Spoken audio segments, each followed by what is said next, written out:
Theresa, can I just recheck that we can hear you, please? I think you're on mute.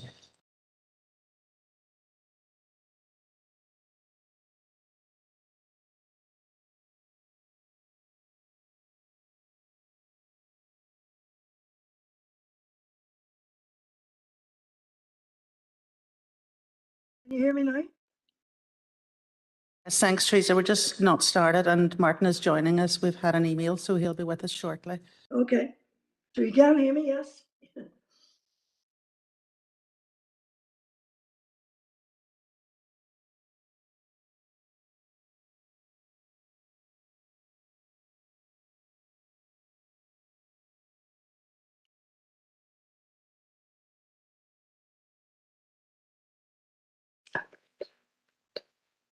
Members, you are hereby summoned to attend the monthly meeting of the Health and Community Committee, which will be a hybrid meeting conducted remotely via WebEx and physically in the Council Chamber Guildhall on Thursday, the 16th of June 2022 at 4 p.m. So I'll commence just with taking the attendance. Alderman Devaney. Here, Karen. Alderman Guy. Alderman Kerrigan. Councillor Boyle. Shaw Karen. Councillor Doyle. Here, Karen. Councillor Edwards. Councillor Farrell. Here. Councillor Ferguson. Here, Karen. Councillor Fleming. Everyone's awake here. Okay. Councillor Harkin. Councillor Jackson. And Shaw. Councillor McGinley. Apologies. Councillor Sonoya Barr.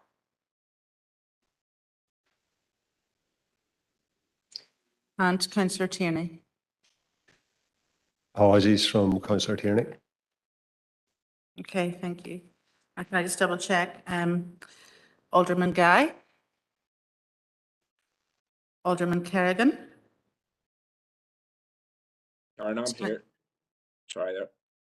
Oh, sorry. Darren. Thank you, Darren. And Councillor Fleming is here. Okay, thank you very much. Okay, Chair. Thank you, Karen. Members, I'm going to read out the broadcasting statement, which is item 3.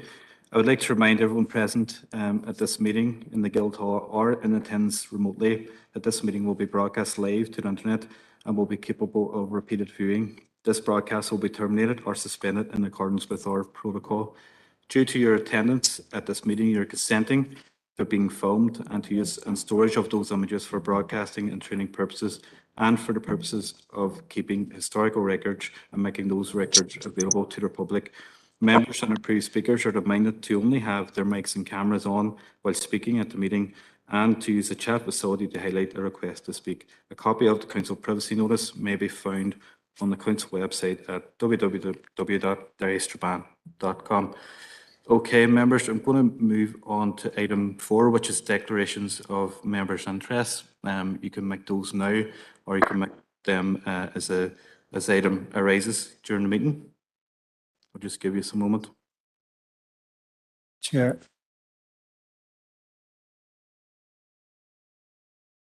Congratulations on your chairpersonship and best wishes for the year ahead. I could just declare an interest in member of the PCSP, please. Thank you, Councillor Fleming. And Chair Alderman Morris Devaney here. Wish you well in your year as chair. Look forward to working with you. Membership of the PCSP as well, Chair. Thank you, Alderman Devaney. It will be noted. Chair Michaela here. Also a member of the PCSP, and just to offer my best wishes to you in your tenure this year as chair. Thank you. Thank you, Councillor. I appreciate the well wishes. Is there any other declaration of interest? Chair, just to echo the comments from others and wishing you best for the year ahead. I want to declare an interest as a director of Hillcrest Trust.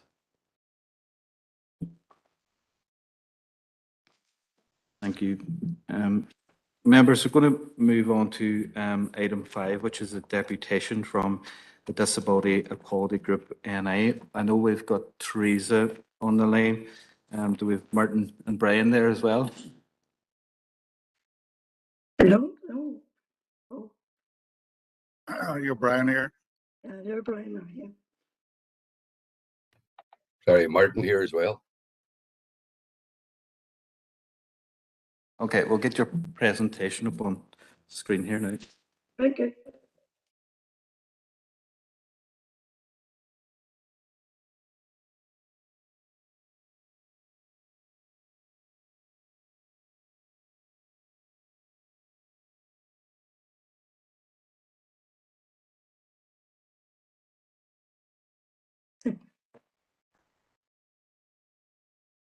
Yeah, there we are. Okay, you have 10 minutes for your presentation, and then afterwards we'll have a question and answer session with members. Thank you. Yeah. Thank you very much. My name is Theresa Mcdonough. I'm chairperson of Disability Equality Group NI. Martin and Brian, they're not members of our group. They're just, we get together when common issues arise, and we talk to each other. So, but on the slide, go to the next slide, please. Hello? Can you hear me? Can you hear me? Yeah, I can hear you. we can hear you.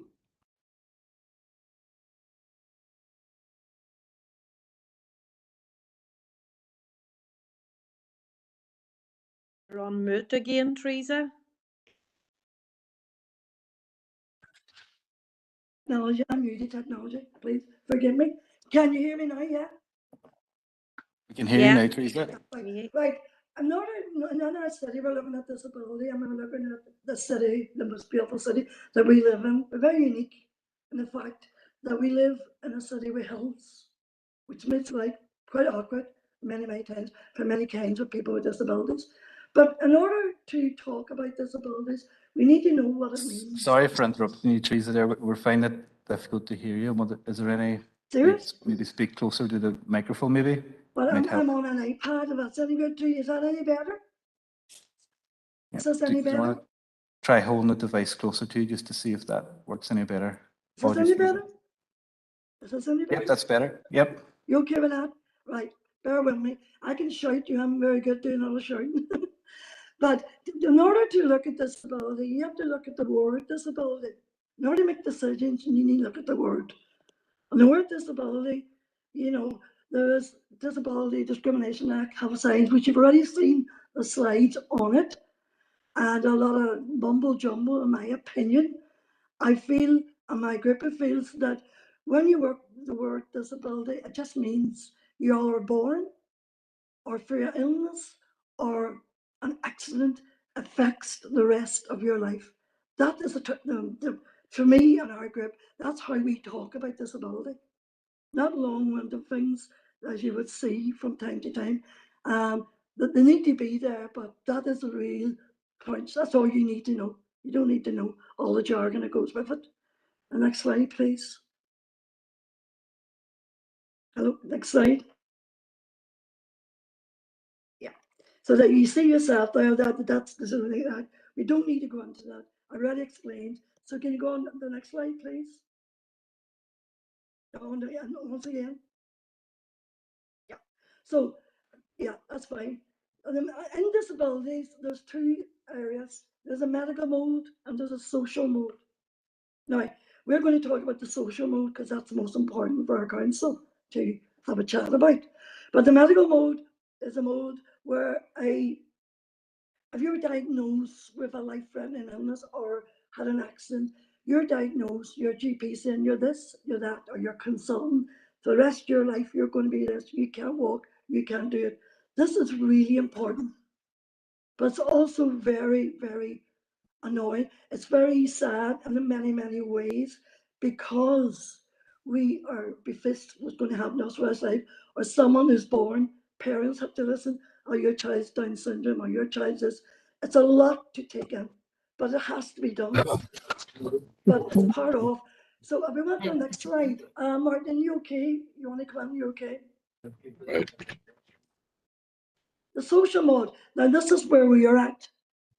So you see all the barriers on the social mode. And there are many, and ones with effect for us were saying our city is on a hill. And I had the privilege, not, I wasn't privileged, but at the time I had an operation on my foot and I was on a wheelchair for 6 weeks. And I never got my eyes opened as much as how inadequate our city centre is and beyond. For me to go to the Diamond, I had to go over Foyle Street, up through Foyle Shopping Centre, a lift, up to the top, past McDonald's, out the lights, the gradient at the lights, couldn't cope with wheelchair. I watched people struggle many times. We had to end up going down below Fitzroy's, go up that street, which was, the gradient was about 1:6, and then over Fergus Street. Now, this day and age, you know, that's not acceptable. From what we're saying. Theresa, sorry, could I come on here? Yeah. Yeah, please do. Martin McCartney, and I'm different groups throughout the town. I'm also with AGNI and AGNI Consultative Forum and some groups about the town. I'm out of work. As Theresa was saying, we'd work together. I would be more on the promotion of older people in general, Yeah. where Theresa and Brian would be looking at different aspects between the sighted and disabilities. And Theresa was saying that no later than last week about trying to access Shipquay Street. And I have to say, no later than yesterday, I was sitting with my wife coming out of a shop on Shipquay Street. And I noticed, as we all do, that there's a lot of visitors here. And one group passed me, which we knew was Americans, and they were strung out like a relay race, like, depending on the fitness of the individuals. Now, the three at the back could hardly walk, and the same problems we have here, everybody is disabled, sorry.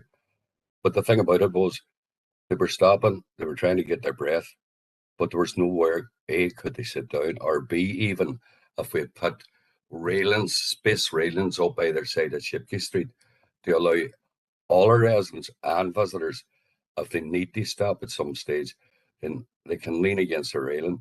Or I know that the access to put seating up Shipquay Street wouldn't be possibly plausible, but I would say railings to help everybody, even with an injury, even if they've hurt themselves doing whatever, but make that more accessible and make it more user friendly. It's the same, apart from the Guildhall Square, we have no real access for seating in the town. Okay, you have the garden beside the Guildhall as well. I know we brought the seats in up in the Diamond, but the access those seats, people coming up Shipquay Street, and as far as I've heard recently, they're talking about doing away with some of them seats to reintroduce the disabled parking places. Yeah. Talking about parking places, I know it was brought up some months ago here by Alderman Morris Devaney on our behalf, I must say, and when we first met some months ago, because Morris was saying that they would represent us and put our case forward at council level. Now, one of the things he did ask for was the possibility of blue badge holders getting free access to disabled council car parks. Now, if I remember I don't remember the figures from the time, but the point about it was that it should be able to put on the effect.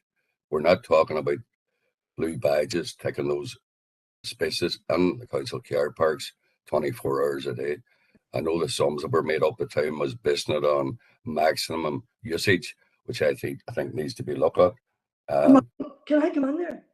Yeah. One of the things we were looking at, talking to Martin last week about this, is that this is just pie in the sky, but we're thinking about round where the museum is. Is there any way that could be ramped up the first entrance to the village?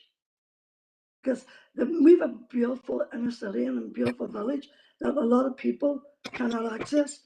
If you were to look at disability, doesn't mean a wheelchair or a white cane. There's 71% of all disabilities are hidden and you don't see them. It extends from mental health, it extends from heart, cancer, you name it, it's right across the spectrum. You don't see it. That doesn't mean that person can't get from A to B because they seem to have nothing wrong with them. So bear in mind, there's 71% of all disabilities. Another one was, if I'm just looking at the list here, on the social one, is that, and I know this is to do with trust, but I feel our councils should work together because our local councils know about this. And that is, there's respite for young people under 18, was opened recently, a year and a half ago. And all children got just 2 days respite.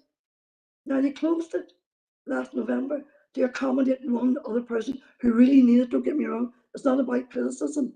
It's about that in your constituencies, you have carers, you have grannies, who are struggling because they're not even 1 hour respite because they took that unit. It's down in off Escorts Road, which used to be an old children's home, has been done up. It's really lovely looking, but you're depriving so many people of the right as a carer as well. Because I'm a carer myself, I value respite.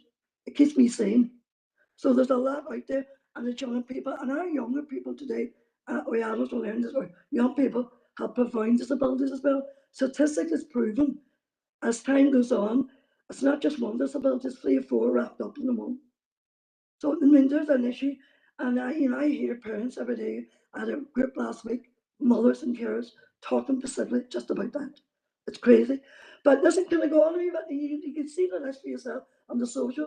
You got the parking, which Martin has talked about. You got it per education, and because it's a case of he's no wheelchair, he'll be all right. Don't worry. Or she can't see. That's all right. We'll get there. No equality at all. So I know I'm conscious of time, so can we move on to the next slide, please? Just a quick one, Theresa, before Okay. you were talking about accessibility, and one of the things we talked about, we have world famous walls there, probably the only wall city, and access again to that is virtually impossible by disabled people. And the other thing, just one of the biggest problems we've had in the city for a long time for all able and disabled is the lack of toilet facilities. Now we know that some shops agreed that they would let people use the toilets. I know it's on the Derry City Council and Strabane Council website, but could these shops that are prepared to let people use them not put a sign on the door and say we're user friendly or whatever? Sorry, go ahead. Thank you. No, just this next slide is just about, there's a question for you. Think about it. And maybe in question time, come back to me on it. Just about how you attempt to group people with disabilities. Believe it or not, it's a big question. You wouldn't think that, but it definitely is. So can we go on to the next slide, please? Well, we said there's 5 kinds of disabilities. The sensory, which means the senses. Any hearing, sight, touch, speech, smell. And then the hidden disabilities, which I already talked about, are 71%. That includes, it could include Asperger's, it could include cancer, it could include heart attacks, it includes anything that you don't see, but yet it could have a life of affecting other people. And because you don't see it doesn't mean it's there. It's not there. It is there. And people are very proud. At times I'm one of them, not to say, me, I'm an albino, so everybody knows I'm visually impaired because I look like an albino, so I know that. But a lot of people, who they just don't like the idea of talking about themselves. So be aware when you're planning. Be aware that a lot of people in our city deserve just a wee bit more. Then you get learning disabilities. Adults will learn disabilities, and then the physical is what you see. And learning disabilities and mental health are 2 separate issues. Learning disabilities, you always are born with a learning disability. Mental health is, again, going back to when we talked about disability, the definition is that something that can occur through your life that will affect you the rest of your life. And as you see by COVID and anxiety alone and mental health issues, it's a major thing at the minute. And one thing I admire a council for is they do have quiet areas when there's ever any big things going on in our city. We do have quiet areas where people can't cope with noise, or a lot of people, my daughters want them. So you go away to a quiet area to settle down. I love that. We could do me more of it. And it's not signposted. Nobody knows where they are. I know where they are, but most people don't, you know. So go to the next one. I'm sorry for rushing through, but we're giving a time scale here. The next one, next slide, please. True and false. Well, I suppose it could be language. Yeah, language is really, really important, because our group in particular, Disability Equality Group, NI, we're not about talking about disability. We're talking about equality. Equality means a person with a disability. My name is Theresa. I'm a mum, I'm a gran, and I'm vision impaired. Not she's a vision impaired person. Put the person before disability. When you're talking to someone, a person, use your wheelchair user, a person in a wheelchair, a person with a learning disability, a person with a sensory disability, vision impaired, a person who uses a guide dog. The person is more important than the disability is. And people don't realise that. It's like that old cliche. Does he take sugar or do you take sugar? He, you talk over them. You talk at them. And there's a big difference. It still goes on. Maybe not so much now, but it still goes on. And more people will just say, excuse me, I'm here. I have a voice. Please listen to me. Thank God, a lot more speaking up and saying that now. But it's a very, when you're talking with someone or even planning with someone, remember there's a person behind every disability. Can we go on to the next one, please? So this one here, like work, homework, yet social involvement. Again, how do we get people under equality to achieve the same thing as anyone else who's able-bodied? What would stop them? Again, the barriers to stop them we talked about. And Shipley Street, we brought a lot more there as well in Shipley. Because we just happen to love and a health. And we understand that. And some, I mean, you wouldn't want to love anywhere else. But so council needs to think a wee bit outside the box as how can everybody be inclusive in whatever daily lives that they have, work, home, or social environment. Brian, you okay? Do you want to say something? I am just street furniture is a big problem too for visually impaired people, and all you're all about is transport and getting people up and down hills. I was at a function today with a RNAB, Yeah. and we were talking about going somewhere, and somebody suggested the walk of the day walls. And I says, no, that's a no-no, because people with visually impaired and walking guide dogs couldn't manage the steps. Yeah. And So also, I don't know what way we're gonna have to do that. It's not wheelchair friendly either. No, it's not. Or pram friendly. No, it's just fit and able people can do that walk. Yeah. And it's sad because it's our history and it's beautiful. You know, it's very sad. Right, Martin, do you want to say anything? Well, go ahead now if you want to finish that off. I think we're on time wise very running out of time. It's just when we got together, we wanted to talk to you, Morris. We thank Morris for helping us to get there. It's just to decorate. I mean, just think about the person rather than what the disability is. Yes, you have to deal with disability. Yes, a lifetime ago, a guy called Pat McCool and myself, a few hours, started at the end of a One Cranny Road and took the Strand up to the Guildhall Square and went into every public building and we measured it through wheelchair accessibility. Now, it's changed a lot. Funny, the Guildhall at that stage was the one you couldn't get into. Now, that's all changed, which is great. There's a lot of work has been done. But seriously, I think when you're planning anything, you need to talk to people like ourselves or someone, bring them to, bring them with you, whatever it takes. But you really need to include everybody when you're planning. And again, the language is really, really important. So next slide, nearly there. Yeah. You go next slide, please. Yeah.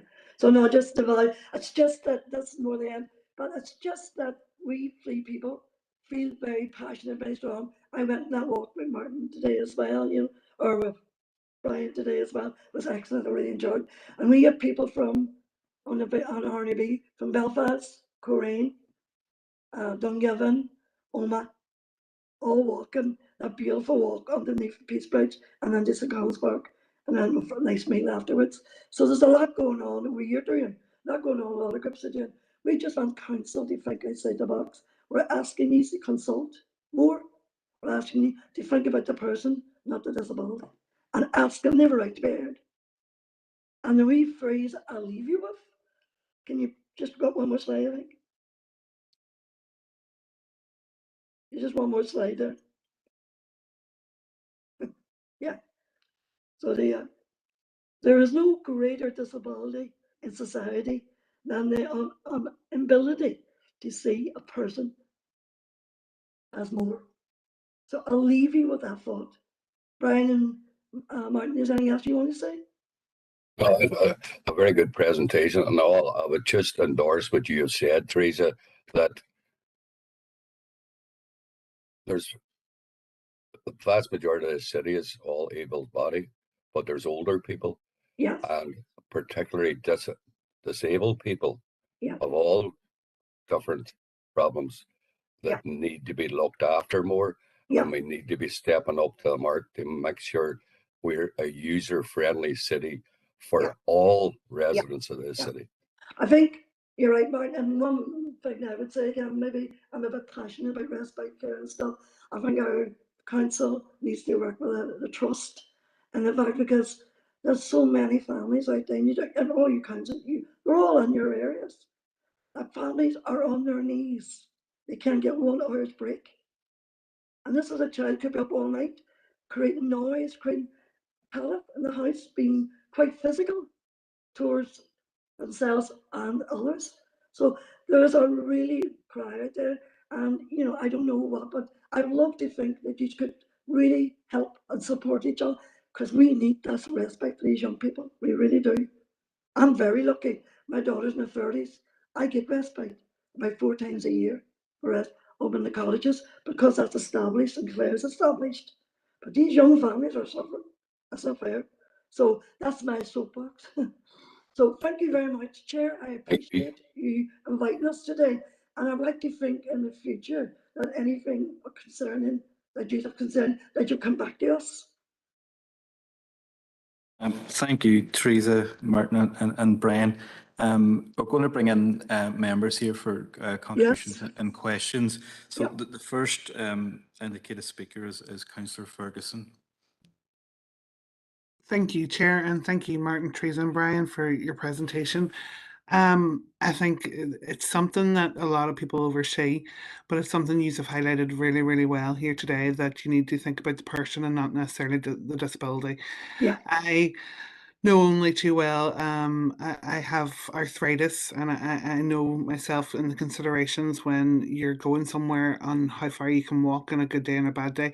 I also understand that there's a huge lobby when it comes to the likes of our street furniture, when it comes to people with mobility issues, as well as seeing, you know, if they have a disability and can't see. I'm just wondering, we had a number of years ago, when I first joined council, we had an app that was developed by our accessibility officer, and it was predominantly around things like our festivals. So say, for example, we were having something within the walls for Halloween, and it would have shown accessible points.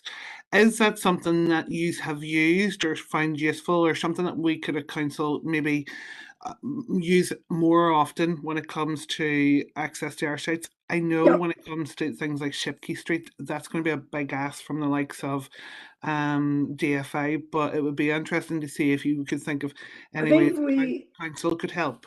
Yeah, we have met in a few, and Martin's been the last one. We came MacGyver, equality, and I can't remember full title. So Kay we've been meeting the last couple of years before, and we bring these issues up in a small way, you know. So the voice is still there, but it needs to be shouted louder, you know. Theresa, that app in particular, is it something that you would use, or is it something that we would like us to kind of maybe invest a wee bit more? I think I would love the idea if you would invest a bit more, and if we can help in any way, yes, please feel free to ask. No, that's great. Thank you very much. And I know you are completely right. When we're making decisions like this, it's good to have yourselves and people with lived experiences to kind of voice how it impacts their life. So I really, really do appreciate you coming. Thank you very much. And thank you, Alderman Devaney. Say, Councillor Ferguson, I didn't even know there was such an app. Say that too, Brian. Yeah. What's that? I didn't know there was such an app. No, same here. Yeah. Thank you, Councillor Ferguson. So, members, I'm going to group the next three members who want to make a contribution. So, I'm going to start with Alderman Devaney, followed by Councillor Doyle and Councillor Farrell. So, Alderman Devaney. Thank you, Chair, for allowing me in. And can I just welcome Theresa, Martin and Brian to the committee here. And I have to commend the three of you on raising these very, very important issues for our older community and those with disabilities. And I do believe that it is something that we need to grasp as a council to deliver more for our older people and especially those with disabilities. And you have quite rightly said, there are many, many disabilities out there hidden that people don't see. And, you know, there is this notion unless you're in a wheelchair or in crutches or something like that there, you don't have a, but you've explained quite rightly, there are so many different disabilities, whether it be mobility or mental health or short-sighted. And I do believe, look, we have to do more as a council. You talking around, I know there's a plethora of issues there, and look, all very valid issues. But I suppose for yourselves and the organisation, where do you see that we can help you more as a council? Is it in around meeting with you openly to discuss the issues? I know you said you've met with Mrs. McIver. Do you think when you meet there, is that bearing fruits, or you know, do you feel that it's just a talking shop and it's off for another 2 or 3 months until somebody comes back again, and really nobody listening, or at the end of the day? And look, it's just those couple of questions that I would like to ask. What do you feel that we need to be doing? And look, there's a whole range of issues. If you were to pick something out of in your head, we as a council corporately need to be doing to be dealing with those issues with disabilities. Because I believe we're only scratching the surface here and around delivering for people with disabilities. And you know, we're in 2022 now. And things have moved on from the 1800s and the 1900s, where disability was nearly a shame, and which was quite rightly wrong back then. Yeah. And it was almost hidden away out of the road. But it's good to see that there's people like yourselves who are banging the drum, dare I say, for those with disabilities. But look, the two questions is, what would you like to see us doing? Is it more conversation in around, and you know, is it more delivery that you need rather than just discussions all the time? But thank the three of us. I have to commend the three of us for championing this issue. Sorry, Miles. I think we worked really well, and we got talking, and it was great because it was very diverse meeting as well with Kay. But COVID, then things fell a drop. But Kay is back having a few meetings. But I can be honest with you, I would go to any meeting, but I don't go to meetings anymore if there's no action at the end of it. As in, you know, I went, no, I'd say you're going to a meeting, I'm not going to a meeting, it's like a meeting. We would come to any meeting with yourselves, but we'd like to see some action at one of the outcomes. Yeah. Alderman Devaney, thank you for welcoming us and what we were saying that. But I feel that yes, there needs to be more focused meetings, and the quality thing that Theresa was talking about. I know with all the best intentions in the world, they seem to be talking about different things, but I think that needs to be more focused, and maybe the possibility of some councillors, I know you can't pull a committee together, but be focused on what we should be doing as at those meetings, highlighting. We've mentioned, I don't know, maybe a dozen different issues and more there, but focus on what the priority issues are, get them talked about, see how we can get them developed, how quick we get them implemented, and then move on to other issues rather than talking about A, B, and C and D. And I think Shipkey Street, for all purposes, for people with able-bodied as well. I mean, I sometimes would struggle going up Shipkey Street. I used to be able to run up it, but not anymore. But there's times you feel like stopping somewhere. And all right, I know the seating issue might be out of the question, but railings, and I don't mean they have to run the whole of Shipkey Street on both sides, every 6 foot or whatever. I mean, that wouldn't be hard. I know cost-wise, the blue badge issue about parking, the accessibility of the walls and other particular areas. I mean, there's a heritage we have in this city that people haven't been able to access, as Theresa and Brian rightly said. So if we could get a focused group of people, whether it's within the group that Kay McIver runs, equality in it, and let us say, right, here's an agenda. We're going to talk about 3 points that's restricting people with disabilities in this town, and also older people like myself who struggled to get the places or one thing or another, and see where we can improve the seating in the town to allow people.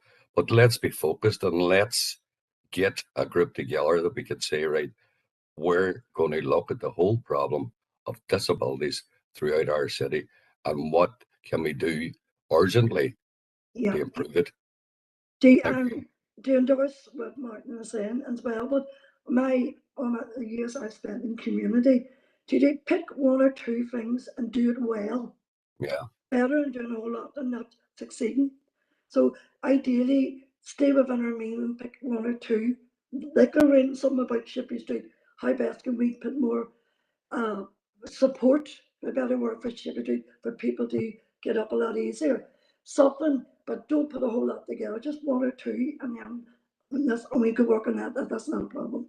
And Martin, I'm sure you're no enemy, but by the 2028, I guess, 60% of our population will be over 60. So you really need to look at older people and obviously the disabilities and the illnesses that come with that, and because people are living longer. Thank you, folks. The next indicated speaker is Councillor Doyle. Thanks, Chair, and thanks, Theresa, Martin and Brian, for your presentation. I have to say that sometimes I don't think we're very good as a council of dealing with issues, particularly with regards to individuals that have physical disabilities.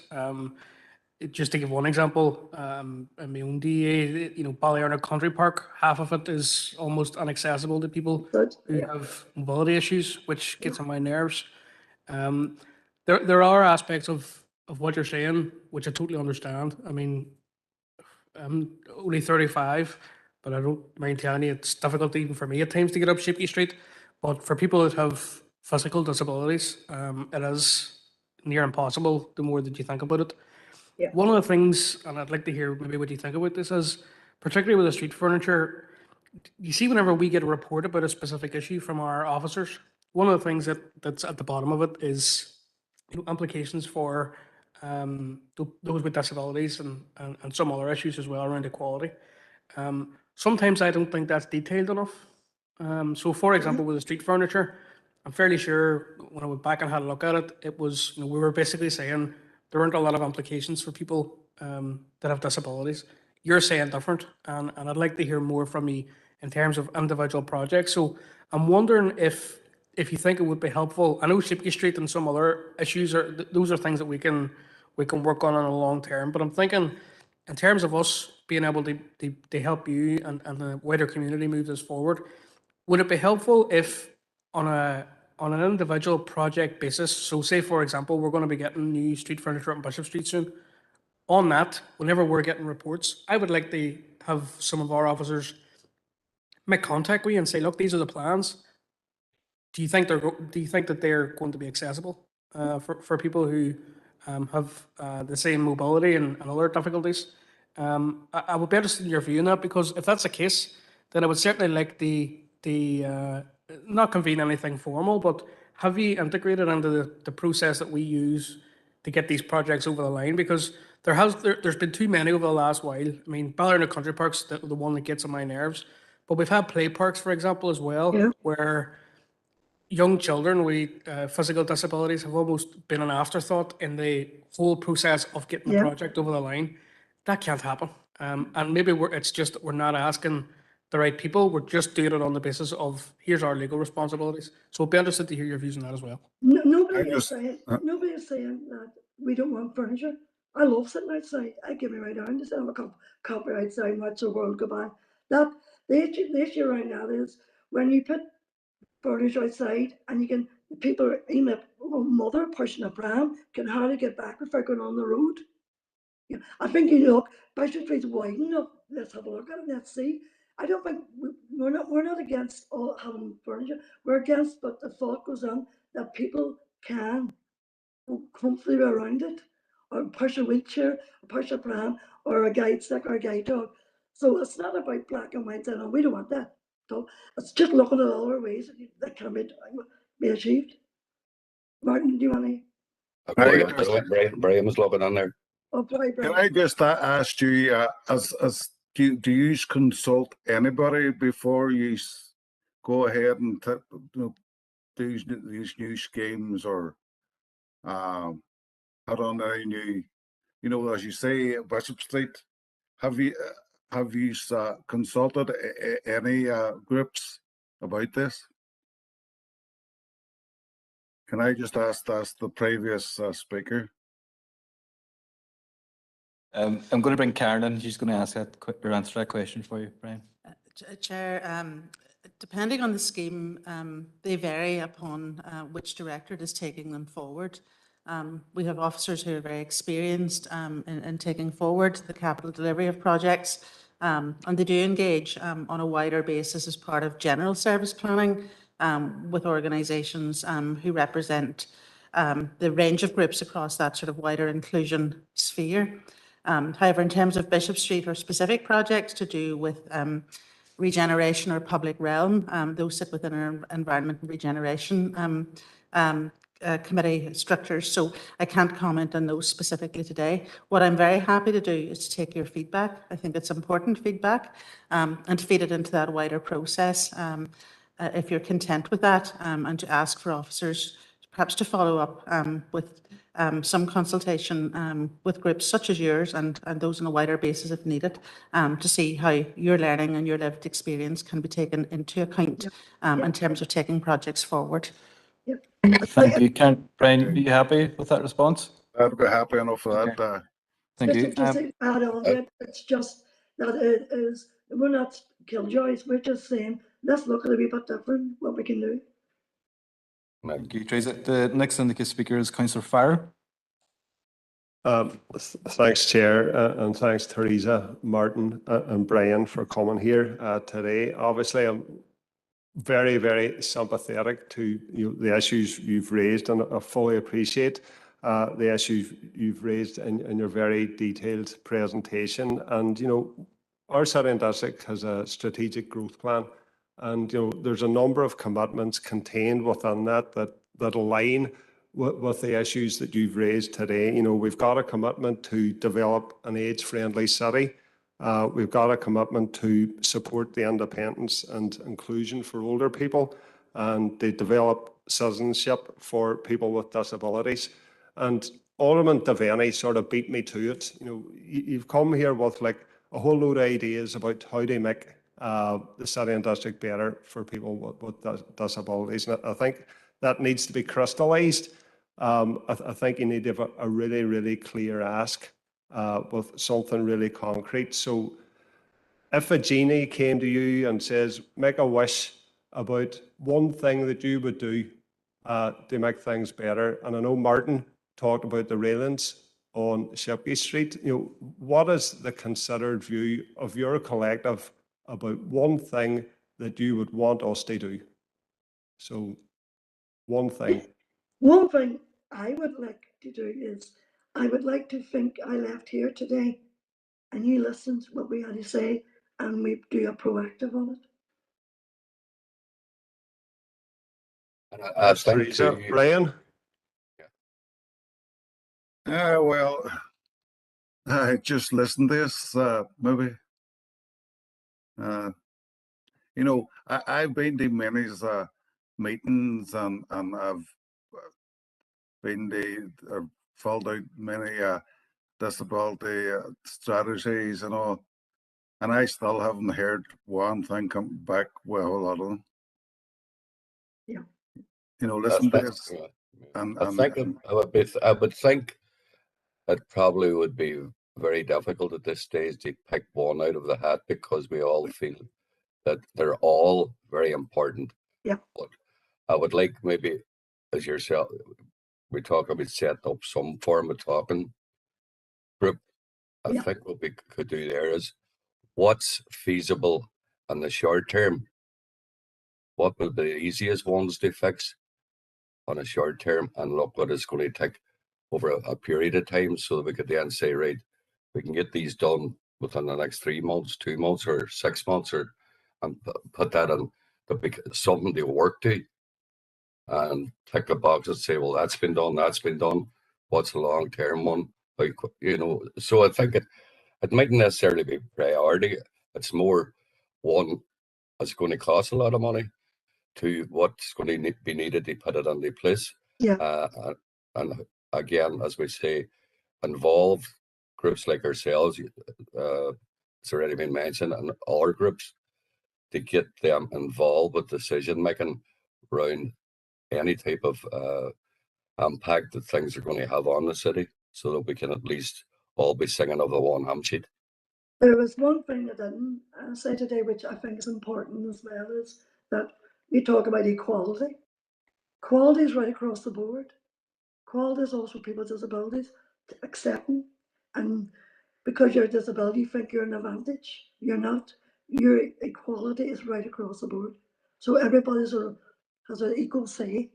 Doesn't matter, you know, because some people think, oh, I got a disability and I need this, I need that. It's up to you to get it.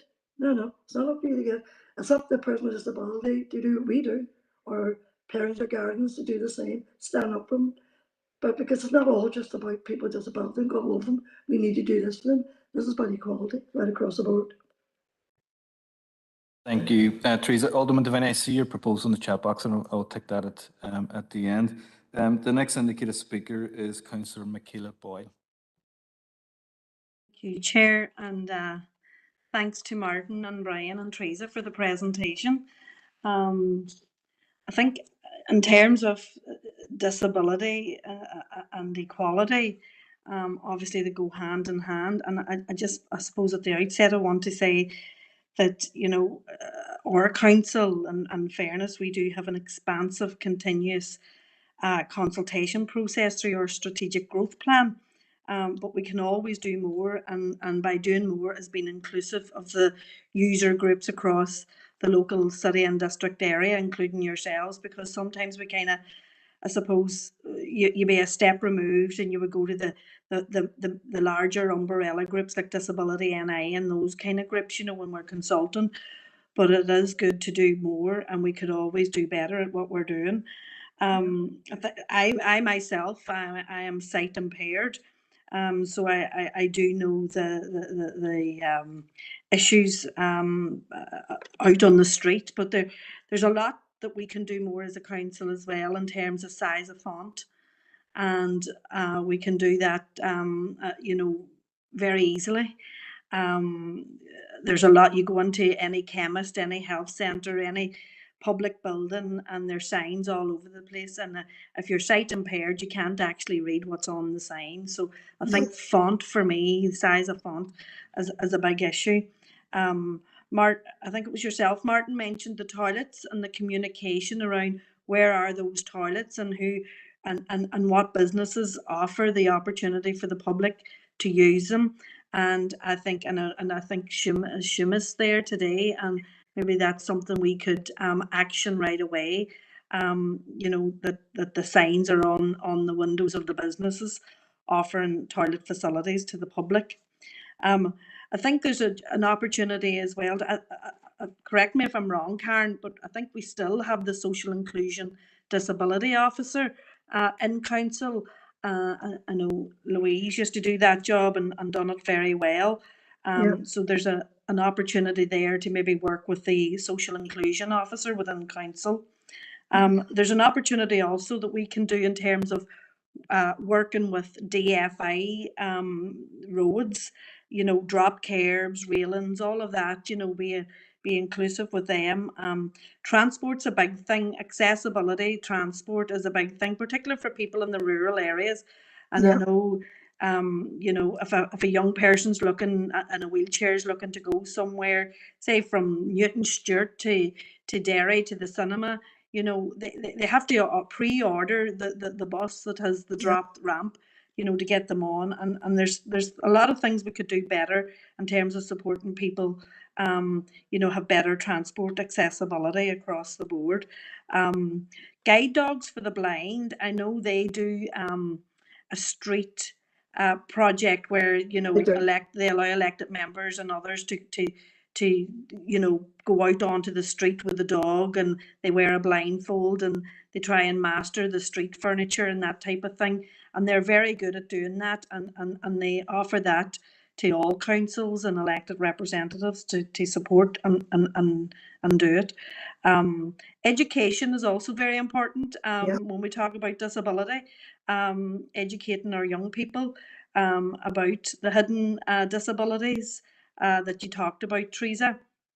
I know as a young girl growing up, being called all sorts of names and getting laughed at and mocked at because I was sight impaired, you know. Thankfully now our schools do a bit better, you know, in promoting disability and equality, but again, education is key too. So just thanks for the presentation to the three of you, and look forward to doing more work with you. Thank you. Thank you very much. Just something come up and you're just talking. This is not about money, because there's a lot of things in our city mightn't cost very much. I'll give you a good example. Evidence Square. As you come over the Peace Bridge and go through the arch and go up just the top of that walk, there's a lip. It's only half an inch thick. I fell twice there because the lip is the same colour as the pavement I'm stepping onto, so I don't see it. To me, all I need is a wee yellow line. Didn't cost very much. Have you go through down at the back of the Richmond Centre, the steps, they are most dangerous steps. They're deep, but there is no markings on them. Things like that, if you could do a walk about the city, wouldn't cost very much money, but you can make a difference. Particularly on those all it needs is I can look, I saw there's a yellow line, I know now, you step. I end up not casually once over it. So if that's happening to me, it must be happening to a hell of a lot of other people as well. Thank you, Theresa. The next indicated speaker is Councillor Sinai. Thank you, Chair, for allowing me in, and thank you, Theresa, Brian, and Martin for making such a great presentation. This is an issue that I am very passionate about, and not only because I have a son with autism and learning disability, but because the first people who ever showed us as a family compassion and understanding of his diagnosis are families with children and young people with a disability. So thank you very much. Your presentation was very, very informative. You have highlighted so many challenges that people living with a disability and their carers are facing, because sometimes carers are forgotten and they share the same burden with the people who living with a disability. And I particularly welcome your comments on respect, equality, and respite for those families, which has become a massive issue within our city now. Families are not getting adequate respite, and this is a critical need if we have to look after the people who have disabilities. And you're absolutely right that council should be more cognizant of these issues. I wondered, Theresa, I know you know better than me. I don't know. We have various surveys that have been carried out, but the census 2011 consistently show that around 20% of people, and that is 1 in 5 of the population in the whole of the North, have some form of permanent disability. Yes. And it is expected that the census now will confirm the same figure. And I look at the mid-2020 population estimate. This council area has a population of 151,000 people. If 1 in 5 people here have a permanent disability, that equates to 30,300 people. Yeah. And that's a lot of people who have been left out and forgotten within our council area. And this council recently did pass a motion on pavement parking because these things are related. And I highlighted that time some examples of the difficulties faced by people living with a disability, and this has been repeated again today. But some of the obstacles which you have spoken about are people with that prevents people with wheelchair users enjoying the quality of life, and that most of us actually take for granted.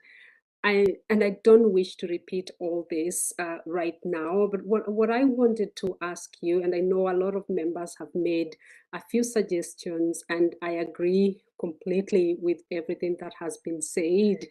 I wonder if we can have a concrete ask that I see that Councillor Devaney has already put a motion, like a proposal in the chat, and I completely agree, and I would second that. But I wonder if we could go even further and ask for council to conduct an in-depth survey of all the infrastructure in our council area, like the buildings, leisure centers, buses, etc.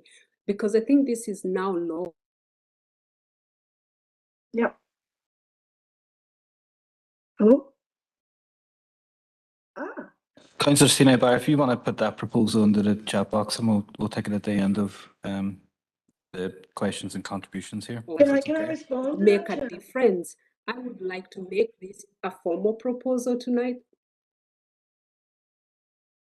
So, can you repeat that? No, I said if this is something that could make a difference and you all agree, I would like to make this as a formal proposal now for council to conduct an in-depth survey of all the infrastructure in our council area, as well as undertake an audit of council degree of compliance. I can put it in the chat if that's something that you would agree. Definitely, yes. Yeah. Yeah, definitely. Yeah, totally agree. Can I? Councillor Sinabar, if I understand you correctly, you're bringing that motion to full council. Is that correct? Yeah. Just putting as a proposal now, if this committee could just support it, and that can be something that we can have as a concrete plan now to go forward with as an ask from this meeting tonight. Okay, Councillor Sinabar, I'm going to take the rest of the indicated speakers, and I'll be taking both your proposal and Alderman Devaney's at the end of the contributions. Can I just make one comment on the previous speaker around learning disabilities and respite? Respite is not for the person with a disability. Respite is for a family, and in your own consideration, you'll know that if there's someone with a disability, particularly a profound disability with behaviour issues, that affects the whole family. And then, so the respite is for the chance for the family to get time out, and that includes the children in that family. Because like most people I know, and I include myself when my kids were younger, my life was built around my son and daughter who learned disabilities. My other 2 sons got time out when we had respite. So, when you're looking at things, just bear that in mind as well. This is a whole family, and under mental health alone, this has a major impact. So, I want to make that comment. Thank you. Thank you, Theresa. The next indicated speaker is Councillor Harkin. Hi, folks. Thank you, Chair, first of all, and good luck with your year of chairing. Yeah, thanks, Martin, Theresa, and Brian for coming in today. I'm glad you have a platform. I know you're all from campaigning, and I think one of the issues is that awareness and visibility is absolutely key. And I think that's why you're important. It's important that you're here today because it allows you to directly speak to elected representatives here and make your case and make us aware of things that aren't being heard. I was at the Stage Beyond did a version of The Great Dictator last night in the Millennium Forum. My younger brother was participating in it, and it was absolutely brilliant. And the theme was that you know, an evil dictator would get rid of children who had a disability. And I think that what it really spoke to is, you know, how people with a disability, living with a disability feel, that they feel that even today, when we feel like we've made so much progress, that people remain, you know, invisible, unheard, and, you know, not fully embraced and necessary to our society. And I think that that's what we have to change. And I think, Theresa, going back to the document or that you went through that we had advance notice of, I mean, the medical model versus the social model, I think, is the key to this, because the medical model throws responsibility for existing onto the individual, whereas the social model actually says society has to take responsibility to make sure that everybody can live a full life and be fully included. And that means we have to, what that means is that we have to change everything that we do. And I think that the process of getting there is very, very slow, as you have spoken to today. And that's what we need to do as government, as you know, business's responsibility, that civil society has responsibility for that. But the problem is that change isn't happening fast enough. And I think that, look, I know that there can be on paper a lot of forums and ways for people to interact, but in reality, I think what I've heard from you, from the three of you today, is that those don't necessarily work, that people don't feel included a lot of the time, people don't feel heard.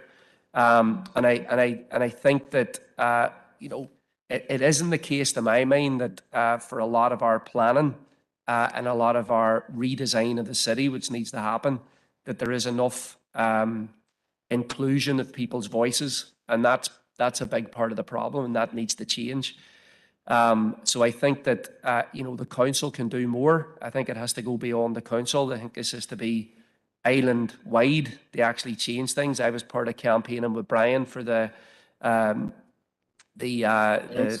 equality pass, and there's issues that still haven't been resolved even after years of campaigning.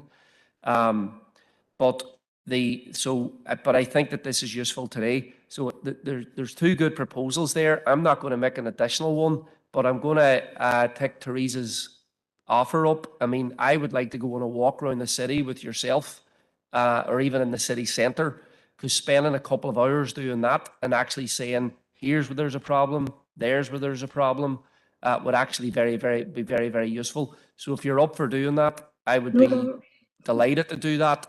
And maybe other people would be happy to join it as well. And then out of that, I think we'd have a whole series of things that we could work on to try and resolve them and get them fixed.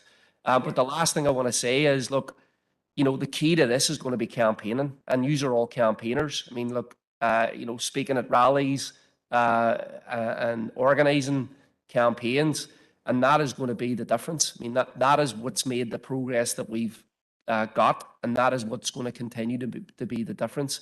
So I want to, you know, commend you for all that campaigning work, but also urge you to kind of keep the pressure on, because that's what's going to be the key thing. Thank you. Thank you very much. That's not a problem. No problem at all. Thank you, Sean. Thank you, folks. The next indicated speaker is Alderman Guy. Thank you, Chair, for letting me in. And Chair, all the best for the year ahead. thanks to Theresa, Martin and Brian for coming on today to present this. Look, I've listened to everybody, what everybody says, and I'm not going to say much more on it now. I think most of it has been said, but I do find that we are behind all our countries on looking after disabled people and providing,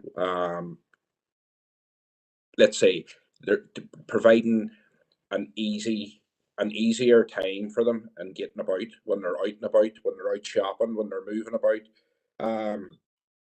And we have to change, and we can only change by hearing from you people who see it on a daily basis, and we can, tell us what the problems are and how we move forward. I do agree with Morris's proposal. I fully support it. I think that we can only improve by you having your input on that there. Talk of even park benches and stuff like that there whenever you're walking about. They were removed from a lot of parks. I'm talking even about the park up at Lisnagalvin as well. And you don't see any even elderly people out walking about anymore because they know where to sit. They couldn't make the full distance of the park without taking a break. Yeah. But yet these seats were removed just because they say, oh, it brings antisocial behaviour. Yeah. What about the elderly people that wanted to go out for a day and sit out in the sun? Yeah. Look, I can see, obviously I was a taxi driver, so I can see your issues too with, parking and so on around the town to see it, and even, getting about there and things. And I would like, and I would think this would probably go away too to dealing with the congestion around the city centre. But I have a proposal as well. It's just a short proposal, and I'll stick it in the chat box. And it's basically a movement, a wee bit more on what Morris was saying about the car parking and so on. But I do believe that there should be more disabled bays provided within the Diamond area for disabled drivers. So I'm going to put that proposal in the box. But once again, thank you for. Oh, sorry, one more. I think we're saying about other things around the town. Have you spoke to this city centre initiative and Jim Roddy? Not really, no. Because that would be wise to get a chat with Jim as well. Okay. Obviously he's about all the time and he sees what's going on. So you get arrange a meeting there for you as well. So Good. Thanks for coming in, and I'll put the proposal in the box, Chair, if you don't mind. Just want to say something as well. And I believe we all need to start at a young age to educate. So this is an education, obviously, but a few years ago, before COVID came along, we had talked to over 1,100 P7s on equality and disability. Myself and my son Darrell, who has a moderate learning disability, and he gave his own spiel from coming through Belmont and coming living in the city. He works, he's got his own job, but we need to go down to that level to educate as well. So that's another issue for the Education Board. But just to highlight that, it's right across the spectrum from naught to the grave, Thank you, Theresa. And the last indicated speaker is Councillor Donnelly. Chair, and I want to wish you well in your incoming year. I'd like to thank Theresa, Brian, and Martin. Theresa was saying earlier about you don't want to be a killjoy, or that is not the case. I think there's a famous saying about the measure of society is how it treats its most vulnerable, and we all were vulnerable as children. There's nobody that doesn't have a vulnerability, and as we get older, we will develop more vulnerabilities. I think that what being vulnerable means, or having been disabled, is that we need requirements, and this is a council that's run on ratepayers' money. People, like yourselves, like everyone, and you've quite a right to be here and holding us to account. I think it's refreshing to hear it from grassroots, or for people who are walking the walk, because that education has been mentioned here a number of times. And how many times have we in the past sort of subconsciously judged people, or went, oh, I wish he or she would hurry up, or look at that child there being spoilt, or at times it's very easy to do that, but we don't know the real reasons.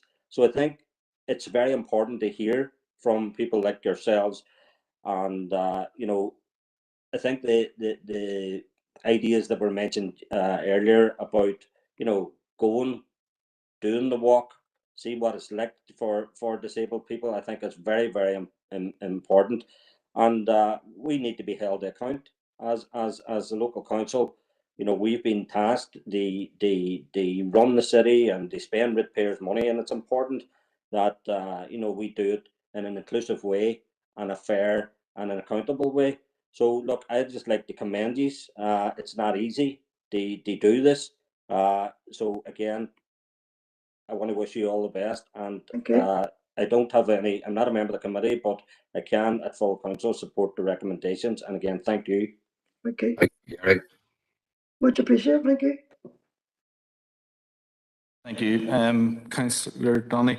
Theresa, Martin and Brian, that was the last indicative speaker, and I just want to, on behalf of the committee, thank you for... Chair, Yeah, sorry. Patricia Logue here. Look, I did indicate, and it will be very quick, but I did indicate that I wanted to speak on the chat. Councillor Logue, is this on the proposal or on Well, I did say on the proposal, but I do want to say a few words too, if you don't mind. No problem. Councillor, we will deal with the proposals afterwards, but yeah, if you want to go ahead there. Okay, Chair, first of all, just want to congratulate you on your nomination as chair, and wish you well for the year ahead. And I would like to welcome those who presented here today, Martin, Brian and Theresa. Look, I know a lot of things have been said, but a lot of the I suppose the infrastructure within our council district is not of the council's responsibility. And that's not to say that we as a council should be lobbying and doing all that we can to ensure that it is fit for purpose for every citizen of our council district. And I would simply say that 95% of the estates that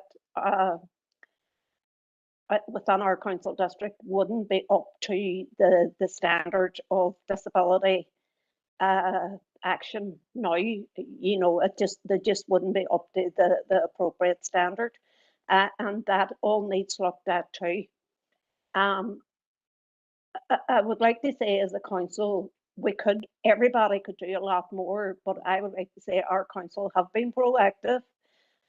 We have had grants to try and enhance, make all our buildings disability friendly, whatever that disability may be, and that is helpful. And we have decided that all buildings in the future should have not just a disabled toilet, but an actual bathroom that where people can go that, you know, have major disabilities, that they're not lying on the floor getting changed and whatever. So we have proposed that going forward that our buildings will have those type of facilities.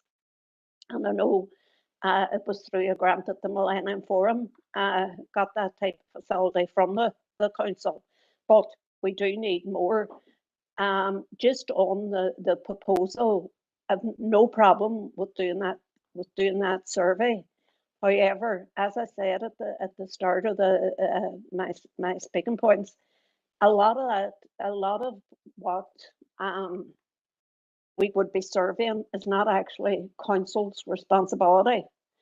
And there could be sitting on some shelves with TransLink, DFI, that, you know, they could have done these surveys already. Yeah. So I'm not against the proposal at all. I think it would be very, very worthwhile. But what I would be asking Councillor Barron, with all our councillors' agreement, if that this will come to full council anyway, that maybe we have a broader longer time to think about it, how we're going to do it, how we're going to get this survey done right, and maybe get other agencies who have the responsibility for pathways, etc., that they also come on board and contribute and help this council to get that survey done. So I would say that maybe we can sort that out at full council. And just to finish off, Chair, I did do a brief walkabout with a student, a planner, up and the was within the walls, let's say, the walls part of the city. And you know, it was really stark the much issues that there were, especially for people with disabilities. And I can just give you one instance. There was a drop curb up at the Diamond at the War Memorial. But outside that drop curb, there is a parking bay. You know, so if somebody wants to go out, they can't get out because it's now a parking bay. But so it's really, it needs, the whole city needs and the council district needs a full overhaul. So I look forward to full council and maybe discussing this a wee bit further, how we're going to take this forward. Thank you. Thank you, Councillor Logue. Theresa, Martin O'Brien again. I just want to thank you so much for coming in to committee and presenting to committee today. Sorry, Chair. I'm sorry for interrupting. You don't mean to do that. Just as a point of interest, our Disability Equality Group, we already are affiliate with the Millennium Forum. In fact, we will be going in the next month to do non-credit training with the staff on the disability and equality. Because as well as process, the staff need to have a bit of education as well. So just like the point of interest. Thank you, Theresa. Yep, that comes to the end of our indicated speakers. And again, I want to thank you for coming in. It's definitely opened my mind in a way on the issues facing people with disabilities. I do thank you. You can see your passion on campaigning for these issues. And I do really wish you well ahead in campaigning for them. And in that regard, we're going to take the proposals. But first, Theresa, Martin O'Brien, you're welcome to continue watching the meeting. It'll be on our YouTube channel moving forward if you want to continue watching there. But I do thank you for coming today. On behalf of Martin and Brian, to say thank you. Thank you for taking the time, your group, to listen to us. It's much appreciated. So we thank you so much. No problem. Thank you so much. Thank you, Chair. Thank you. That's great. Thank you. Bye. Thank you.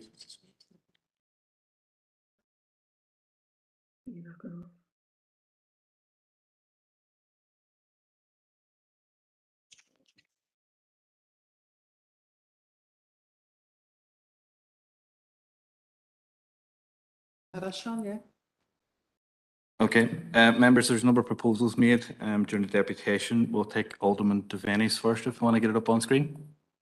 And I think this has been proposed, Alderman Devaney, and seconded by Alderman Kerrigan.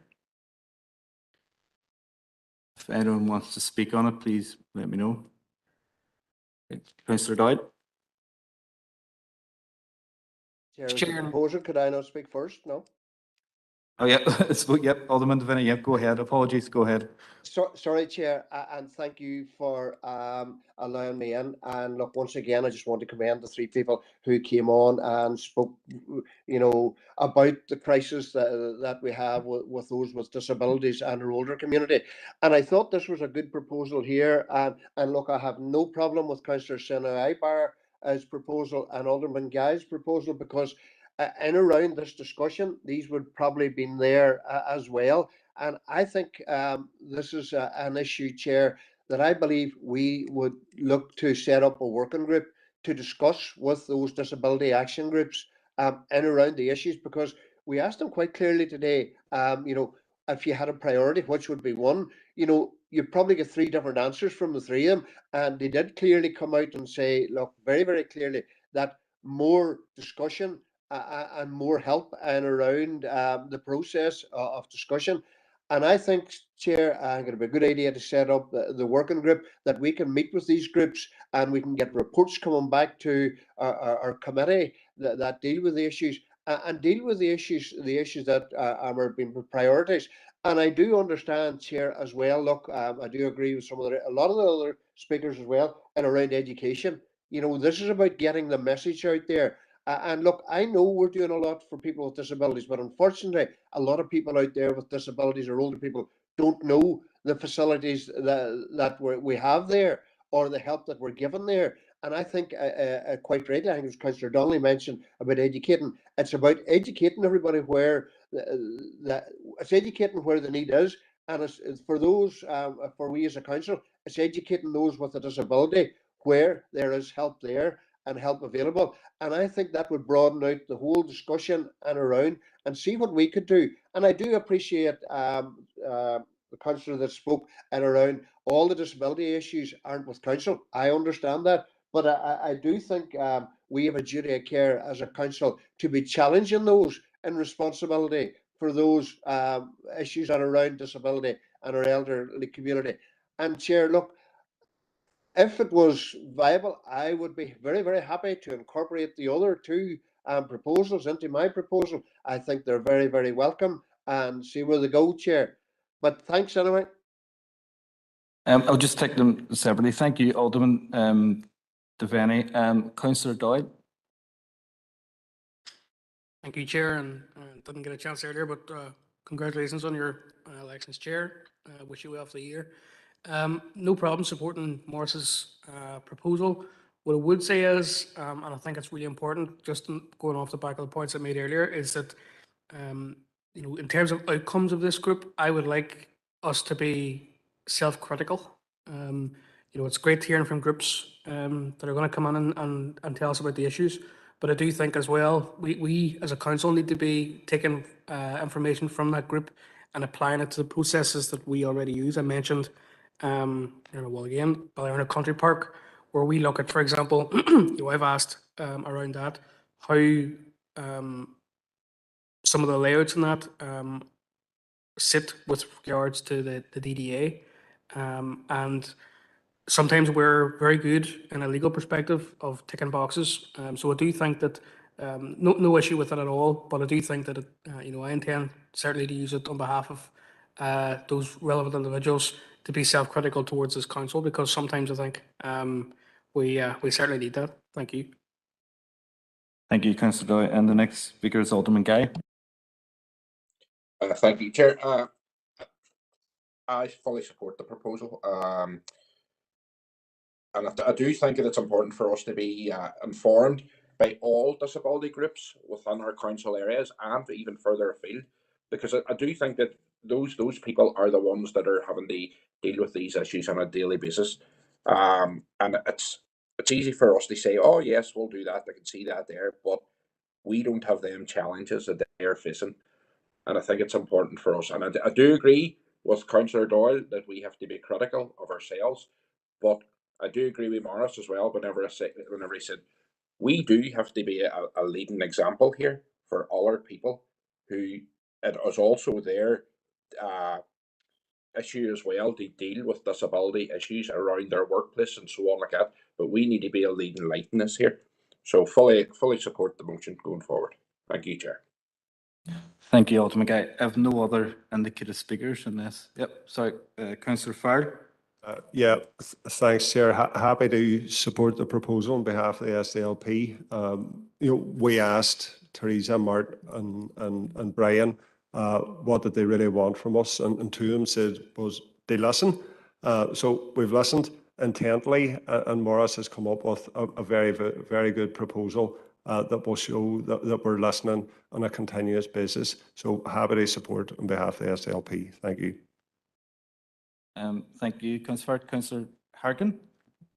Yeah, we'll be happy to support the motion as well. I think that, as I said in the discussion, I think people often feel unheard. I think that that's what they said today, and I think that sometimes, while the formal structures might be there, they're not actually, you know, as democratic as we would like them to be. So if the working group allows us to, as elected representatives and council officers, engage more regularly with,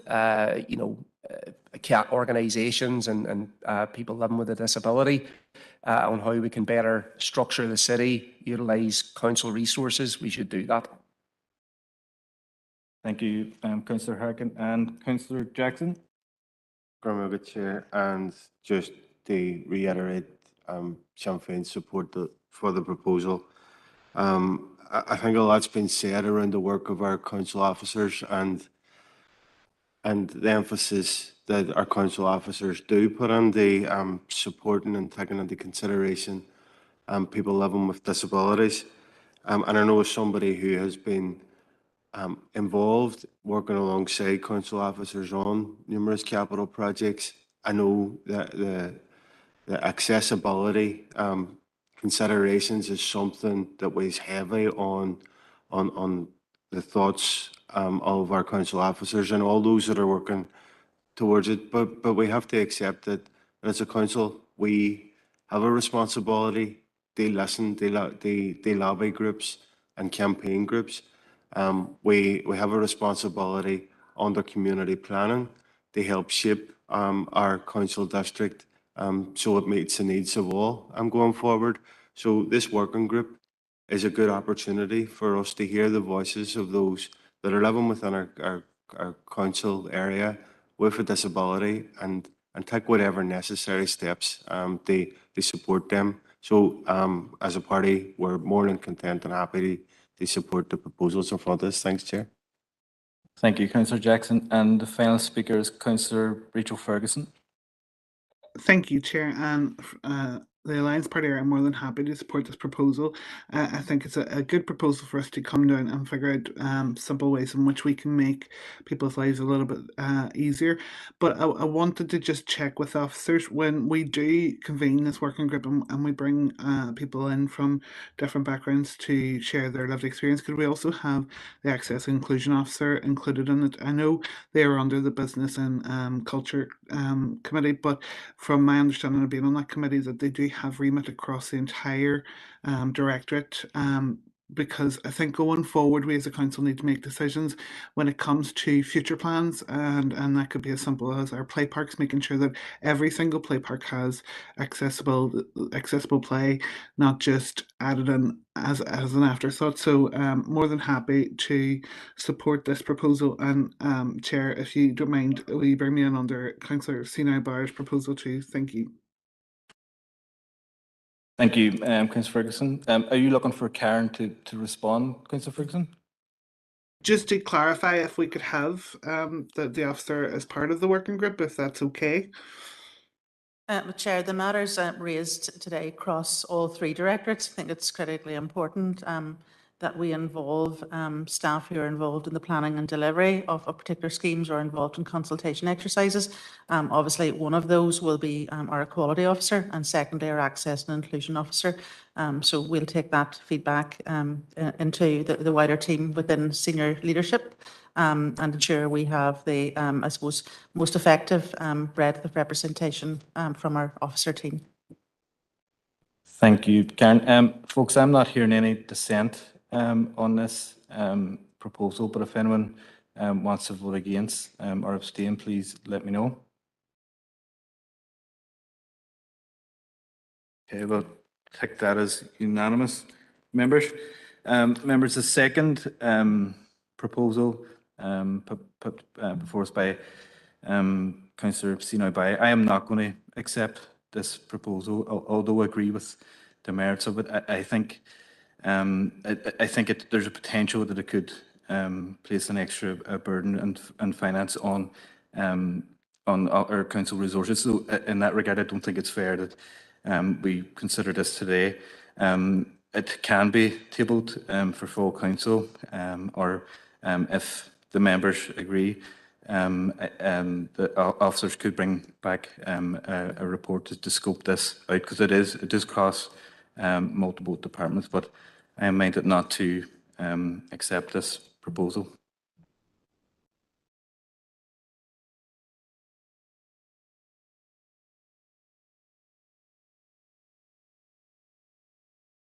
Okay, Councillor Ferguson. Chair, just for understanding, Councillor McKinney brought in a similar motion last month, but it was deferred to committee, which was around looking at our access and disability within our council. I'm just wondering, it was very similar to what Councillor Senior was bringing forward, and was to be deferred to a committee to be discussed. So I'm kind of thinking it would have been a good way to get that over and done with. But I'll defer to your judgment on it. But as far as extra responsibility within the council, I think that had already been put through with the last motion in council. Thank you, Councillor Ferguson. Karen, would you have any update on that? Chair, I think the issue that has been raised is that the onus being placed upon committee takes into account organisations for which we have no responsibility. There was a suggestion, I think I noted an audit agreement from our presenting department that some of this work might well be done. In the event that the motion comes before full council, there's an opportunity to assess whether it overlaps or duplicates any previous motion. I'm not aware of the motion that you have referred to. It allows officers to go off and check that. And it does give that opportunity for a scoping paper to be presented to members to inform your thinking on the way forward. So I'd be minded to take the chairman's ruling on this and pass back to the chairman for his decision. Okay, thank you, Karen. Yep. Hopefully that clarifies that and we can get some clarity perhaps in the next meeting, Councillor Ferguson. The third proposal was proposed by Alderman Guy, I believe. Do you have a seconder, Alderman Guy? Councillor Doyle. Councillor Doyle, second. Alderman Devaney had on the chat box there, he was second on. Alderman Guy, do you want to speak to your proposal? Yeah, thank you, Chair. Basically, I had put this, well, I was just an ongoing thought after Morris had brought the one forward for the car parks, council car parks. There isn't enough disabled parking bays about the town, and I'm even looking at this from a congestion point of view, from the one-way system and around the city centre, where basically the diamond has just become a go slow, where people just drive around all day hoping that somebody will pull out and we'll get a parking space. Now, I do believe that the disabled parking bays, I think there might be currently 6 in and around the diamond out of maybe 20 odd spaces, maybe upwards of 30 spaces, in fact. I do believe that in the 3 corners of the diamond that could be increased. I obviously, that's down to DFIE for size wise and spacing and so on, but I do believe that it would be more accessible for disabled drivers about the town centre. Ordinary drivers can still park around the cenotaph, but I think it could go a long way to improving the congestion around that area too. Thank you, Chair. Thank you, Alderman Guy. Do we have any other? Yep, Councillor Doyle. Happy to support this. What I would ask as well, just I don't think it needs an amendment, but in the letter, could we also maybe ask in the vicinity of the diamond how many disabled parking bays there are? Because I've noticed recently that when people aren't able to to park, and I mean by that people even who have blue badges who aren't able to park there, who can't get a space in Bishop Street, or actually they end up parking in Fawn Street at times, which for most of us will know is a very steep hill, and as of it doesn't necessarily help when you're coming to mobility issues. So I'd be interested to see just in that vicinity, if one person can't get a spot on a busy day like a Saturday, how far out do they sometimes have to go to do that? Thank you. Thank you, Councillor Doyle. Your comments are noted there. Next speaker is Alderman Devaney. Thank you, Chair, for allowing me in. And look, I have no problem in supporting the proposal. This is an issue that's been raised with myself and party colleagues for many years, as in around disability parking and around the diamond and the broader area. And I think this, is the start of many of the discussions that we have and around supporting our people with disability. And I think this is one good one to start with, to have more disability parking bays within our city centre, and even looking at our towns as well, the likes of Strabane, for people with disabilities. And I think that's important as well, Chair. But happy to support. Thank you, Alderman Devaney. I'm not seeing any of the other members looking at. Yep, Councillor Farr. Yeah, happy to support on behalf of the SDLP. I think the onus is on us and TFI to make the city city centre more accessible to people with disabilities. But can I have an amendment? There's an issue with accessible parking bays on Bishop Street. They need relined. There's a lot of issues there. So if we could include that in the correspondence as well. Thank you.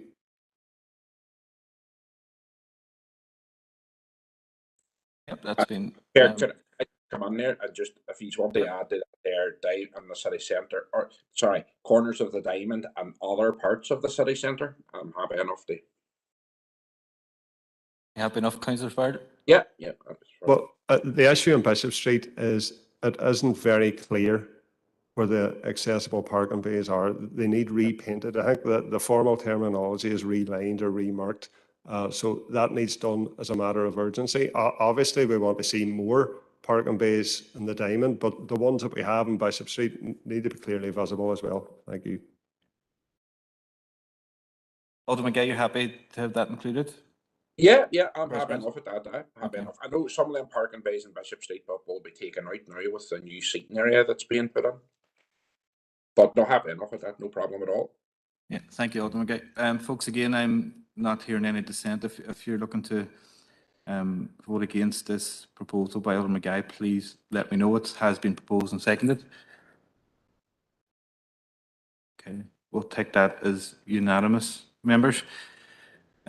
Members, going to move on to item 6, which is chairperson's business. Before we move on to that, I just want to state it is a privilege for myself to be chair of the Health and Communities Committee this month. And in that regard, I do want to thank my party colleagues for this opportunity, and also wish my colleague Roy Farrell well as deputy. Hopefully he won't have too much to do over the next term, but you never know, we might need to be called on. We do have, in this directorate, we do have a packed agenda this year. There's a lot to do, there's a lot to deliver. So I would want to wish all members well and our hard-working officers on this committee as well in this, what is the last term of the current council mandate. Members, there's one piece of Chair's business that I want to raise myself this evening. Members be aware that today we had an announcement by Minister Harkin outlining the impact the cost of living crisis is having among community centres. Many community centres are facing increase in cost of running, and many are now considering how they'll be able to operate given this increased expenditure. Members will agree that community centres are a vital part of all our local communities, and in this regard, with members' indulgence, I would like to put a proposal in. I'm going to put it into the chat box, and I hope that members can accept it.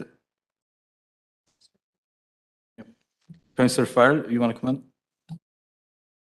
Thanks, Chair. And just on behalf of the SDLP, we'd like to wish you and your Vice Chair the very best of luck for the coming year. And I promise I won't give either of you a hard time.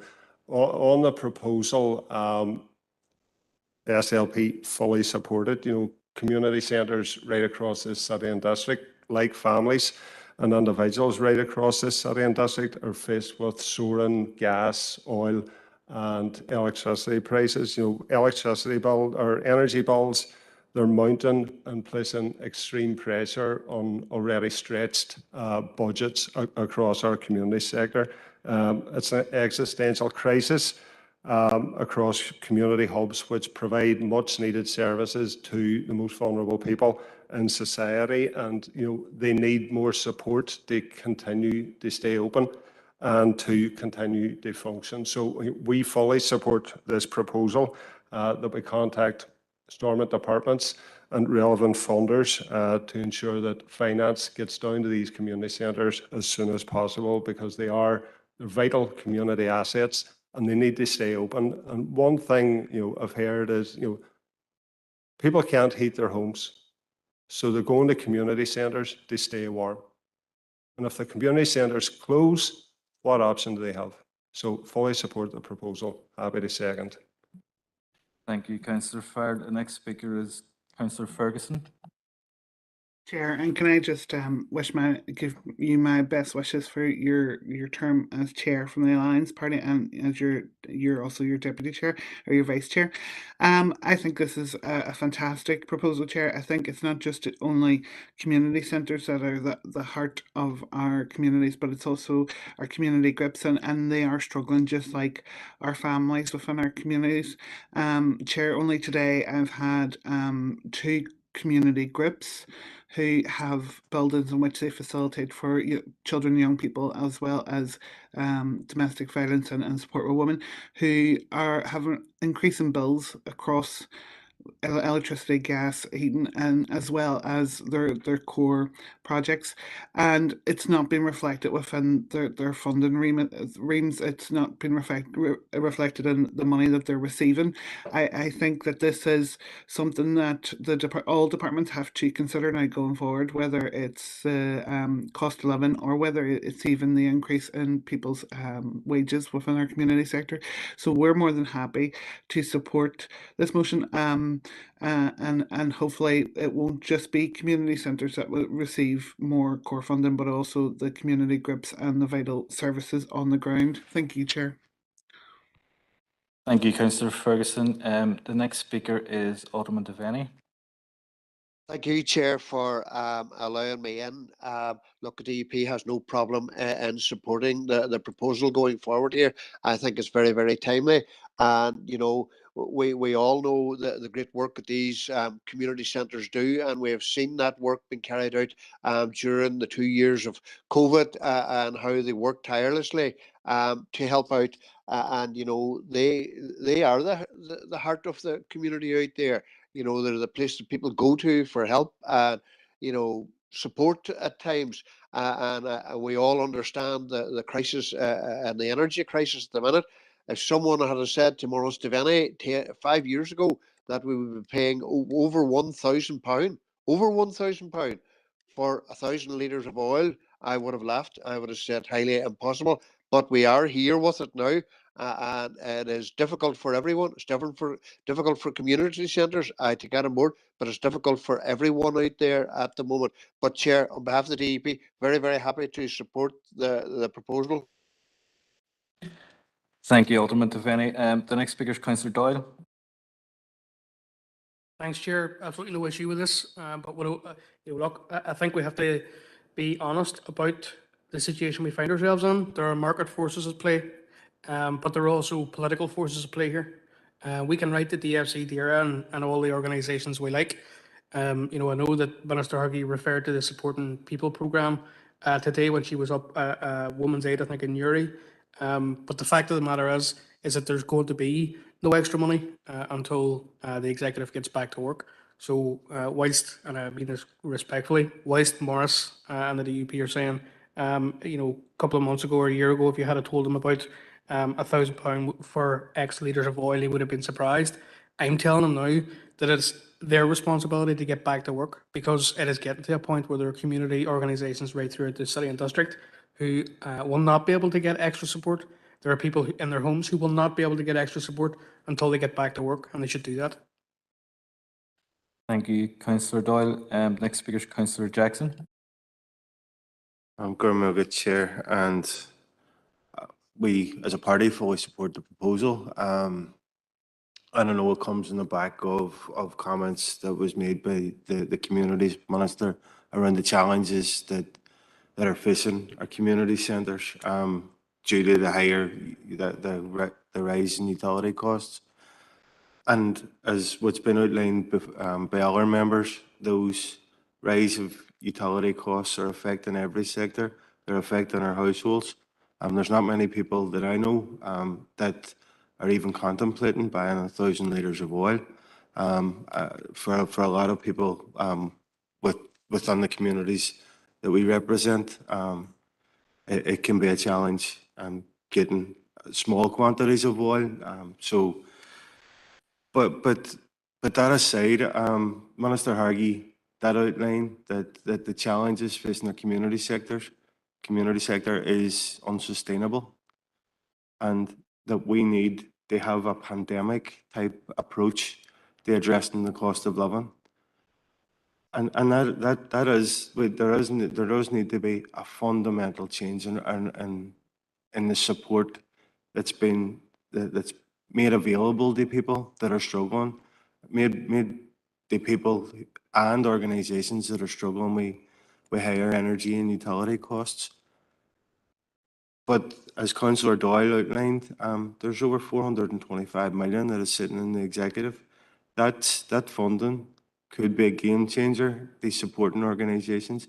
So rather than have supporting things for the optics, I would appeal for the DUP to end their boycott of the executive, recognise the role the community centres play within our community, the vital support that they provide, and get back to work, end their boycott, and unlock the funding that's available to provide that much needed support to people and organisations that are badly in need of it right now. Thanks, Chair. Thanks for your comments, Councillor Jackson. Next speaker is Alderman Hussey. Thank you, Chair, for permission. I'm not a member of committee. And firstly, can I, like others, congratulate you on attending the chair of committee. As I said yesterday in another committee, it's good to see a Derek man in there. And I wish you well in your year ahead. Can I endorse fully the earlier comments of Councillor Ferguson? There are those community groups out there who do not have centres as such, and it doesn't all circulate around community centres as designated.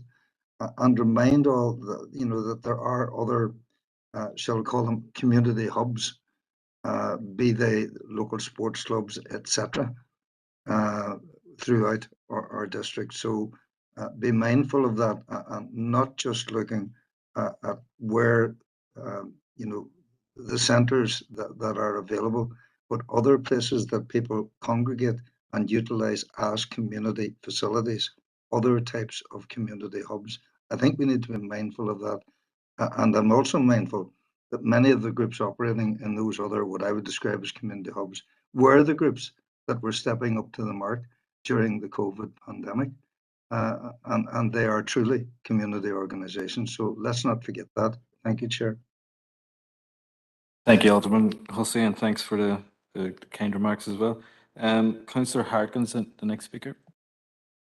Yeah, I said it already, Chair, but all the best this year, chairing the meetings. Hope it goes well for you. We'll try to make it as easy as possible for you. And People Before Profit are happy to support this proposal that you've brought forward here today. And it is worrying that so many community centres are feeling the strain of the cost of living crisis, though I'm not surprised. We're almost a year into this cost of living crisis right now, so it doesn't surprise me that organisations that were already underfunded and struggling are going to be feeling the heat right now, or feeling the lack of heat. So I think we have to do whatever we can to, as a council, to lobby and to make the case that community centres play a vital role in in so many different ways in terms of empowering people in our communities and strengthening communities and bringing communities together. And that applies both to the physical buildings, which need heat, they need lights, they need facilities, they need resources, but also the workers that are in those community centres that I would say are not paid properly and are definitely not getting inflation-based pay raises. So there should be a big push behind the community centres and everybody involved in making them function. And saying that, look, there is hundreds of millions of pounds that could be spent and should be spent immediately to help people right across our society. That should start tomorrow. But there was a debate in Westminster on Tuesday about a wealth tax brought forward by a Labour MP, and a wealth tax, a 10% tax on the top 1% across these islands, could bring in tens of billions of pounds. And the concern for me is that there was nobody from Foyle at that debate, which is a disgrace, because that's what we're going to need if we're going to address this crisis. That we actually need to start transferring wealth away from the billionaires and the energy companies that are sitting on massive profits and putting it into communities. And this is exactly what the problem is. We are working class communities right now are paying the price for profiteering. There's absolutely no reason. There isn't less money in society right now. There is more money, but it's all going to the top. So, we're happy to back this, but we believe that we are going to have a change in the way we do politics, and it's going to be about people power. And we can't forget that there was lots and lots of opportunities over the last year for Stormont, before the DUP collapsed the executive, before the DUP started boycotting it. They actually take emergency action, but they refused time and time again to do that. So we can't forget that. And what that means is that there's no guarantees if Stormont starts again tomorrow that all of a sudden it's going to start prioritising community centres, communities and working class needs. There's going to have to be people power pressure, in our opinion, to make that a reality. Thank you, Chair. Thank you, Councillor Harkin. And the final speaker is Councillor Michaela Boyle. Thank you, Chair. I'm happy and content that Councillor Jackson has said what needed to be said on behalf of the party, but I just want to make the comment that, in terms of the community centres, a lot of people working in the community centres are low-paid workers and who provide critical services to the community, and a lot of voluntary work that goes on within these community centres. A lot of people who work in them for different reasons, to provide us a good service to the community. I'm also very cognizant of the fact that a lot of our summer schemes will be rolled out in these community centres over the course of the summer, and how it'll impact on that. I also want to make a comment. I was speaking recently to a business owner in the town, where his electricity bill over the course of the Christmas period into the new year was £33,000. That was just to keep the lights on and the cookers going. And that's, I can't fathom how anybody could pay that amount of money for an electricity bill, for a small business, for a small restaurant business. It's putting people to the wall, these utility companies, and in terms of what they are charging. So we're going to see more of this, not just in the community centres, but in our town centres, as our businesses turn out the lights and close the doors. We've heard it from a lot of the companies in terms of what they're doing to try and save and try to keep their businesses opened. And it's not going to be possible over the course of the autumn and the winter months. So it'll not just be our community centres that'll be turning the lights out, it'll be the businesses in our towns as well. So thanks, Chair, for allowing me in. Thank you, Councillor Boyle. Councillor Doyle, you want back in? Yeah. Thank you, Chair. And just very quickly, I'm thinking obviously we're going to write to these organisations, and that's perfectly fine. I'm wondering though, in terms of impact, and I don't want to delay this, but is there any way we could maybe reach out to a number of community groups and say, listen, can you put down in black and white what your scenario is at the moment in terms of the financial situation that they find themselves in, particularly with energy bills? I think that might have more of an impact. It'll also show those community organisations that we are acting on their behalf on this. I wonder if without delaying any of that, if we could possibly do that. I think that might be helpful. Thank you, Councillor Doyle. Yep, it's been noted there, and officers will undertake that. Thank you. That's a very good recommendation. Members, I'm not hearing any dissent on this proposal, but if anyone wants to vote against or abstain on it, please let me know in the chat box. I think that's it, passed unanimously. Members, before we move on to the minutes, I'm going to propose a 10-minute break. It's been a long session already, so we're going to propose a 10-minute break, and we'll be back here at 6:05. Thank you, members.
going to move on to item 7, which is the matters arising from the open minutes of Health and Community Committee held on Thursday, the 12th of May, pages 17 to 48.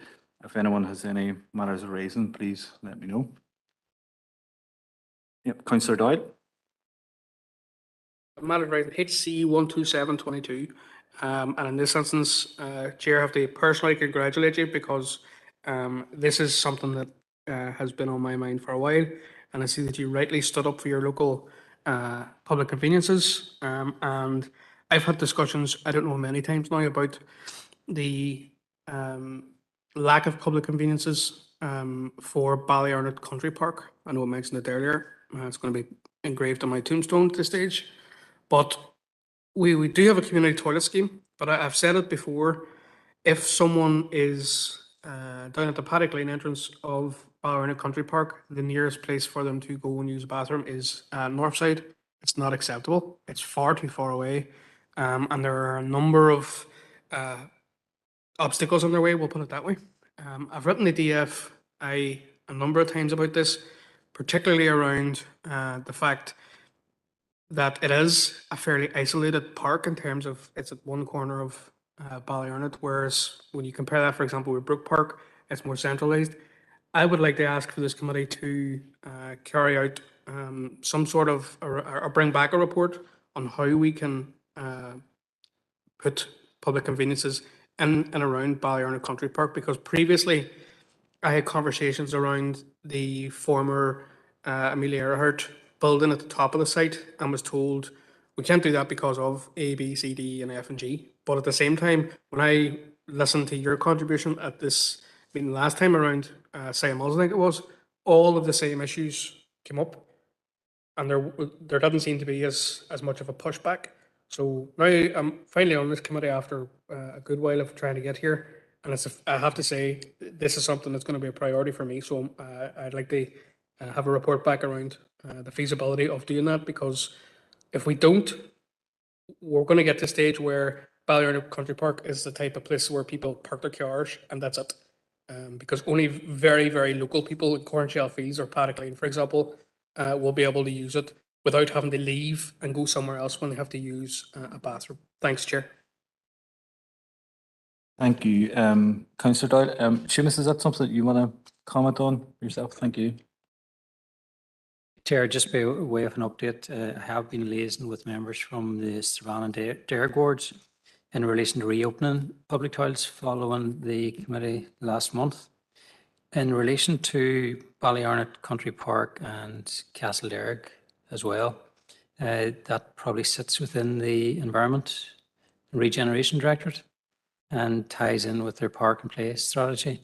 So I'm happy enough to pass on the concerns in relation to that park to the head of service within Environment. Councillor Doyle, yep. Thank you, Chair, and thanks, Seamus. Appreciate what you're saying, Seamus. I've raised that through that director a number of times. I'm asking, because it's been on the agenda here, particularly around public conveniences, that the report comes back here. Because I think in a strategic perspective, when we look at the areas that, Chair, that you had raised around your locale, I think it's perfectly reasonable for those public conveniences to be saved. But we can't just be saving the ones that we already have. I do think we need to be looking at areas that could benefit from them. There are plenty of places that the community toilet scheme work perfectly well for.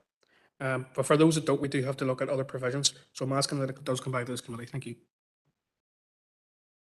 Aaron, is there anything you want to add there? Is that something we can? No, we'll liaise with our counterparts in Environment and Regeneration members and agree the route forward in terms of scoping the feasibility and returning the report.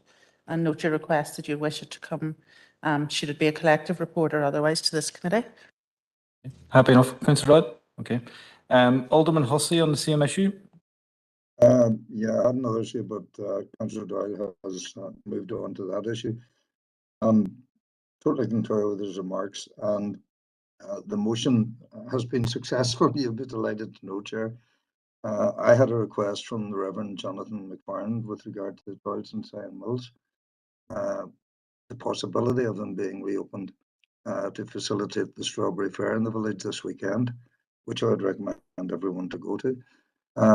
And can I sincerely thank Seamus for ensuring that that will in fact be the case. And I have been told that the intention is to try and maintain and keep open the toilets that we have in those rural areas.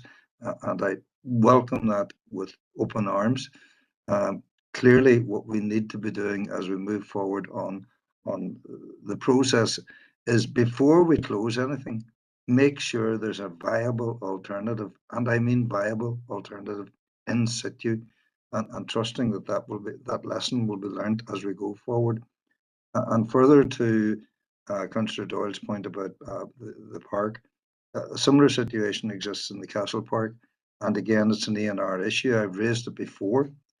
As we try to upgrade Castle Park to neighbourhood, possibly district park, one of the requirements is to have toilet facilities on site.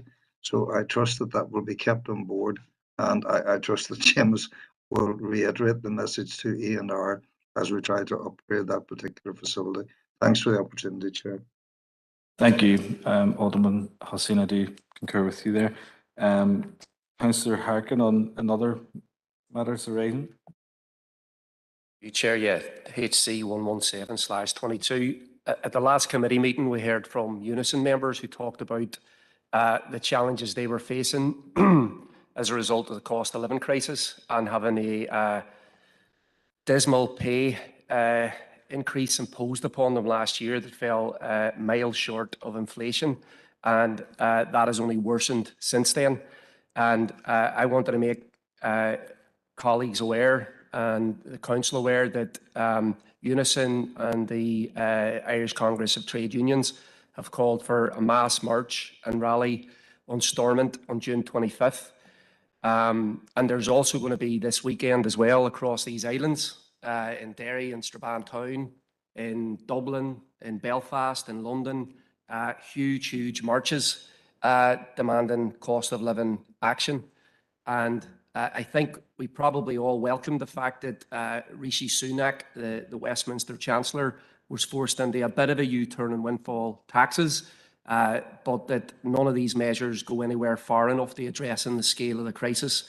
And it's also welcome that we're finding out that some of the funding through Westminster will be making its way into those who desperately need it here.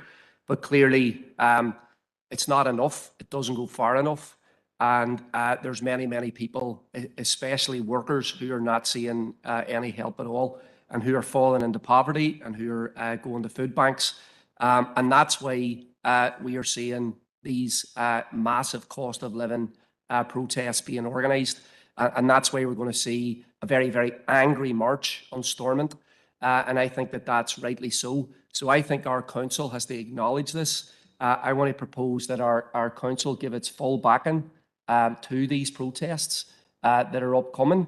And in that way, we show that we understand that that the government action thus far, whether it's been through Westminster or by Stormont previous to its collapse, didn't go far enough, and that we urge right now that more is done, and that we urge that all measures are taken via Stormont to make sure that the money that is there is immediately utilised by whatever mechanisms necessary, and that pressure be put upon all those who are able to facilitate that.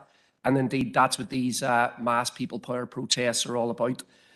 So I want to encourage councillors not only to back this proposal to support the June 25th protest, but also the cost of living rallies right across the islands, and also to go and participate as well, because people need to see that we fully understand the scale of this hardship crisis, and that we are willing to, that politics has to be done differently.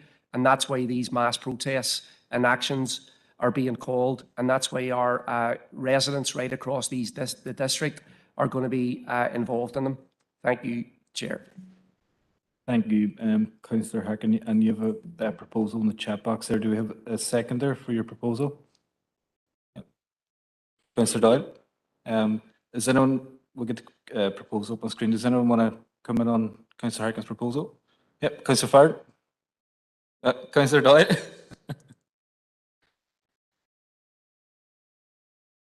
Sure, thanks, Rory. No, look, this goes without saying, but I do think, when we're talking, and Sean's right, when we're talking about the hardship fund, immediately utilised to help those struggling across our communities, I think it goes without saying, and there's no amendment needed. But I'm bringing a motion to full council, which I hope will get support when it does. The support that Stormont has in its power when the DUP decides to go back to work has to be utilised for everybody in our community, because what I'm finding more and more now is it's, people who are on benefits, for example, are getting a certain level of support from public bodies, which is right, but there are so many more working families, working individuals who are now struggling more and more every single week.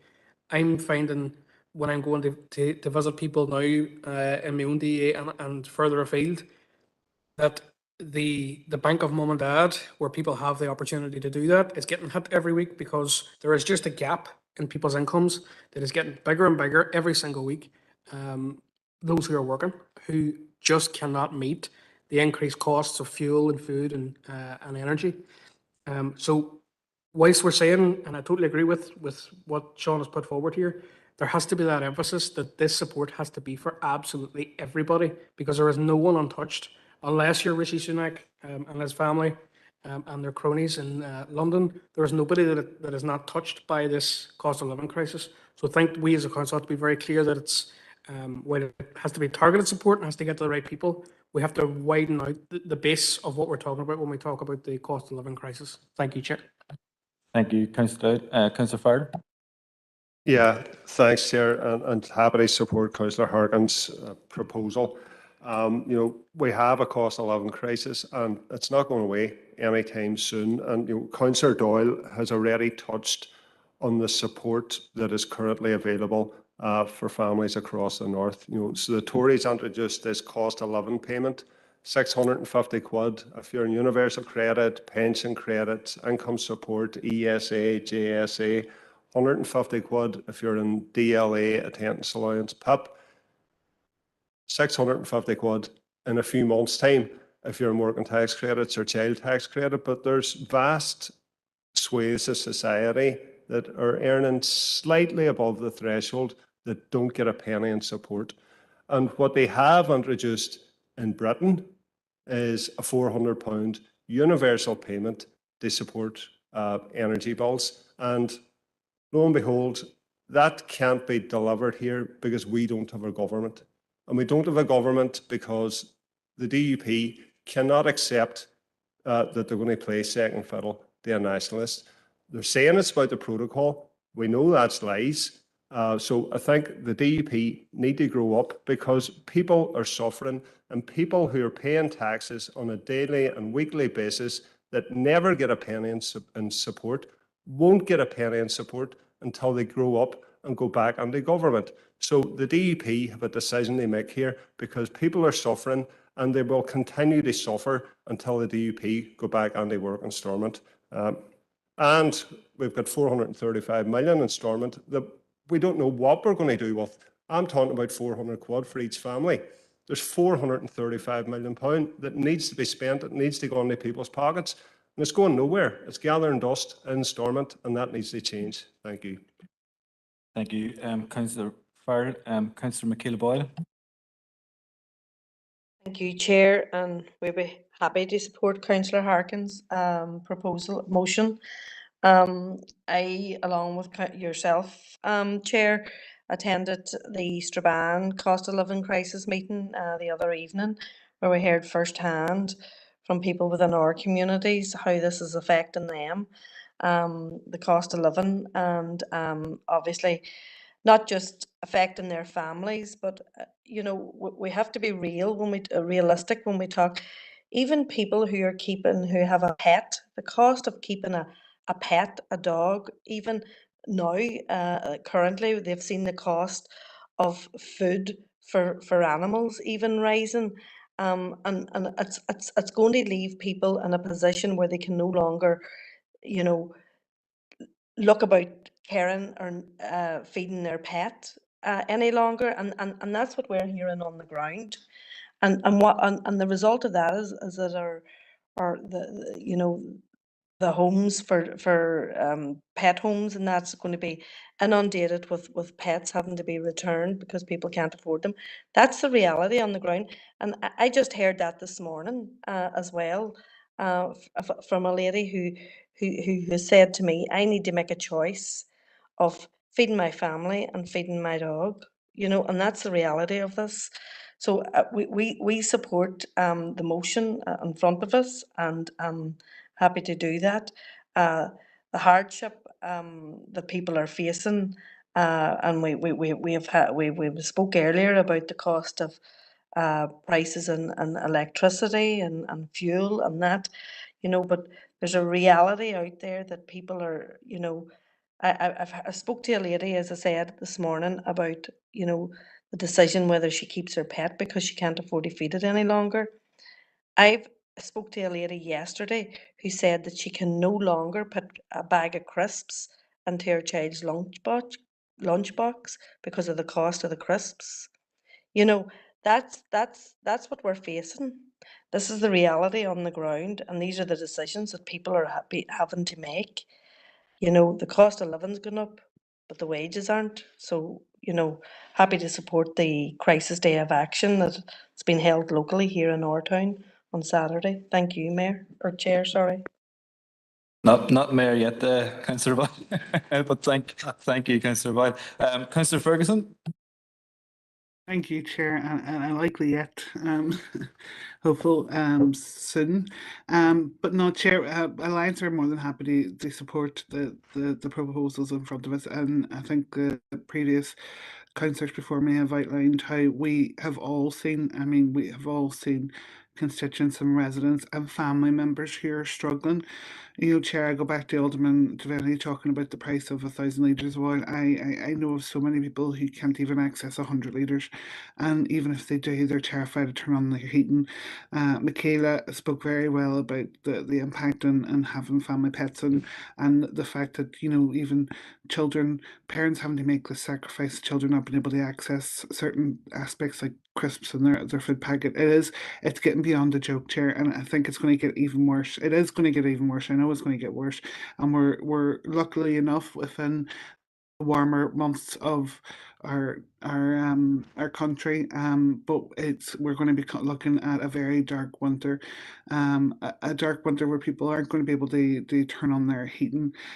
Chair, I think it's time now that we see action. We see action from Stormont, and we need that money out now so that people can start making amends. I am terrified at the thought of, I heard earlier on the radio today that from tomorrow, diesel will be going up to nearly £2, £2.5p, and I think of people like our taxi drivers who have a set rate on their fares. There's families and there's people struggling across our city and district, and it's about time our politicians got in and got the funding out. Thank you, Chair. Thank you, Councillor Ferguson. I have no other indicated speakers. So this proposal is proposed by Councillor Harkin and seconded by Councillor Doyle. I've heard no dissenting voices on this, but if anyone wants to vote against or abstain, please let me know.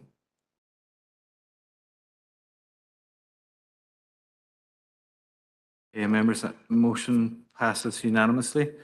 Members, going to move on to item 8, which is the food service plan for. Chair, sorry, I had a request under 121. Apologies, Alderman Hussey. Apologies, Alderman Hussey. If that's on the public convenience, Alderman Hussey. No, it's not. No. No. Okay. Go ahead, Alderman Hussey. Thank you, Chair. And again, I appreciate the leeway. I'm not a member of committee, but it was pitch bookings during the strike action. Both myself and Councillor Turney, well, I had requested a copy of the criteria for pitch hire across the council area, and Councillor Turney had also requested a copy of this. And I'm presuming it's a uniform criteria for pitch booking, whether it's, you know, Brandywell, Melvin, or Mitchell Park. And I understand the issue reference level that teams are playing at, etc. But I presume there's a uniform criteria. I've yet to receive that, and I'm sure, I don't know about Councillor Turney. When will that be forthcoming, Chair? Thank you.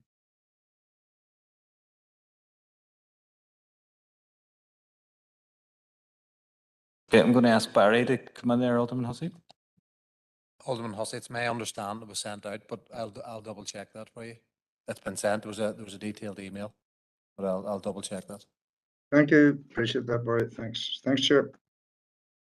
No problem. Okay, members, move on to item 8, which is the food service plan for 2022-23, pages 49 to 96, and Seamus is going to take this item.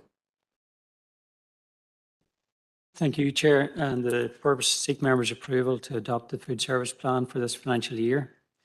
And members, council have a statutory obligation and duties to ensure food manufactured and sold is safe and meets necessary legal standards. There's also a requirement under the Food Standards Agency's framework agreement to produce a food service plan.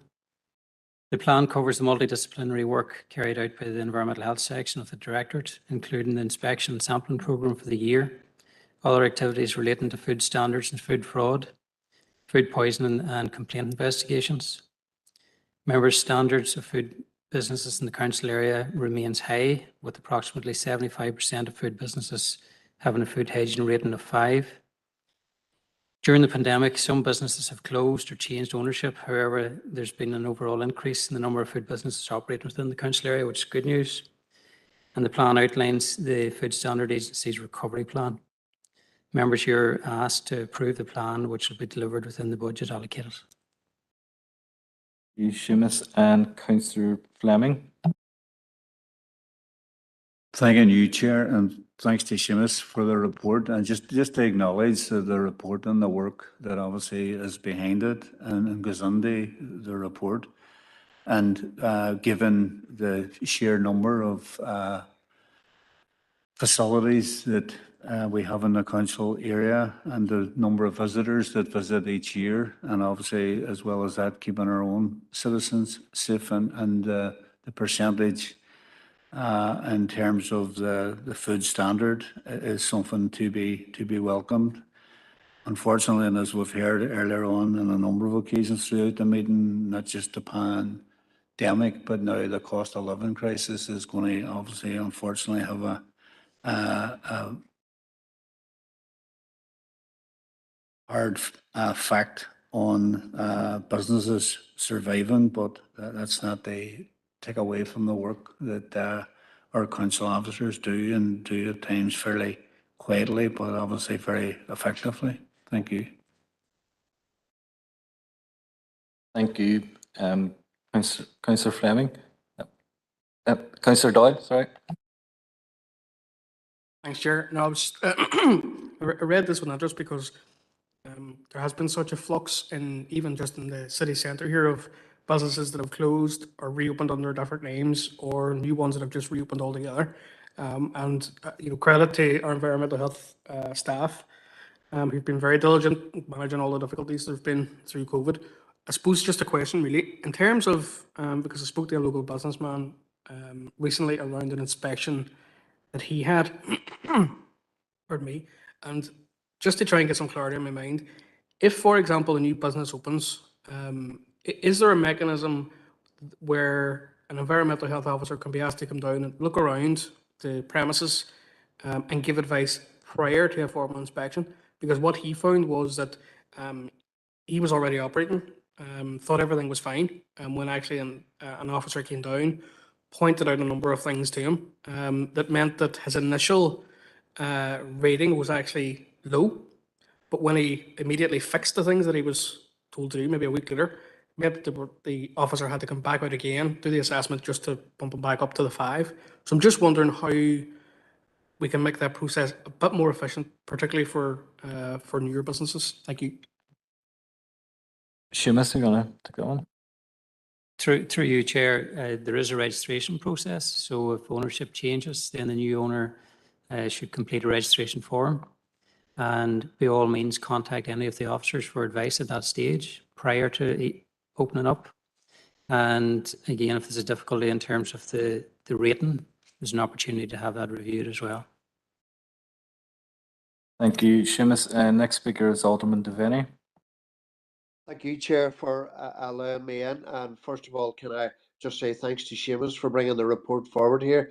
A very detailed report on the work done. And I think it's vitally important that you know, when we look at the many businesses that have been visited, you know, what we are attaining to as a region is, you know, very, very high food standards. And thanks to the good works of Seamus and his team, hopefully we're at that level. And once again, thanks for the work done. Look, Chair, if it needs a proposer, I'm happy to propose the recommendation here. Thank you, Alderman Devaney. And do we have a seconder? Yep. Councillor Farrell, you want to come in on this item?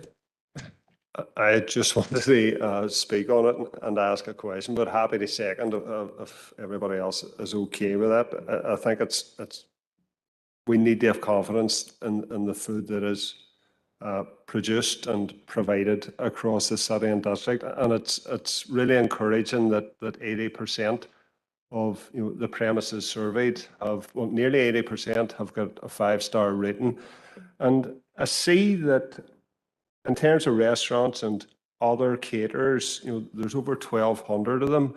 But would we do inspections on like care homes and school canteens, or would that be another agency that would be responsible for that? Is it only commercial premises that we do, or would it be like care homes, canteens, etc.? Yeah, the officers would carry out inspections in those types of premises, in particular schools. Yeah. Thank you. Councillor Farrell, I have no other indicated speakers, and the item has been proposed and seconded. And I've heard no dissenting voices. So going to move on to item 9, which is the support for sport and club maintenance grant aid programmes, pages 97 and 98. And Barry's taking this one. Thank you, Chair. Members, the purpose of this report is to seek your approval to roll out our support for sport grant aid programme and the club maintenance programme for sports clubs in this financial year using existing budgeted funds. Members, you'll be aware that we have our support for sport grant aid every year, and the need to establish and deliver a club maintenance programme was one of the key recommendations of our playing pitch strategy. We do have an underspend within sports development. We have £60,000 within the rates for our support for sport, and we have a 40,000 underspend. So we're suggesting members that 60,000 for the support for sport and a 40,000 budget for the maintenance programme.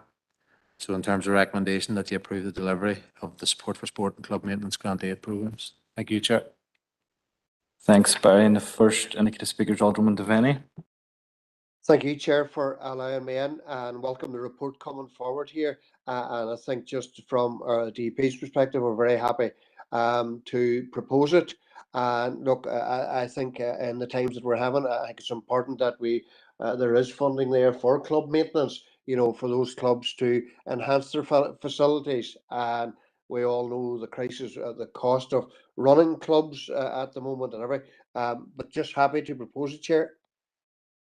Thank you, Alderman Devaney. And next speaker is Councillor Farrell. Yeah, thanks, Chair. Happy to second on behalf of the SDLP. I think it's important that we as a council invest in sport and recreation, and that we target that investment at hard to reach sections of society that are currently underrepresented in sport. Health is your wealth, and it's important that we support people to lead a healthier and more active lifestyle.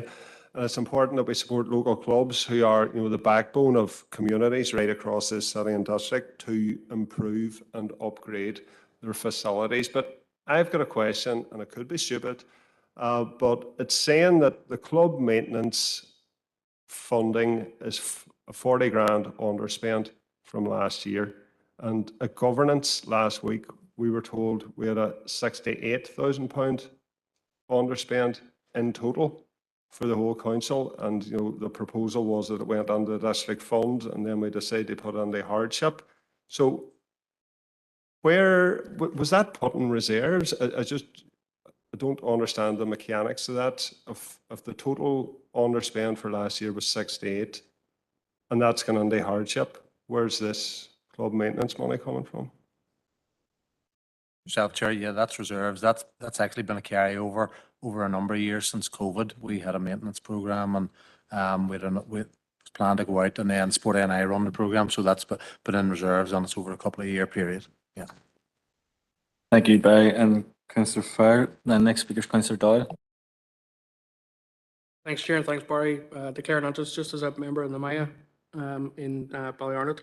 One of the things I just wanted to double check was in terms of what the funding might be used for successful clubs.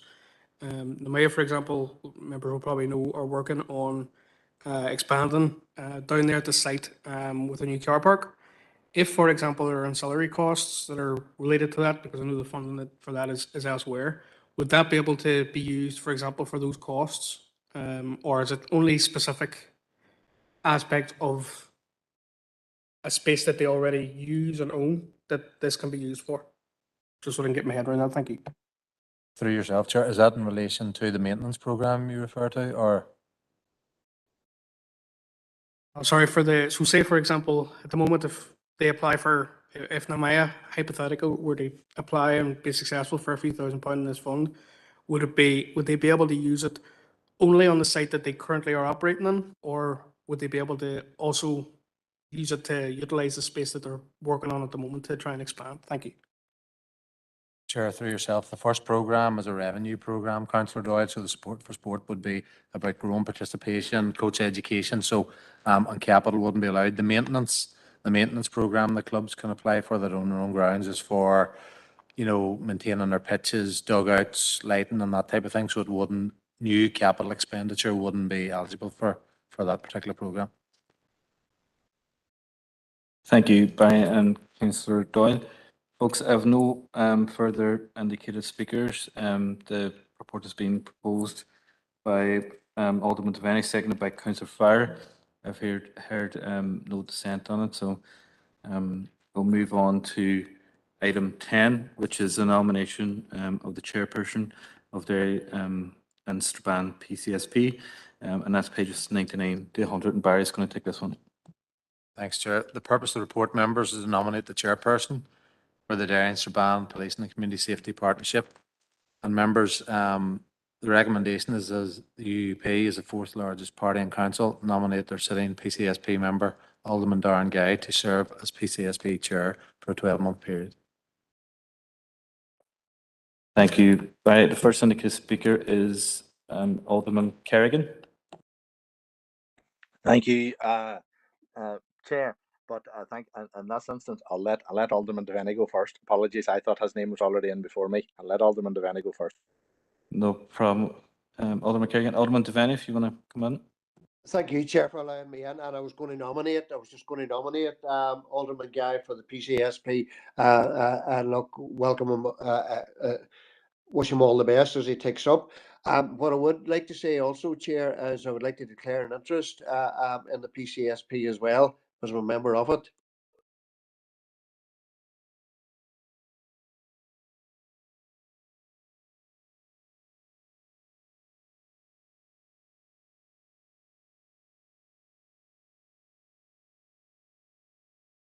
Thank you, Alderman Devaney.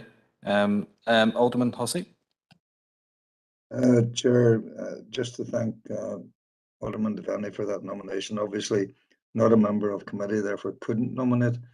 And I think Alderman Guy probably felt it would be a bit awkward for him to nominate himself. But Alderman Guy is the chosen representative from the Ulster Unionist Party, and I wish him well in his year going forward within PCSP. Thank you, Chair. Thank you, Alderman Hussey. And the next indicated speaker is Alderman Guy. Thank you, Chair, and thanks to Alderman Devaney for the nomination. Looking forward to me here as chair, and obviously a few people have gone before me there, so I can ask some advice off them as well. So thank you, Chair, and thanks for the nomination. Thanks, Alderman Guy. Councillor Farrell. Thanks, Chair. If you need a seconder, I'm happy to second that proposal. I have the greatest of respect for Alderman Guy. He's probably going red there online, and the SDLP wish him the very best for the year ahead. He's fair, he's honest, he's community focused, and we're sure he'll do a tremendous job. So happy to second, and good luck, Darren. Thank you, Councillor Ferguson. I do agree with your sentiments there. Can I bring in Alderman Keith Kerrigan? Thank you, Chair. Apologies, Chair. I was sort of giving Alderman Devaney the opportunity to put forward Alderman Guy, as he was the outgoing chair of the PCSP, is where my kind of logic was there. But Councillor Farrell seconded, so I'm more than content to support the proposal and seconding there for Alderman Guy for the office of chair of PCSP. I will also, Chair, declare an interest as a member of the PCSP, and Chair, just at this opportunity, wish you well, Chair, in your term of office. Again, with another Derek man taking the chair of the committee. We'll see how many chairs and that we can take over the next periods of time. But Chair, we wish you well, and your vice chair as well, Councillor Farrell. So thank you very much, Chair. Thank you for the kind sentiments, Alderman Kerrigan. Next I have Councillor Doyle. Thanks, Chair. To be honest, I'm in a bit of a sticky wicket with this one because, like Councillor Farrell, I have the greatest of respect for Alderman Guy, and whether I like it or not, he's going to be chair of the PCSP, and I don't hold that against him. But I have to take this opportunity to remind everybody and to remind respectfully Alderman Guy, when he takes the chair, that we as a council passed a number of motions with regards to tactics utilised by the PSNI over recent months. We wrote letters. We were supposed to have the local district commander here. He ran a mile the day beforehand. We then sent a letter to his successor asking for him to come before this council because we as elected representatives had serious questions to ask him and of him. To my knowledge, we didn't even get a response back. That attitude by the PSNI to genuine concerns raised by elected representatives is not just for the PCSP. It is for all of us to undertake. And their attitude to elected representatives outside of the PCSP is unacceptable. I haven't forgotten the fact that they have refused repeatedly to come before the representatives of this city and district, and I will continue to ensure that they do that. I don't want to vote against this today because I do have great respect for Darren, but I would say to him that I won't be making his life very difficult, but I can assure him that I don't share the view that the PCSP is the only place within the frameworks of this council and wider afield that the PSNI can be held to account. They must be held to account wherever they require it, and that includes this council. Thank you. Thanks for that, Councillor Doyle. Next we have Councillor Michaela Boyle. Thank you, Chair, and just to offer our best wishes to Alderman Darren Guy as he takes up the chair, and just to pay tribute to the outgoing Chair, Alderman Devaney, for the work that he has done with elected reps over the past year as he had chair. I think it might be an opportunity now that we're kind of coming out of the COVID and we're having meetings publicly now, and still hybrid, but very much public. I think it would be an opportunity, just on the back of the comments that Councillor Doyle has made, that we have that opportunity now to have some of our PCSP meetings in public that are open and transparent and public friendly. So just to offer the reassurances to the elected members who are not members of the PCSP, that hopefully they will have the opportunity to do what we do and hold an account to the PSNI, holding them to account and engaging with them in a public forum, that they may have that opportunity over the course of the next year. Thank you, Chair.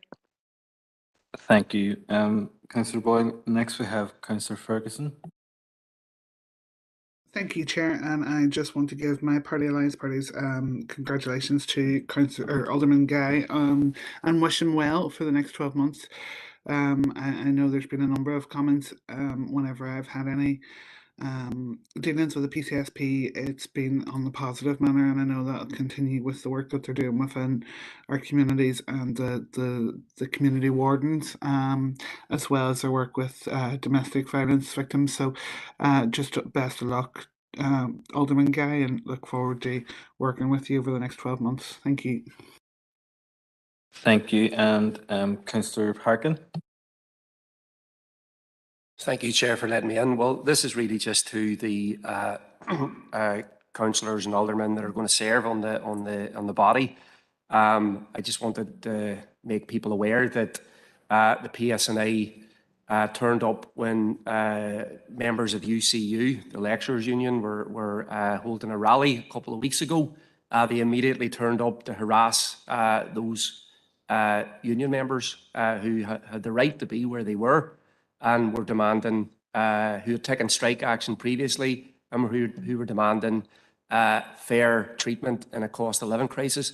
Not only did they do that, when our council workers were on strike, there was an issue in Strathfoyle, and who appeared on the streets straight away when workers put up a picket line?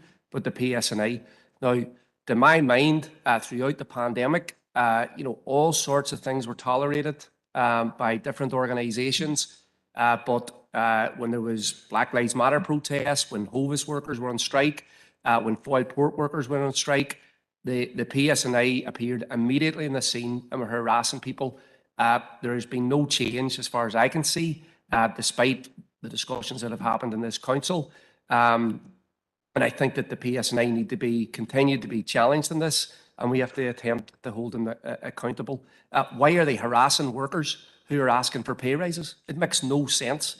Why is that happening right now? There's something fundamentally wrong where the police turn up and start questioning, harassing, intimidating, and putting a chill factor on workers who are having to go to food banks, whose jobs are in jeopardy, and who we all agree as a council have every right to take a stand. And in fact, we just voted through another motion now backing mass protests led by trade unions. And yet we have the same scenario of the PSNA turning up every time there's a workers' action and harassing people. Thank you, Chair. Thank you, Councillor Harkin. And Councillor Donnelly is the next speaker.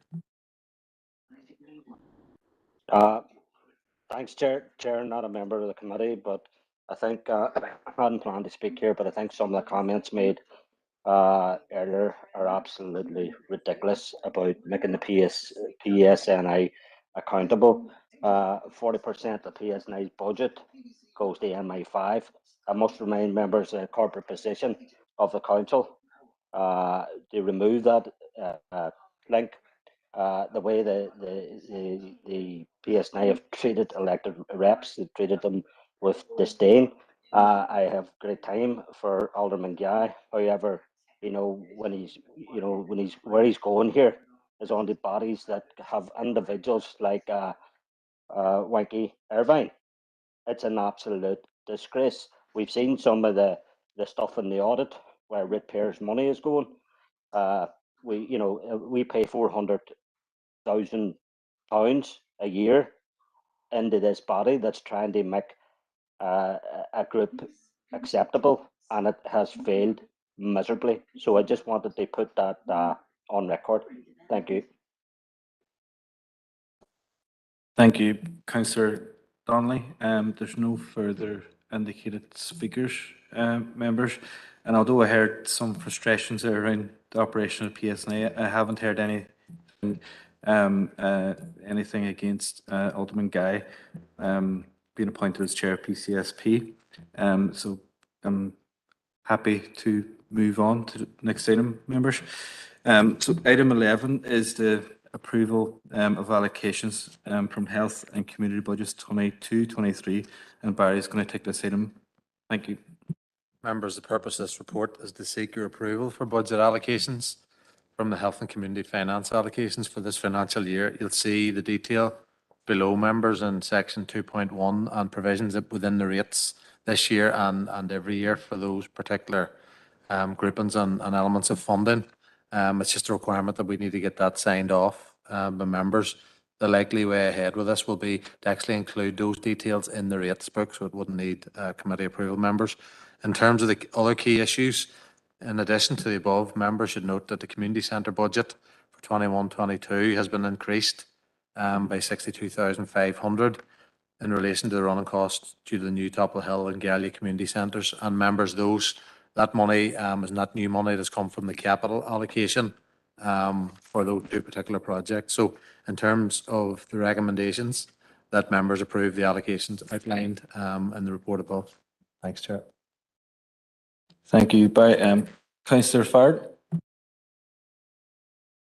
Thanks, Chair. You saw me? Right, that's good. Happy to propose this item on behalf of the SDLP. This is like a nearly £500,000 investment in community facilities and community programming. And I particularly welcome the fact that we've had to increase the community centres budget, and that's due to the fact that we have two fantastic state-of-the-art community centres in Gallia and Top of the Hill. So we welcome that, and the SLP supports this proposal. Thank you. Thank you, Councillor Farrell. Next indicated speaker is Councillor Doyle. Thanks, Chair. Thanks, Barry. No, happy to second this, and I like the previous speaker to highlight the fact that it's great to see that that we're going to have extra money to pay out to particularly the new Gallia Community Centre, which has been long and hard fought for. Just in terms, Barry, if you can, in relation to the conversation we had way at the start here around the budgets for community centres, have we had any requests from community centres that we know of yet to say, look, we're getting, we have X amount of costs, we're under pressure in any kind of area, that we could maybe look at to see if there's any other funding we can leverage to help them? Through yourself, Chair. Councillor Doyle, not as yet. There have been a few discussions, particularly in the rural area, because members will be aware we have our own council-owned community managed centres, and we pay the running maintenance costs, heating and that. So that's something that the Chief Finance Officer will be presenting through governance around the rising costs of our own property and estate. So we as a council, that we will have to cover those because we own those, but we do know that there are some concerns out there, particularly in the rural communities, that avail of our venue support fund, and we're currently out for that. So we do expect the demand for that to be unprecedented, and we expect that coming in and as part of those applications that, the £12,000 or £7,500 won't be anywhere near enough to cover their costs. So that's something we'll likely bring into members in later months once we've got a handle on that. Thank you. Barry, the next indicated speaker, or Councillor Doyle, are you happy enough with that response? Yeah. The next indicated speaker is Alderman Hussey.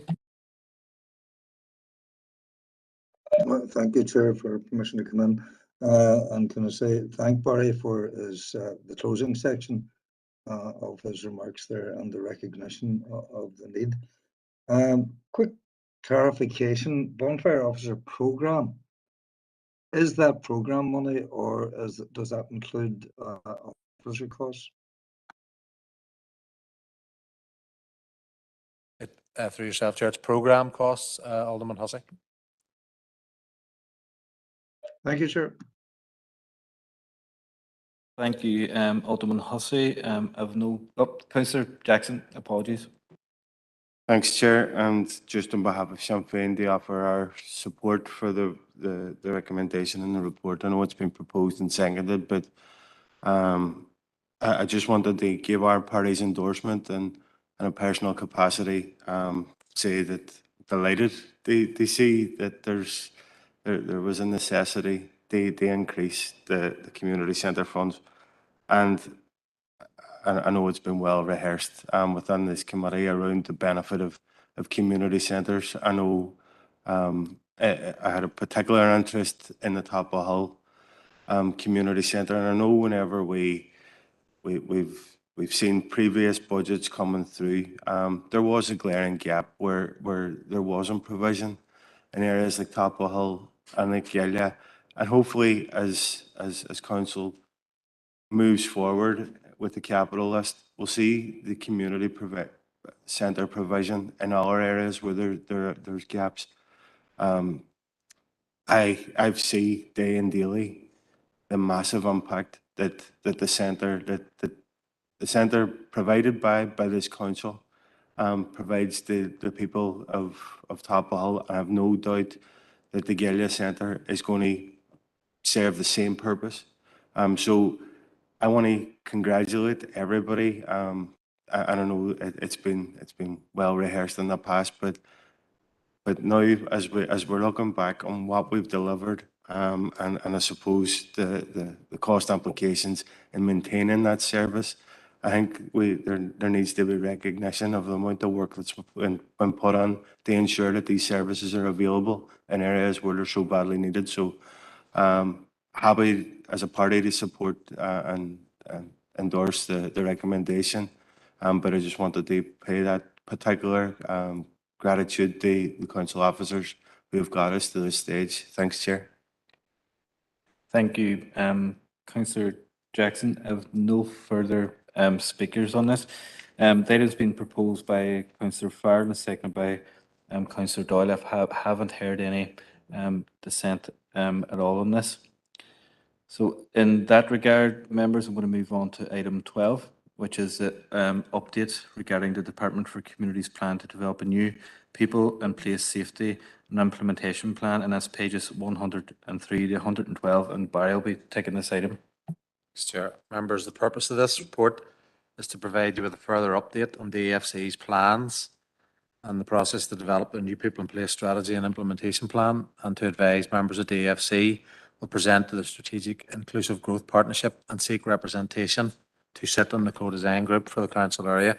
Members, this is quite a detailed report. I'm just going to run through a couple of key areas on it. DFC, as I've said, are now beginning the process of reviewing their existing neighbourhood renewal strategy. The review team has been set up to carry out an inclusive engagement and co-design process. They intend to start the process. They've already actually members started during May and into June with the intention of having a draft strategy in place this sometime next year. The review process will begin with the establishment of locality co-design groups. Where appropriate, the AFC will use existing council area structures and memberships of existing forums. And they give examples, community planning partnerships and in the co-design groups. This should effectively contribute to maximising opportunities for integrating work on the ground. To ensure that the approach for the review is as inclusive as possible, the structures will reflect representation from a range of government departments, councils, the community and voluntary sector and regional bodies, and the role of the locality co-design group will be to inform the shaping of the new strategy and associated implementation plan.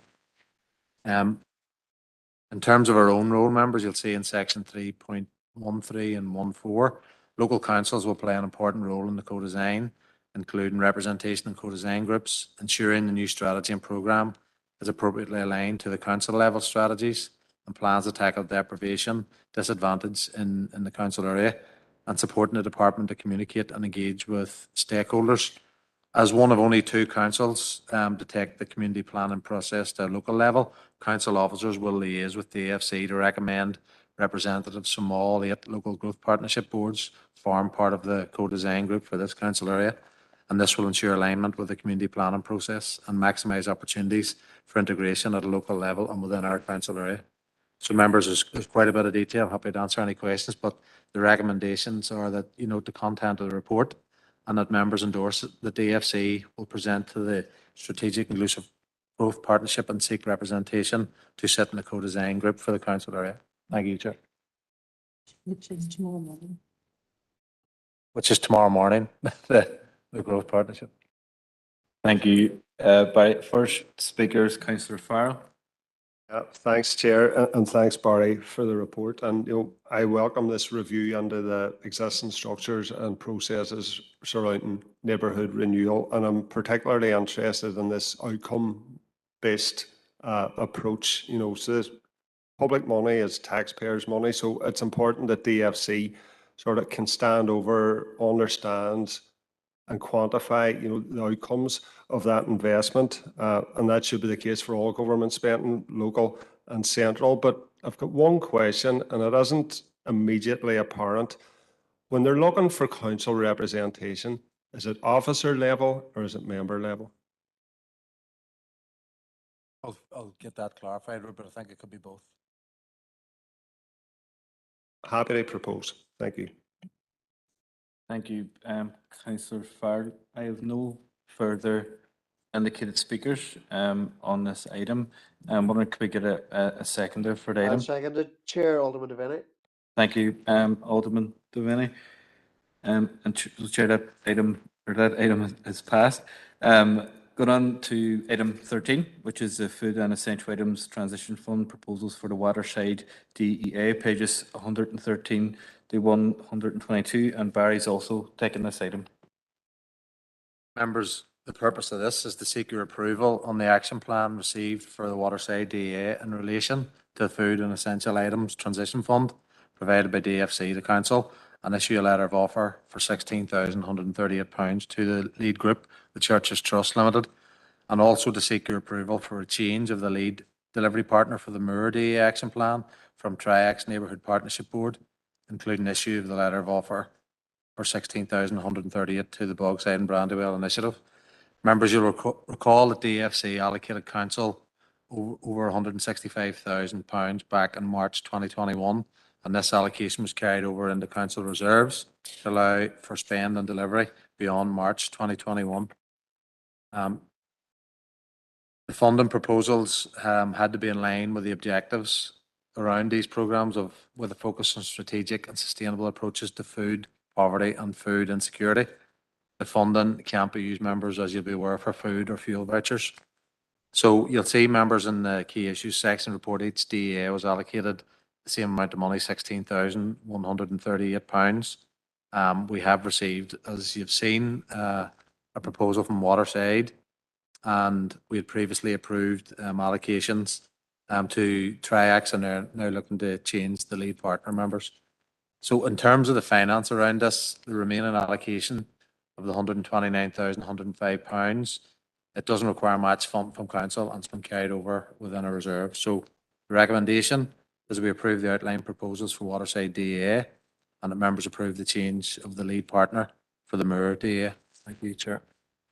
Thanks for that, Barry. And the first speaker is Councillor Jackson. Good Chair, and we're happy to propose the recommendation. The Churches Trust have a long track record of supporting people within the Waterside DEA. I know they had an integral part in terms of supporting people during the pandemic, and I've every confidence that on their ability they fulfill their obligations in relation to this. We have to acknowledge that it is a modest amount of money, and the expectation, there can't be any expectation that as a result of this we're going to eradicate food poverty, but the objectives of the fund is that we move towards a more sustainable pathway, and they help support people who are struggling with food poverty, and more people are during the current crisis. That they have a better pathway, or a pathway to a more sustainable way to provide food for their families. So we're fully supportive of the recommendations, but we're realistic in terms of the outcomes as well. That we do need a much greater support for people within our city and district right across the north. And I'm not going to rehearse the comments earlier around the need for additional executive funding, but the reality is that people are struggling. The modest amounts that's been mentioned in this report isn't going to cut it, but support is welcome nonetheless. So happy to support. Thank you, Chair. Thank you, Councillor Jackson. The next speaker is Councillor Doyle.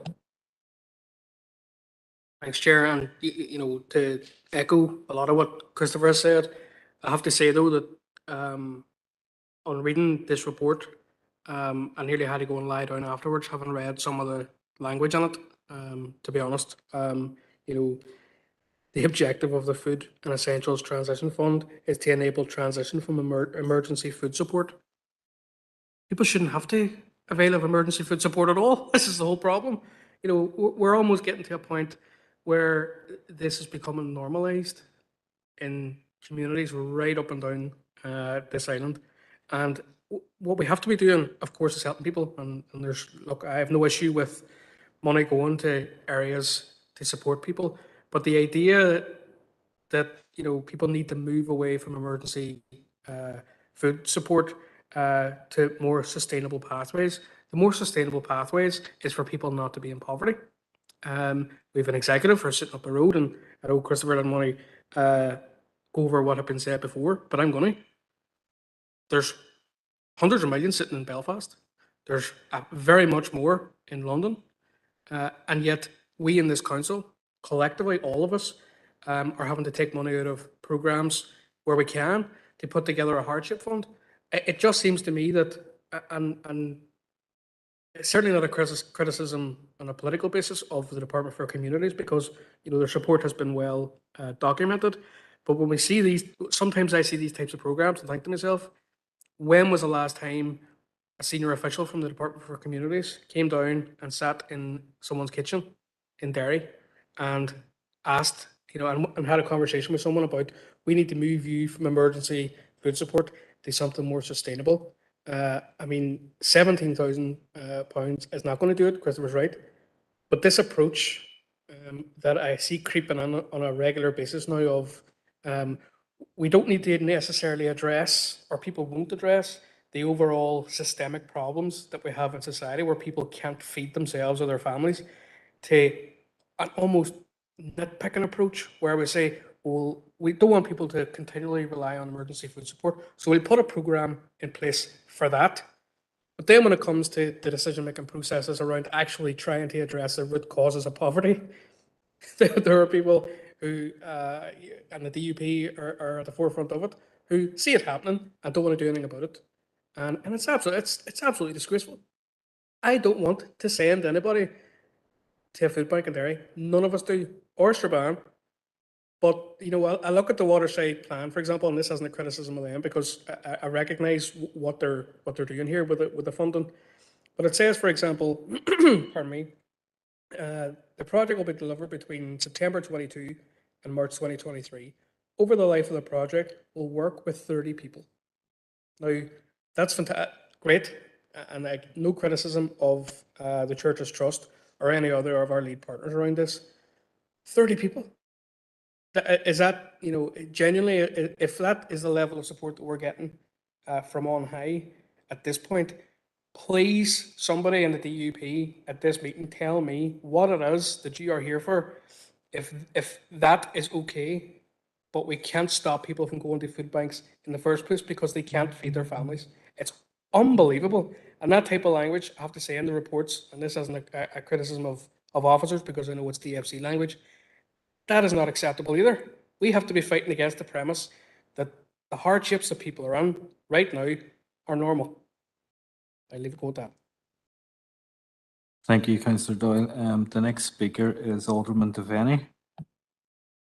Thank you, Chair, for allowing me in. And look, on behalf of the DUP, we have no problem in supporting the recommendation here. And as you know, we have heard good recommendations here for the Church's Trust and the work that we do, and we know the good work that they do carry out there. But happy to support the recommendation. But I would just like to say to Councillor Doyle, it's a good job he wasn't sitting in that seat when Sinn Féin brought down the Assembly for 3 years. He would have made some noise about that. Thanks, Chair. Thank you, Alderman Devaney. Alderman Guy, the next speaker. Thanks, Chair. And just to basically repeat what everyone else is that Ulster Unionist Party totally back this item, and we welcome the funding.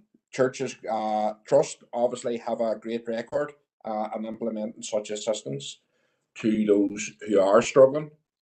Councillor Doyle's perfectly correct in saying, you know, we should be doing more. There should be more money released from higher echelons. But I visited the pantry yesterday, and they are low stocks. Now I don't know whether I spoke with some of the church's trust then, and you know, they feel that maybe it's they're the end of the line when they're getting the stuff down from Belfast and so on. But they're seriously lacking in produce out there, and I know it's just one day a week, but there could be there's definitely a need for more. Well, I could have come up with a list here today, but I think if we can even offer more assistance to them through the emergency funding that we're putting together, it might be an idea. Thanks, Chair. Thank you, Alderman Guy. The next speaker is Councillor Harkin. Thank you, Chair. And like everyone else, we'll be happy to support this proposal. It's a very modest amount of money, but it's at the heart of a big discussion, and we'll support getting money out to vulnerable people, no matter how much the amount is, and you know, we want to make sure that there's organisations that are best fitted to do that. But that, yeah, it is a very small amount of money, and the reality is there is a normalisation of what's called food insecurity, and food insecurity means people are starving, because people are starving right now. People are skipping meals, adults and their children, and that's the reality.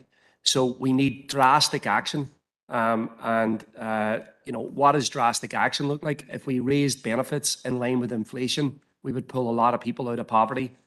The government is refusing to do that, and that's true of Westminster, Stormont, the Dáil. If we raised wages in line with inflation, we would pull a lot of workers out of poverty, and they wouldn't need to go to food banks. We should be putting price caps on food. Why aren't we doing that? Why isn't there even a discussion about it? Because in my opinion, and in our opinion, most of the political establishment don't want to put it up to big corporations. And energy companies right now are taking food out of the mouths of children. Billionaires are taking the money out of the mouths of children that are starving in this city, and starving across the north, starving in the south, and starving across the water as well. So, you know, we're happy to support this, and we'll support all these types of measures. But we need, you know, we need a fundamentally different way of approaching what is galloping inequality across our society. And indeed, again, that's why people are going to be going out on the streets in huge numbers, hopefully hundreds of thousands, and hopefully there'll be thousands of people going to Stormont on June 25th to make clear that there needs to be radical action to address the scale of this hardship crisis. Thank you, Councillor Harkin. Members, this paper has been proposed, but I don't have a seconder. If we can get a seconder. Happy to second, Chair. Alderman Devaney. Thank you, Alderman Devaney. Oh, Councillor Farr. Quick question. I agree with everybody else. Household finances are being massively squeezed. Inflation is soaring. Electricity, gas, oil going through the roof, and food prices are going up too. And you see it in your weekly shopping bill. So any support that can go to people in need is very, very welcome. But I've got a question. So we're being asked to approve Waterside and the Moor. Are all the other plans in, or are we waiting for any of the DEAs to submit their plans for food and essential items? Thanks.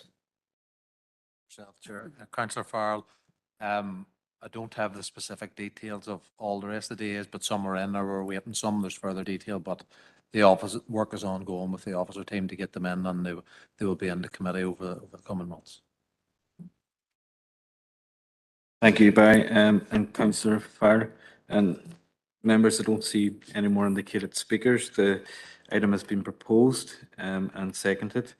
I haven't heard any dissent on the recommendation, so it therefore passes. Members, going to move on to item 14, which is the consensual grant making model 21-22 action plans for the Moor and Sperrin DAs, and consensual grant making action plan for 22-23 for the Waterside DA, and that's pages 123 to 152. And Barry's going to take this item as well. Thanks, Chair. As highlighted by the Chair, members, action plans have now been received for Spurn 21-22 in Appendix 1, Moor in Appendix 2 for the same financial year, and Waterside for this current financial year, and that's in Appendix 3. It's anticipated the remaining action plans for Foyleside and Faughan will be brought to committee for approval once received by Council. Members, you'll be aware from previous reports on this that each DA has been allocated £15,000 via the local growth partnership boards, and the action plan submitted as attached in your appendices provide an indicative breakdown of the associated costs in relation to delivery and implementation of proposed projects. So in terms of the recommendations, members, that you approve and endorse the action plan submitted by the Spurn Local Growth Partnership Board for 21-22 financial year, including issue a letter of offer to the lead group, Glenelly Development Trust, for 15,000. Members approve and endorse the action plan submitted by the Moor Local Growth Partnership Board for 21-22, including approval to issue a letter of offer to the lead group, Bogside and Brandywell Health Forum, for £16,010. And members, that additional £1,010 is carried over from the previous year. And finally, that members approve and endorse the action plan submitted by Waterside Local Growth Partnership Board for the 22-23 financial year, including a letter of offer of £15,000 to the lead group, Waterside Neighbourhood Partnership. Thank you, Chair. Thank you, Barry. And I see there's a few declaration of interest on the chat box from Alderman Devaney and Councillor Jackson. Members, I have no indicated speakers for this item. If we can get a proposal. I'm happy to propose, Alderman Devaney. Seconded. Who seconded there, sorry? Okay, so far. I share. Okay. I've heard no dissent on this item either, so the recommendation passes on this, members. Members are going to move on to item 15, which is the Children's Services Cooperation Act reporting, pages 153 to 164 in your pack, and Barry is again taking this item. Members, again, it's a detailed report. I'm happy to answer questions on it, but in terms of the recommendations, members, to update you on reporting requirements of the Children's Services Cooperation Act 2015, and to seek your approval for the first round of reporting on the Children's Service Cooperation Act to be submitted with UNICEF Child Friendly Cities and Communities, the North West Ministry of Youth, and Youth Making It Happen, the participatory budgeting project, as examples of how Council is adhering to the requirements of the Act. Thank you, Chair.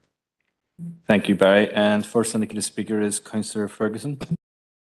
Chair, no, thank you, Barry, for the report, and I'm happy to propose the report. It just shows you how much we actually do over and above the good work that we do within our city and district, and some of the stuff that we've really been a leader within.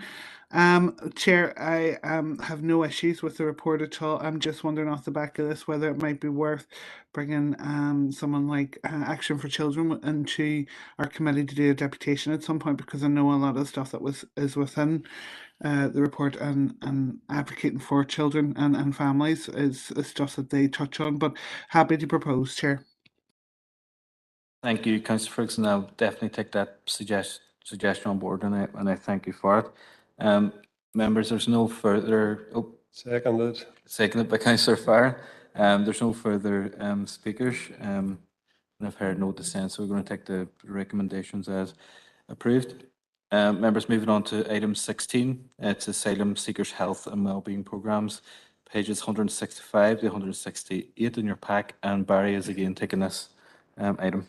Members, the purpose of this is to update you on work within our sports development section to support the current asylum seekers based in the city and to seek your approval for support through the Good Relations Programme.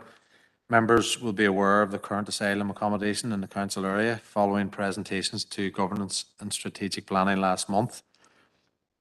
Members, you'll be aware that some hotel rooms in the city are currently being for single male asylum seekers, and the Executive Office has also informed Council that additional individuals are being moved into houses in the city. An operational group of key stakeholders is currently being set up by mayors and the Executive Office in order to coordinate wraparound services. Some programmes can be delivered through Council over the short term, while the operational group becomes established. A survey of interests has shown that health and wellbeing and sports initiatives highlighted as the main interests within the male group. Council officers will liaise with key stakeholders going forward through the operational group, and I think that's very important, members, in terms of any further funding coming down the line for initiatives for the asylum seekers. It's proposed that the following key activities are taken forward immediately, with any follow-up over the longer term becoming part of discussions and actions through the operational group. So within the sports development section, we can facilitate an 8-week physical activity and sport programme, weekly taster sessions, and activities like walk, jog, run, cycling and football. The physical activity and sport programme will be provided from existing sports development staff and resources, and any participant who shows an interest in continuing an activity after the 8-week taster period, the sports development team will facilitate the creation of links to transition to suitable local sporting organisations. Good Relations Programme around wellbeing. Within the Council Good Relations Action Plan, there's provision made for programmes to support members of the BAME community. It is suggested that the following programmes are supported immediately: an orienteering programme showcasing some key sites within the city and district, which could be of interest to the recently arrived, and you'll see the sites below, members. A befriending social cafe, which allows newly arrived to interact and engage socially with locals and other cultures, and the development of a digital welcome pack that will include a range of information that will be beneficial for newly arrived individuals. In order to ensure this programme, members, can commence as soon as possible, it is proposed a delegated authority granted to the Director of Health and Communities to allocate funding outlined for within the Good Relations Action Plan immediately, as you see in section 4. So there's no financial impact, members, within the sports development programme, because we'll do that with internal resources. A maximum amount of 5,000 will be required for delivery of the Good Relations element of the programme. This is already available within our Good Relations programme budget, and the welcome pack will be designed in-house through existing council resources. So in terms of recommendations, that you note the work being carried out by sports development in relation to the delivery of the Asylum Seeker Sports and Wellbeing Programme, and approve the delivery of the Good Relations initiative as outlined above. Thanks, Chair.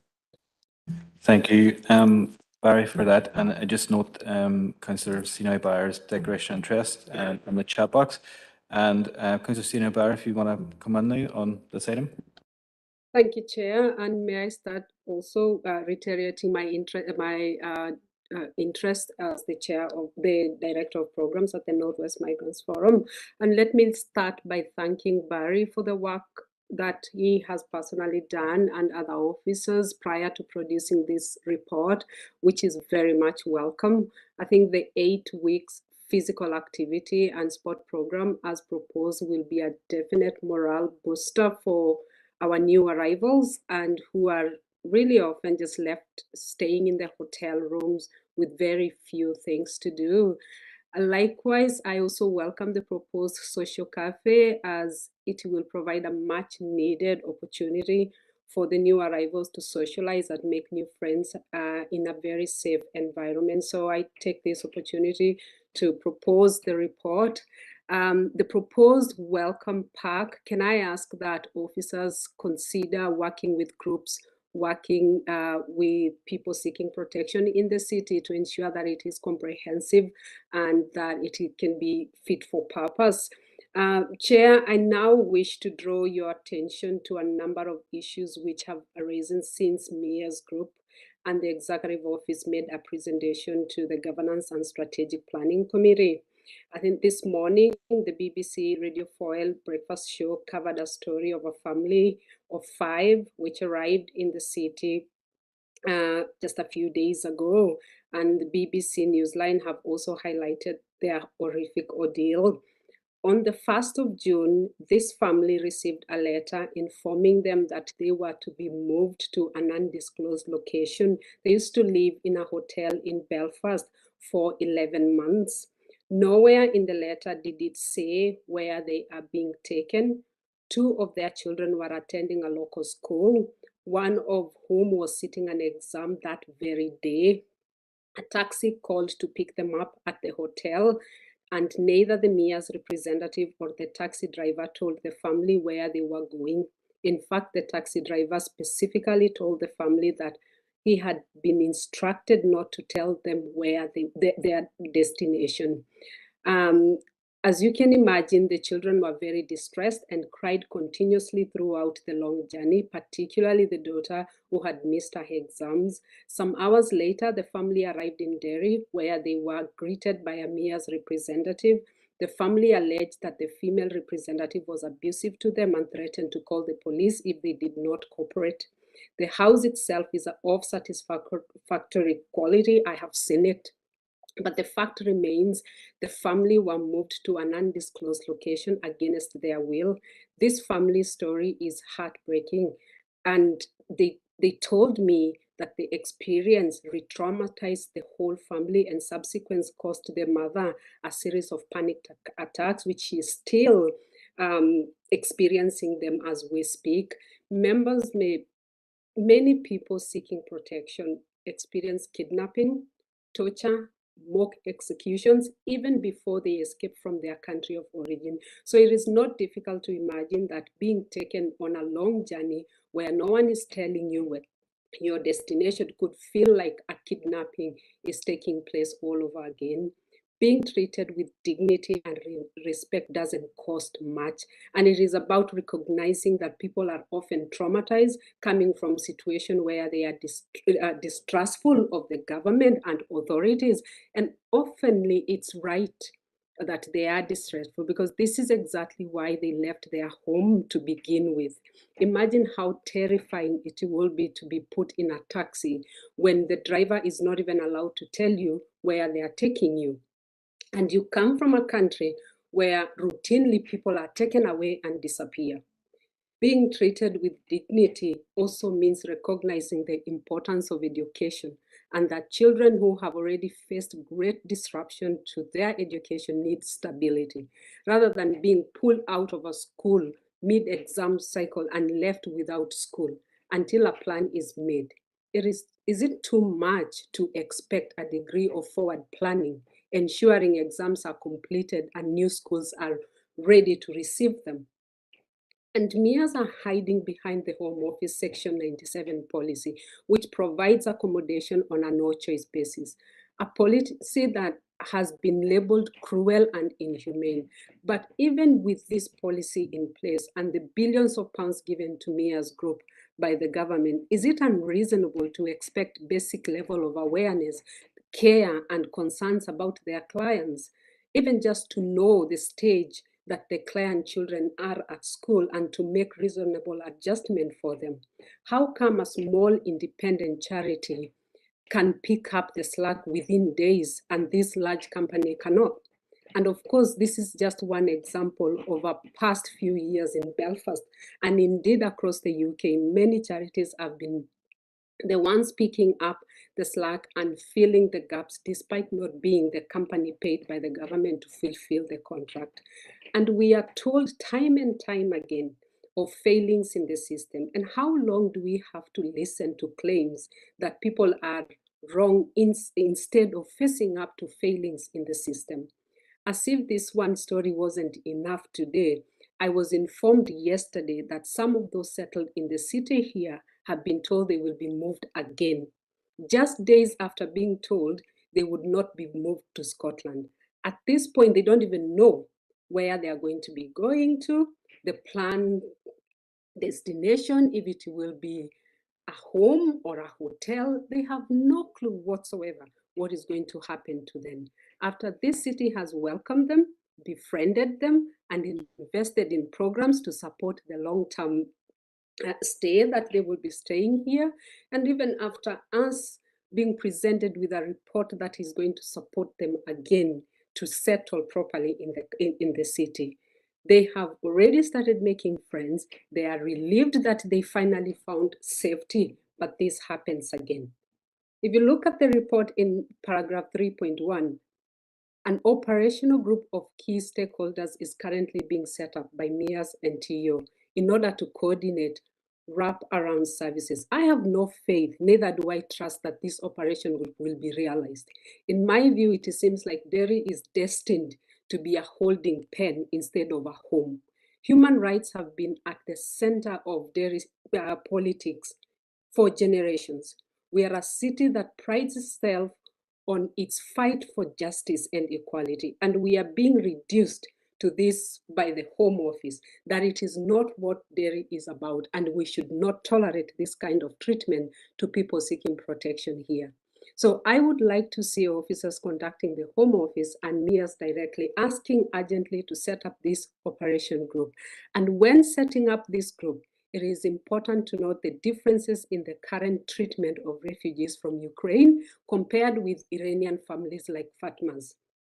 In light of the callous and uncaring treatment of this family and the apparent differential treatment afforded to people seeking protection in our city, I wish to propose that Council write to the Executive Office, Home Office, and MEAS, welcoming the formation of an operational group, but demanding that all service users, be it an asylum seeker, be it a refugee, will be included in the plan and will be able to avail of the proposed wraparound services irrespective of their country of origin, entry route, and mode of entry to the United Kingdom, and particularly to our city here.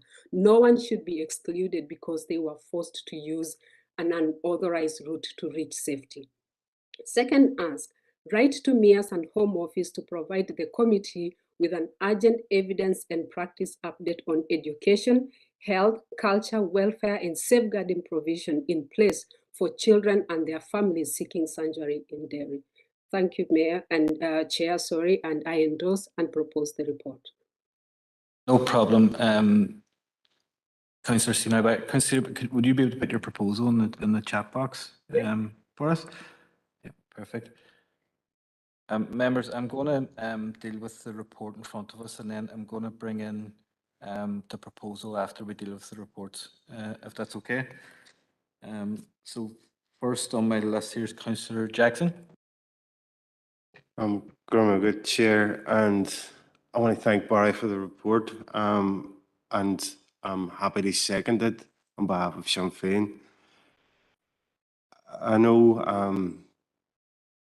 in the past there has been criticism or concerns raised that those who came to this part of the world seeking refuge hadn't received the support that we would have liked for them to have received. And initiatives such as this are very much welcome. I know it's been said many times before that sport, physical exercise, can bring people together.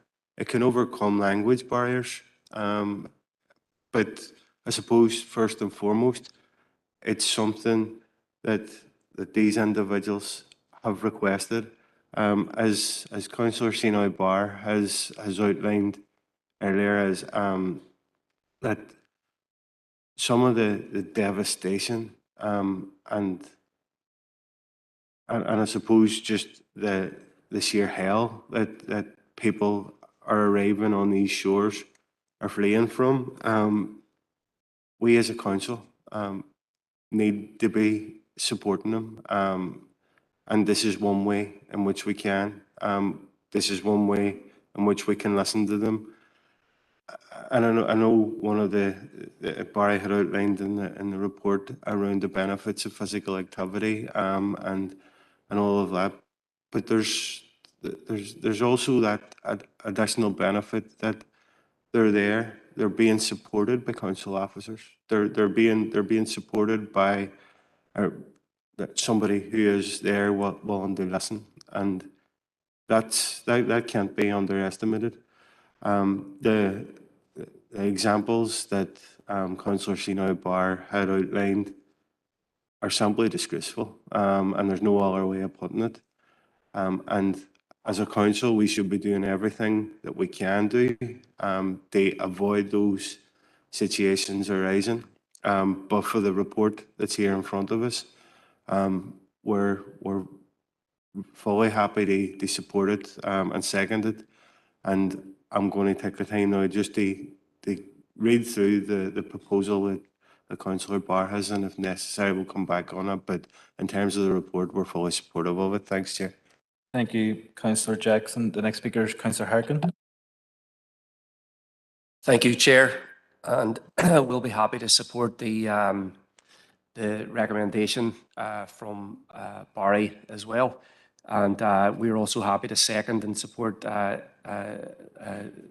Sinoy Boyer's proposal.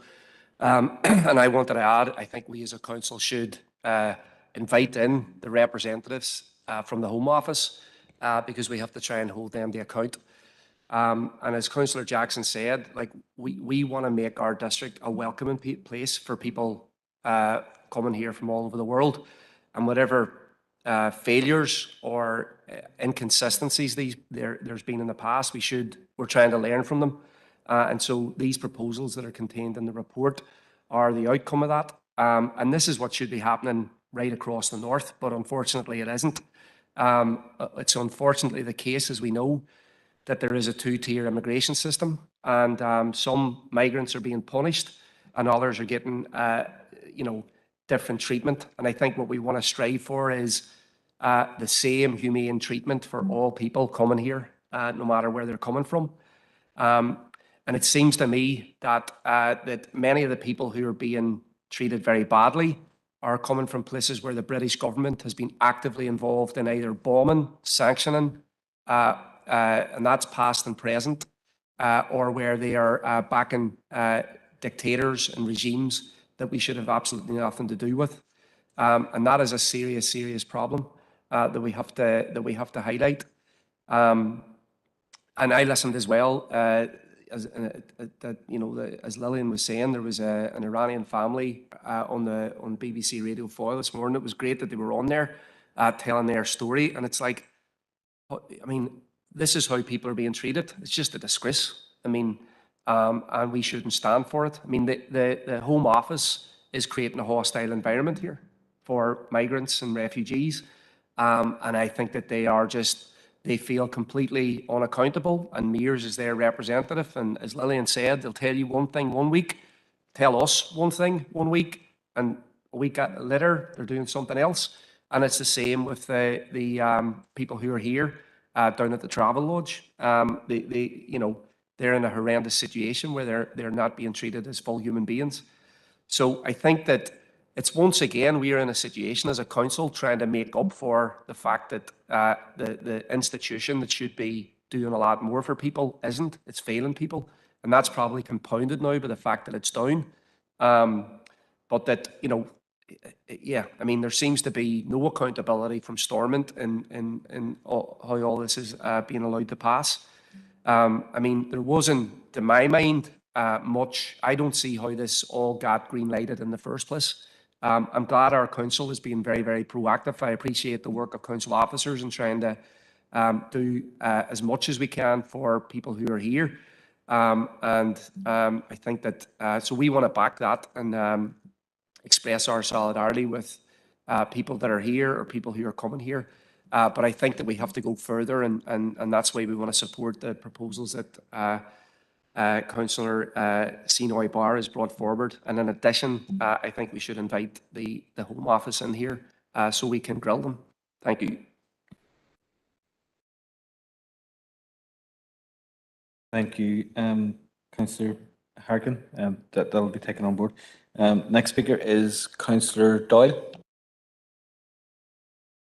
Thanks, Chair, and I have no issue with the proposal, but I have to say that I didn't hear the story on the radio, and I'm absolutely horrified from what Lillian has told us. I mean, look, I take a very basic view on this. It doesn't matter from which corner of this earth people come from. If they come to this city and they live here, then they're one of us. And I don't think any of us would put up with that in our DEAs for a taxi driver to come and sweep people away. Especially in the circumstances some of these people find themselves in. And it's not the fault of the taxi driver. It's not the fault of the taxi company. It's not the fault of the people who provide accommodation.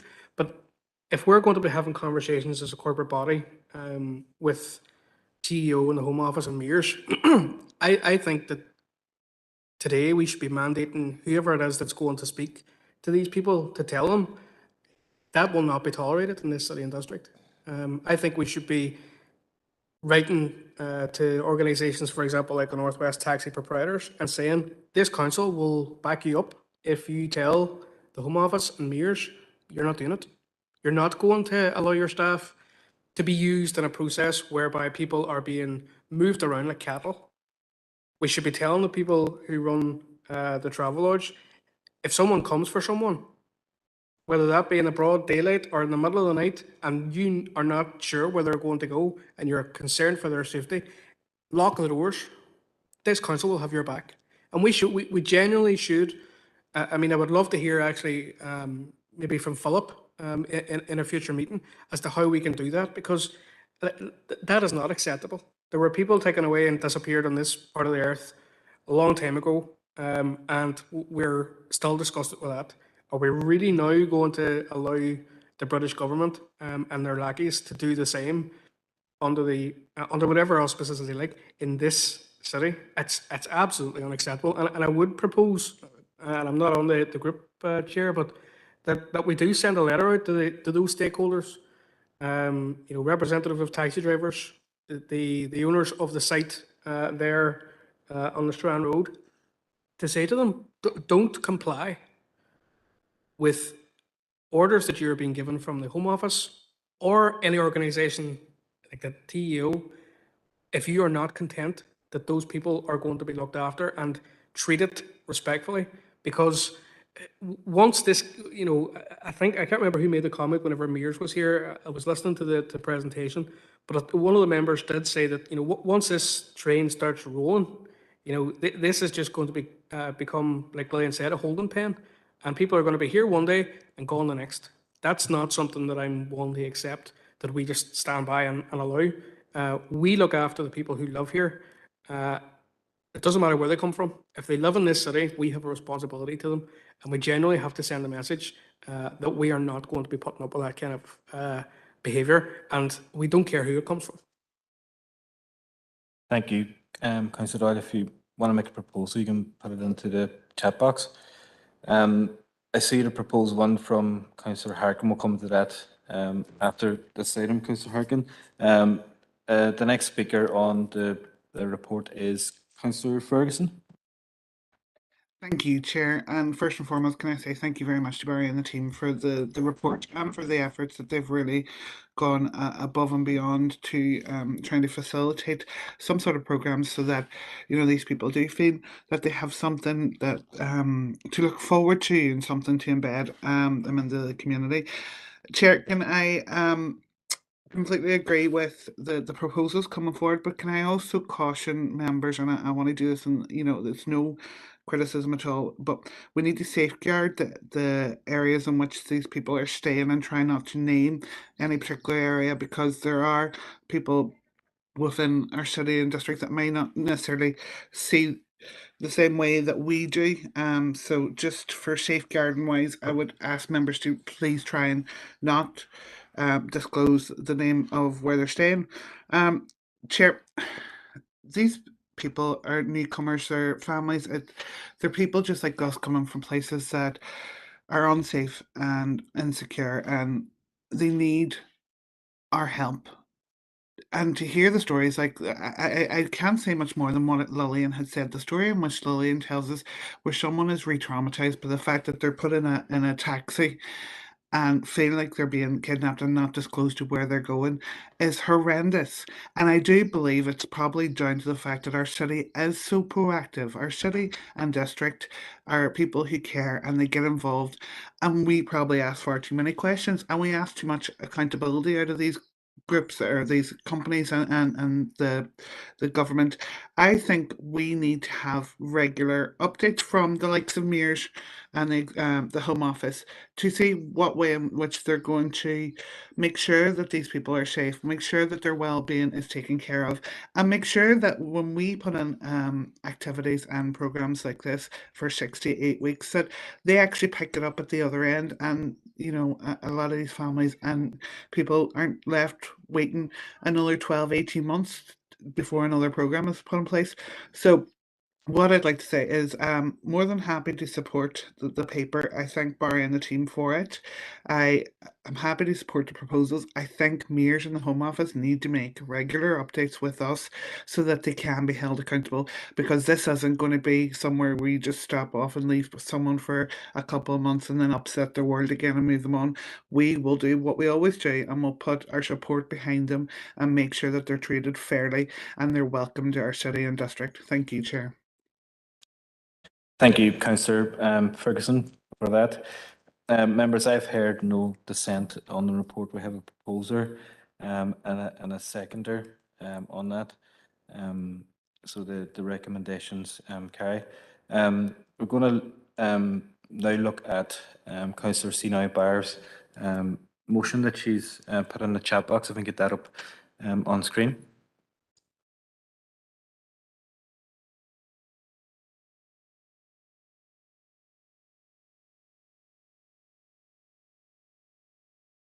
Thank you.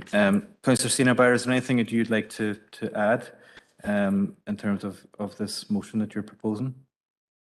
Chair, thank you. I think I have exhausted myself trying to really highlight the issues of asylum seekers and how they are treated within the city. And I completely agree with Councillor Ferguson that these regular updates are critical if we are to know what treatment of those people coming to live among us are being treated. And I reiterate, this city has welcomed them. They have been embraced by so many people. We have been overwhelmed by the support that we've received today after this story was highlighted. Schools offers for the children, places. I know organizations that have already provided support for the family and giving scholarship for music. This is an amazing response from the public, and this is why I think it is critical that council can ask serious questions of mayors, and particularly mayors and the Home Office, because they are the operational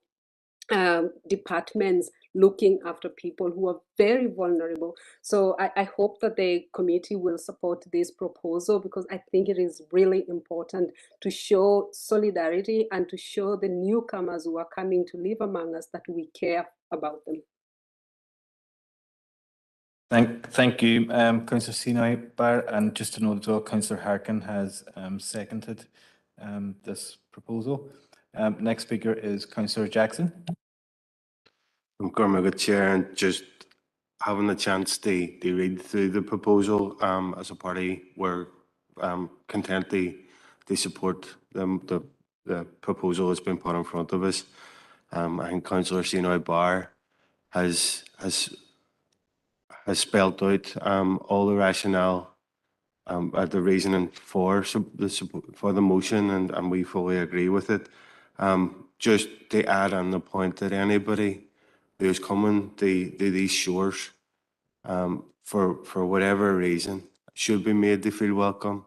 There is absolutely nobody is illegal in our view, and any attempt they make people feel that they're not wanted, or people to be categorized as illegal, is something that we as a party will oppose. So, and we would support council doing the same. So, we're fully happy to support the motion in all its aspects. Thank you, Councillor Jackson. I have no further indicated speakers on this. If anyone wants to vote against or abstain on this proposal, please let me know.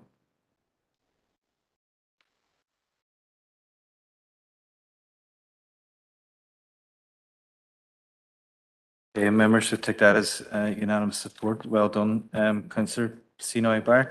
If we could have a look at Councillor Harkin's proposal as well, that council invite Home Office representatives to present on the treatment of asylum seekers and their care. Councillor Harkin, do you have a seconder for this proposal? Councillor Doyle is seconded. Councillor Harkin, do you want to say a few words? Are you happy enough? Happy enough. Anyone want to contribute, or please let me know in the chat box. Or in the room? No. Members, I'm not sensing any dissent on this proposal either. So I think that unanimously passes. There's the third proposal there for Councillor Emmett Doyle. Councillor Doyle, do you want to add anything at this stage to that proposal? Nope, happy enough. Do you have a seconder? Yeah, I'll second that. Okay, Councillor Sina Barr seconded. Is there anyone that wants to contribute to the proposal? Yep, Alderman Devaney. Thank you, Chair. Look, while I understand all the issues and around, and I've heard a bit of it, I heard a brief bit of the story this morning on Radio Foyle, but surely, you know, and I don't know the background, all the background of what happened. I've just heard about a taxi company lifting and away. I've heard all of that there. But Chair, look, at the end of the day, I don't know the background of the issue. Yeah, and look, surely there must be a process. If someone, if mayors has someone in their care in residence in the city or wherever it might be, surely there must be paperwork or emails or some paperwork. Somebody just can't land with a taxi, pick somebody up and swish them away. And surely the you know, there has to be accountability by mayors. And Chair, while I support the you know, part of the motion, I find it very, very difficult to agree with this. And Chair, I would be abstaining on this one, but I do understand the concerns, and I really don't know the complexity of the process of how all this is done. And look, maybe if we had a bit of an understanding how that process is done, whether through the Home Office to mayors or then out to taxi drivers, I would have a better understanding, Chair. But just for that reason, because I don't understand the complexities of it all, I'd be abstaining on it. Alderman Hayes, thank you. Just to confirm, Alderman Finney, you're abstaining on this particular motion in front of us now? Yep, this one, this proposal you have here. Okay, thank you, Alderman Finney. Alderman Guy. Thanks, Chair. First of all, I'll declare an interest, seeing it's talking about taxi companies. But listen, I honestly I don't know much about this story either. It's the first I've heard about it since it's you know, on here today, and I'll have to abstain as well. I just I know the way taxi companies work. I know that like a lot of them would disagree with what has happened here as well, but you know, it's all done on processes and stuff. And look, it's too I would just like to know more about it and what actually went on. I'm not saying that I don't agree that it was wrong what went on, because you know I do, but no, I'm just going to abstain on this here. Thanks, Chair. Thank you, Alderman Guy. Councillor Jackson. Thanks, Chair. And we fully agree with the sentiment of the proposal. We just don't believe that it's the role of taxi companies or accommodation providers to be opposing moves by mayors. Taxi companies are in place to provide a service. Accommodation providers are in place to provide a service. The opposition, any moves by mayors to displace anybody isn't the role of taxi companies, and it isn't the role of accommodation providers. Whilst we agree with the sentiments, we couldn't support the proposal because that is putting onus on taxi companies and accommodation providers, and that's not where onus should be. Thanks, Chair. Thank you, Councillor Jackson. Councillor Doyle, you want back in? Yep, thanks, Chair. And listen, totally, you know, understand where everybody is coming from in this, and the reason why those specific sectors were mentioned is because they played a prominent role in the story that Councillor Sina Barr told us. That having been said, I don't think that there's support across the chamber, and I'm happy to withdraw it, but it would replace it with, can we ask the city solicitor to come back with some sort of information or briefing for us on the impacts of us of these services in the city and the implications of what Councillor Sino Bar had told us. Thank you, Councillor Doyle. Karen, is that a request that we can take on? Yeah, it'll be passed on to legal team, Councillor Doyle.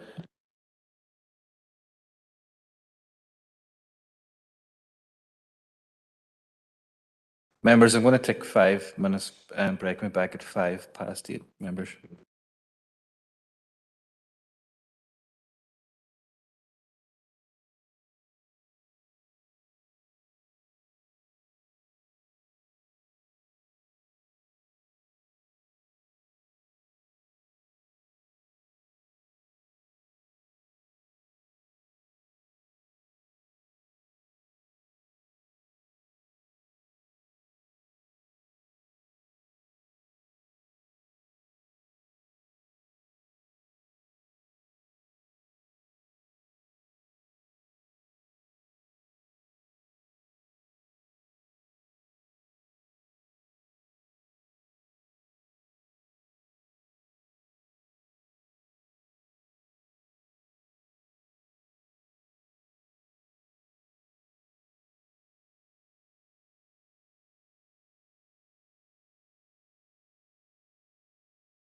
Members, we're moving on to item 17, which is the Community Support Fund for 22-23 and Good Relations Fund for 22-23, pages 169 to 182 in your packs. And Barry is again taking this item.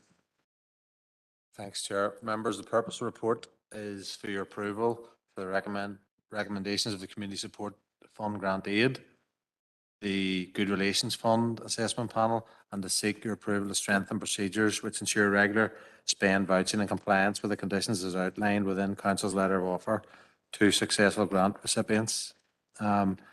Members, you'll see in section 3.1 and 3.2 community support projects and good relations projects and the total recommended funding, and also that officers will work with the local growth partnerships in areas where there's an underspend to development, both community support and good relations projects.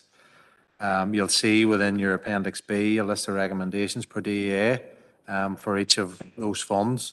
And members, just for info, in recent years, a large percentage of claims aren't submitted until the middle end of March each year, putting pressures on the staff to vouch claims and also to have these processed by finance within the end of year deadline. As well as this, it puts on, if groups don't submit full claims, it means that underspends are identified too late and we can't get the money out to other good projects. So it's recommended that under these grant aid programs, a quarterly claim process is introduced and enforced where groups are required to make a quarterly return, even if it's a nil return.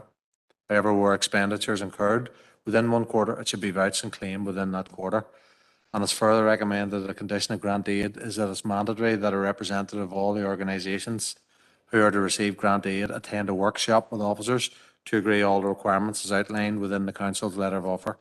And that's to ensure particularly that audit requirements are met in their entirety. So members, the recommendations are that you approve the decisions of the assessment panels for both community support funding and the Good Relations Fund, and that you approve the introduction of quarterly claims and mandatory attendance at letter of offer workshops. Thank you, Chair. Thank you. Barry, I just want to highlight the declaration of interest by Councillor Ferguson there in the chat box.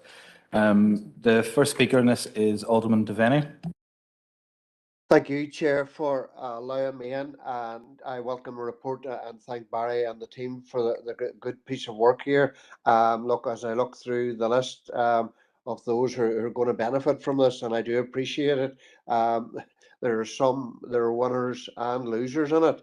But Chair, I think, in relation to the quarterly reporting and stuff like that there, and especially a member of the group attending a workshop and around this, I do appreciate, and I think that is good business for us as a council. There can be nobody left in, club can be said then or whatever, to our group or organisation can say they didn't know. And I think it's good that that is in there mandatory, Chair, but I am very, very happy to propose the recommendation put forward here by Barry, and wish everyone that has received their money every success. Thanks, Chair. Thank you, Alderman Devaney. I have no further indicated. Oh, Councillor Doyle, apologies. A second. Yep, the recommendations have been seconded by Councillor Doyle. I have no further indicated speakers and no dissent on this paper, so the recommendations are approved, members.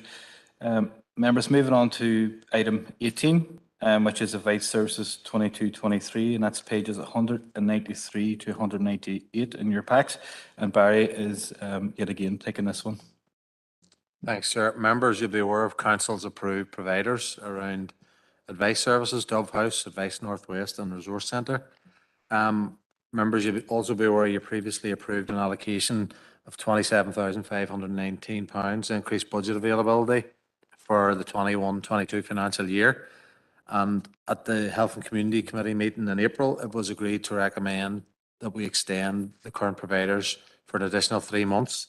Members also agreed to request a meeting with senior DFC officials and the advice panel to discuss the current allocations in respect of advice provision, and specifically the failure to provide any additional funding towards generalist advice provision despite soaring inflation and the cost of living crisis.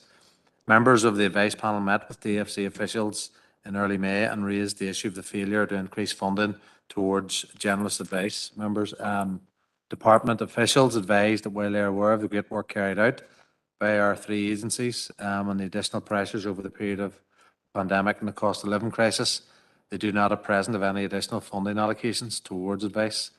It was acknowledged that Derry City and Strabane Council provide significant financial match funding for advice services across the council area. The panel then met, the advice panel met on the 8th of June to discuss total allocations to advice providers for this financial year that we're in. Members on the panel recommended the following allocations to advice providers for generalist advice for this financial year, and you'll see that below in section 3.5, members, the total of 738,301.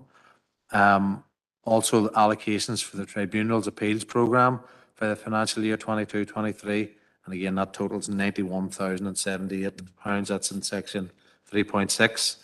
Allocations for the Welfare Reform Extensions for the financial year, and you'll see that, members, in 3.7.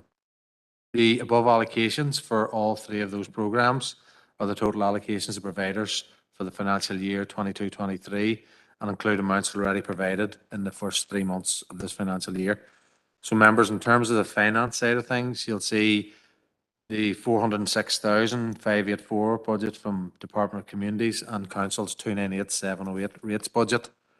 An allocation of 27,000 is earmarked in reserves as part of 21-22 Health and Community underspends, and 5,490 is available as unused 22-23 budget from the allocation of advice quality audit.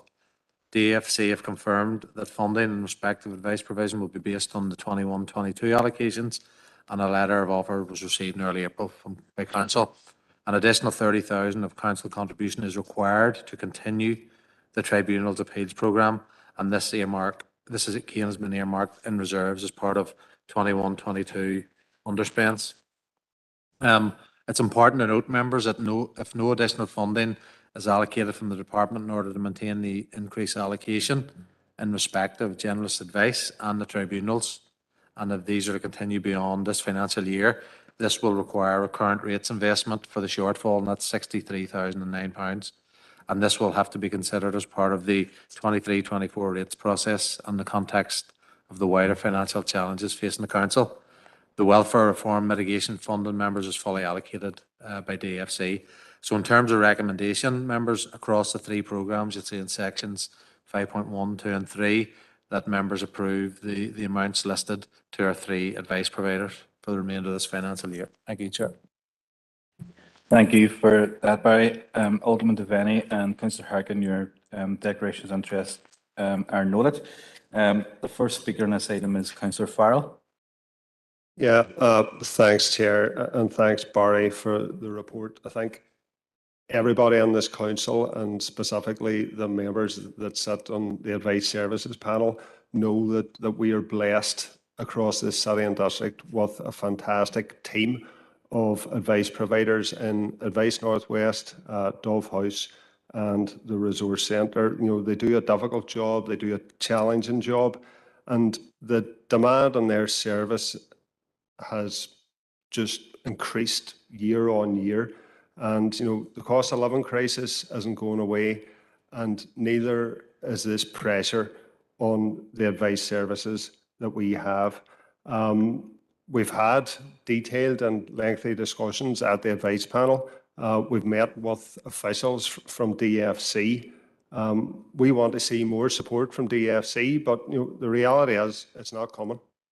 We've got no government in Stormont, we've got no budget in Stormont, and the output or the outcome of that is that we're not going to get any further allocation for generalist advice for the city and district. And I know last year we made a one-off allocation to the advice providers, you know, an extra £27,000 on the generalist advice budget. And you know, we as a panel have agreed to maintain that and enhance that this year to ensure that no advice provider is suffering any sort of loss. And that's good news, and that has been agreed by the panel. So I'm happy to propose this report. I think it's the right thing to do. I know at the advice panel I had made a suggestion about, you know, the shortfall that we funded through the hardship fund. I didn't need to make the proposal, at the hardship meeting because officers took that feedback on board and made it as a recommendation. And I think there was broad consensus across everybody at the meeting that that's the right thing to do. So I'm happy with the content of the report. I'm over the moon with the standard of service that our advice providers give to the people across this city and district. I wish we could give them more money, but the reality is we can't at the minute. The way to fix this is, you've got over 400 million gathering dust and Stormont. That should be out to help people. It should be going into people's pockets, but it also should be going to advice providers across the north because the pressure they're under is immense. So happy to propose. Thank you. Thank you, Councillor. For the next speaker is Councillor Ferguson. Thank you, Chair, and thank you, Barry. I am happy to second this proposal. I want to echo a lot what Councillor Farrell says. The advice services that we have within our city and district are amazing. The work that they do is tenfold of what a lot of us see on a daily basis. They are at 150% capacity. They are dealing with people on the ground day in, day out. I know this was a hard task for us as a working group, and I appreciate I missed the last meeting, so my thanks to Councillor Farrell for giving me the brief update later on that night, because this is something that we've been trying to balance really carefully. We know these advice services deserve so much more. We know we don't want to give any cuts to any of them, and we also don't want them to have to compete for a small pot. So we've worked really, really hard to stay within the lines and the remits within our governance and to find a way forward where each and every single one of these advice services could get as much as they possibly could without someone losing out. So it's been tough. We've found a way forward, so I'm so pleased, and thanks to Barry and the team and everybody who has sat through those long meetings trying to find a way forward and listening to every suggestion and guiding us. So I appreciate that. I don't think it's I agree with Councillor Farrell. It's going to be either we have to discuss it for the rates, or I actually hope that we can sit down now and work a way in which that we can actually get the Department of Communities to bring this pot up, because it's been a finite amount of pot for far too long. It needs to be increased. The onus needs to be back on the department. I know the department's under its own pressures, and the minister is trying to tackle many things when it comes to community funding, but like Councillor Farrell says, there's money there for us to put the support behind our community groups, and it needs to be done. So thank you, Barry, and all the team for helping us through this, and happy to second the proposal. Thanks, Chair. Thank you, Councillor Ferguson. The next speaker is Councillor Doyle. Thanks, Chair. Again, thanks to Barry for the report. I think it's reflective of our ambition for the services going forward, because we are lost without them, and I suppose I have to declare an interest that I'm on the board of the Resource Centre. Just a question, and we might not have an answer to it, but I know in the draft budget, when we did have a government, that there was a planned reduction or a sought reduction of 1.5 million to generalist advice services. My understanding is that, because obviously that it wasn't set in stone because we have no budget, but at the end of this financial year coming, would it be right in saying that because the overall budget for the Department for Communities is stuck at the previous levels from now effectively 2 years ago, that we're going to see an overall reduction in that fund? Or do we have any indication of that from the department, or maybe could we write to them if we don't and ask what implication that draft budget number might have, even though it hasn't been formally put forward? Thanks. Through yourself, Chair.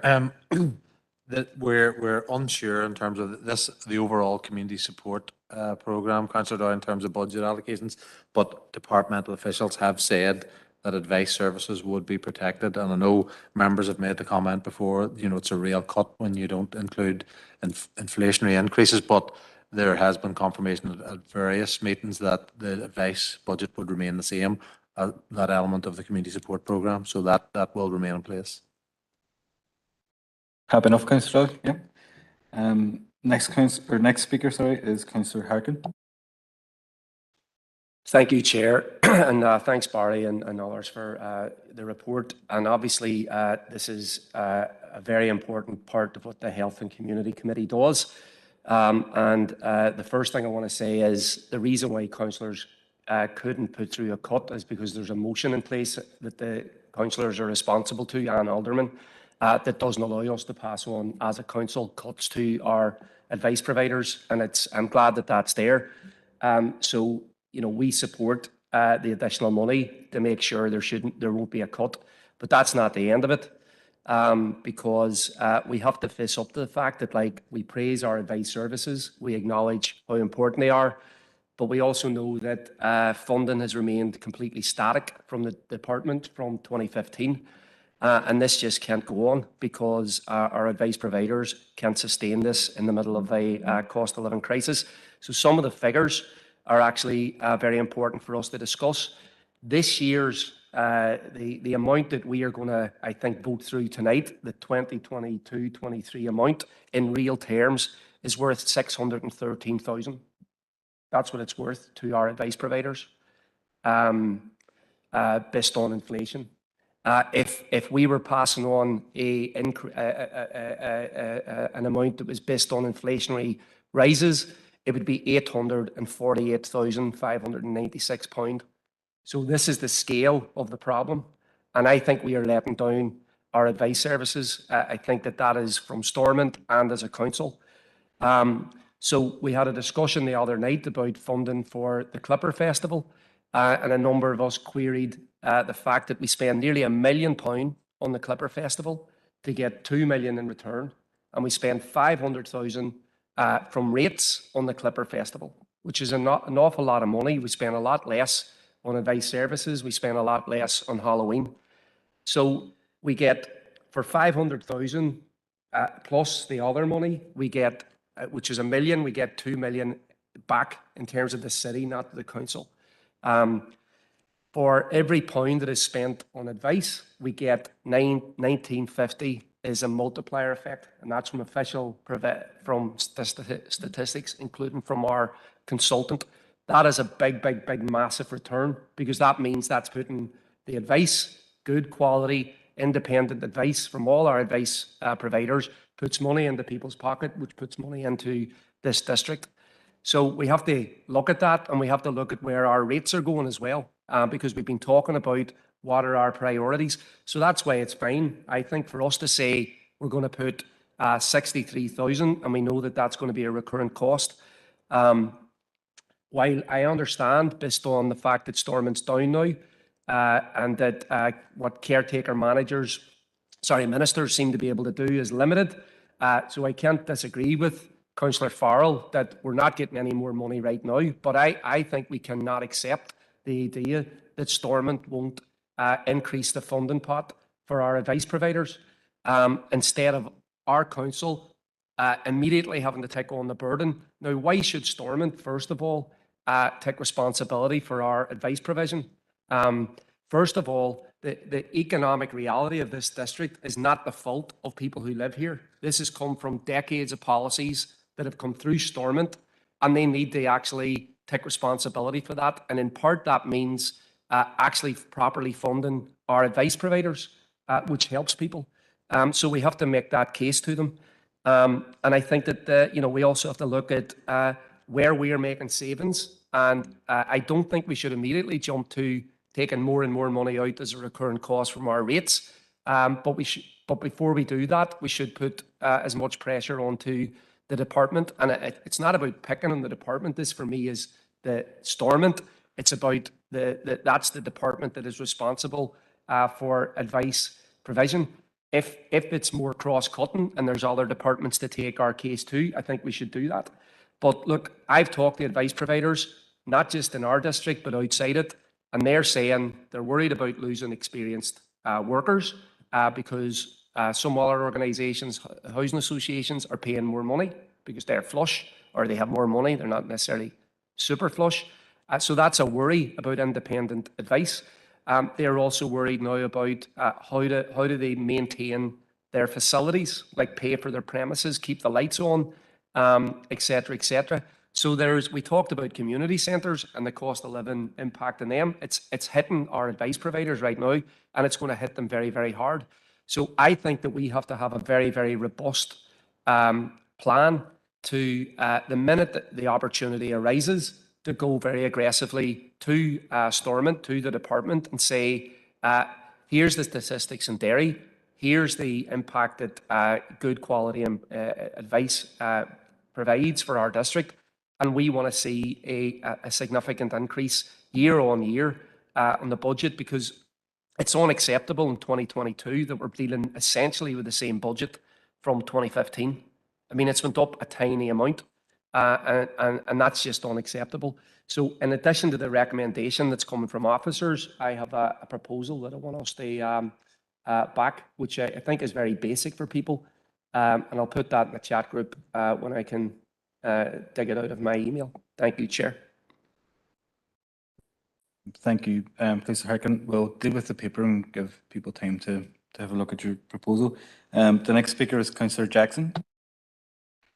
Okay, thanks, Chair. And just on behalf of Sinn Féin, just say that we support the recommendations that are presented to the committee today. I think every one of us, as elected reps, are seeing a huge increase in people coming to us looking for support.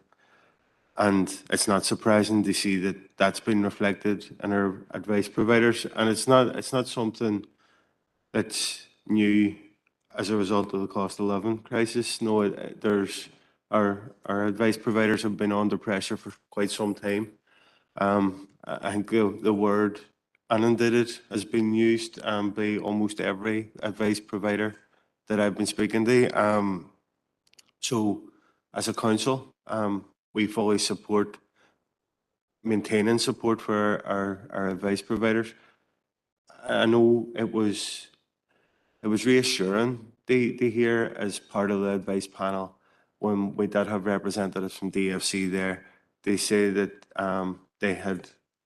they look towards the formula that our council use as an example of best practice. No, and it was something that the department are going to take on themselves and look at different ways they include our formula as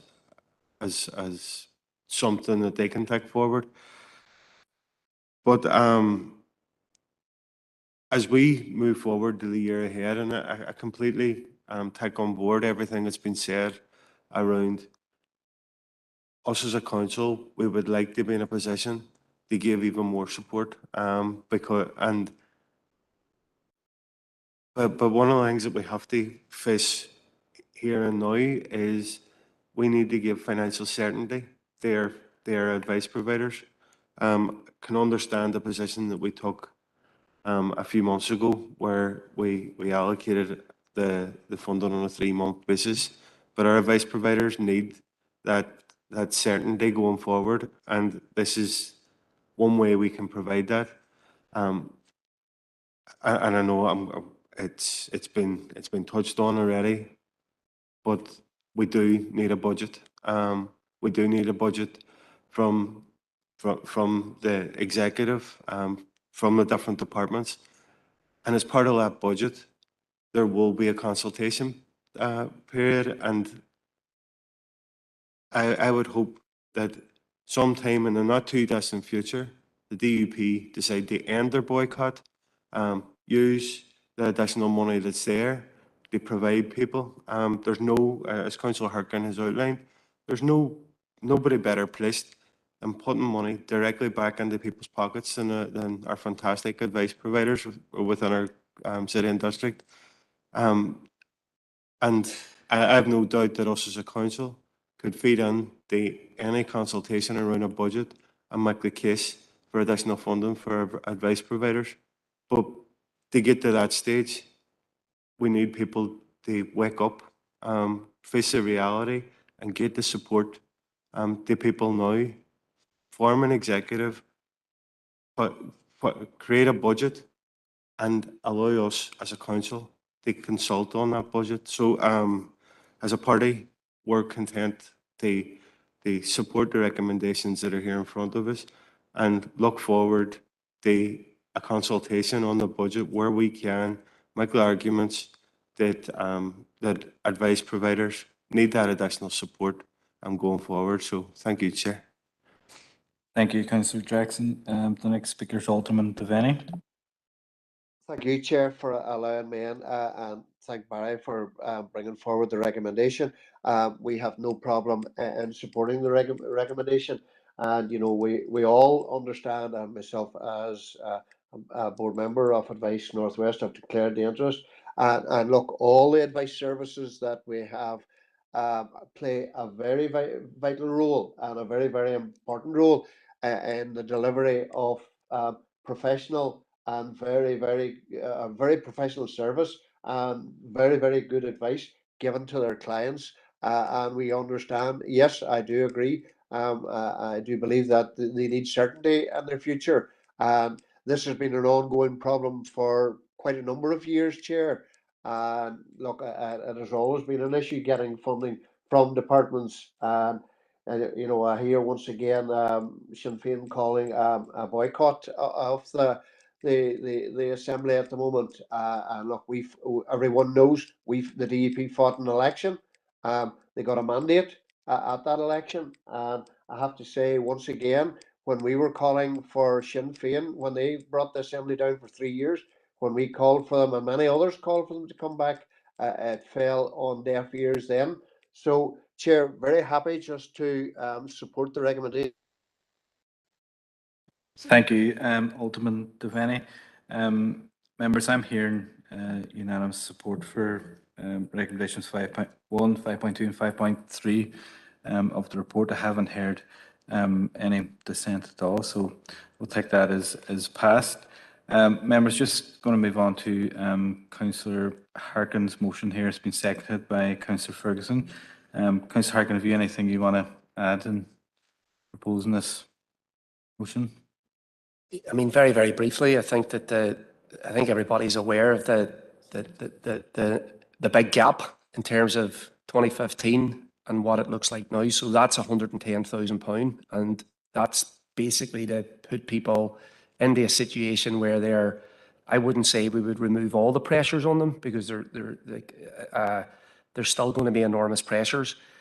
And I think the DUP should not be boycotting Stormont, but if Stormont does restart, I think that Stormont has to break with the policy that's seen them, the executive, whoever forms it, if it does happen, break with a policy that has from 2015 to now had a static funding pot for advice provision in our district. I mean, that's not something that happened in May or April. That's been for the last 7 years. So that has to end as well. You know, I hope we can get support for this, and at the first opportunity, bring pressure from the council, as others have said, to any consultations with the department. Thank you, Councillor Harkin. Councillor Doyle. Thanks, Chair. No issue with the motion from Councillor Harkin. The only thing I would ask is, I get where it's going, but I don't know what it's asking us to do. Council will take robust action. What do you think, Sean, in terms of the action? Because I would like to maybe tease that out a wee bit, but have no issue with supporting the motion if that's Councillor Doyle, you're free to amend if you want to amend.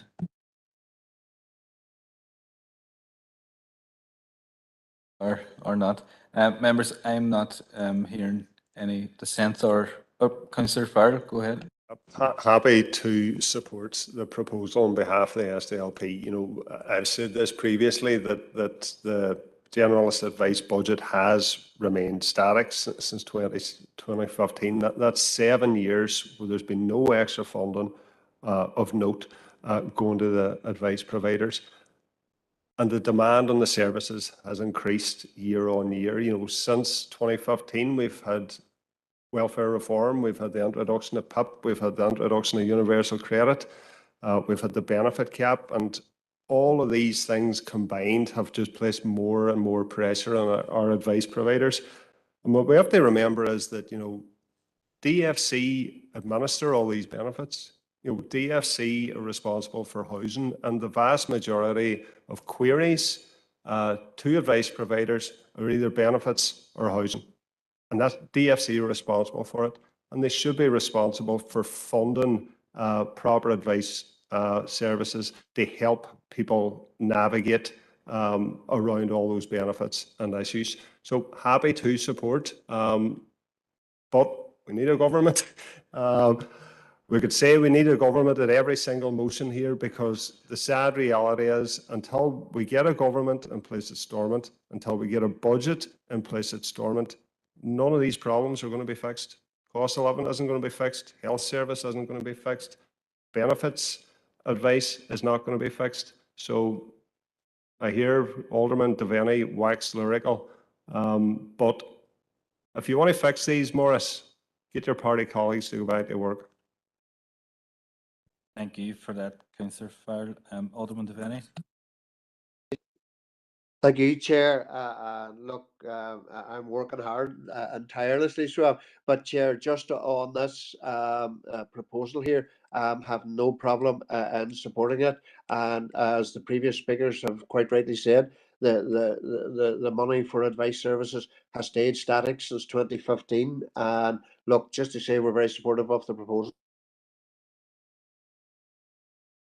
Thank you, Alderman Devaney. Councillor Harkin, you want a few words? Yeah, just very briefly in response to Councillor Doyle's question about what we could do. I think in the interest of time, we should probably plan to have them discussions in the working group. But I would say, look, join the cost of living crisis protest at the weekend and on the 25th, because this is part of the issue, right? To address the cost of living crisis, properly funding our advice providers. Thank you, Councillor Harkin. Members, there's no other indicated speakers, I don't think. We'll call it there.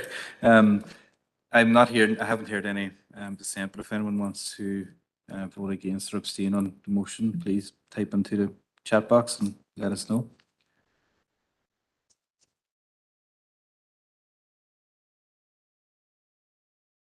Okay, members, we're going to move on to items open for information, which are items 19 to 23. If a member wishes to raise an issue on any of these items, please let me know on the chat box. And first of all, we have Alderman Devaney, item 22. Thank you, Chair, for allowing me in. And look, I think the issues in around city baths have been well rehearsed into the cost at 600,000, then up to $1 million. And look, we understand that. But I have a question to ask maybe Barry or whoever might know. I've been asked a question today and around, since city baths have closed, what amount of money has been spent in that facility and around maintaining it since it closed.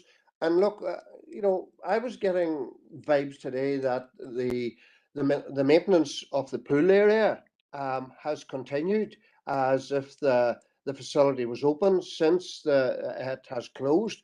Now, I didn't know the answer, and I've been only asked it just before lunchtime, and I'm just open just to find out if that service has been maintained as if the facility had been open, and you know, if it has, you know, what is the explanation for it? Maybe I'll wait till maybe Barry, whoever may come back to me, Chair. Through yourself, Chair. Alderman Devaney, yeah, I can clarify that. In terms of maintenance, yeah, we have a responsible corporate health and safety responsibility around compliance with all our certification. So flushing would happen within the building. We'll be doing our fire checks and that. And you're correct, yes, there is still water in the tank.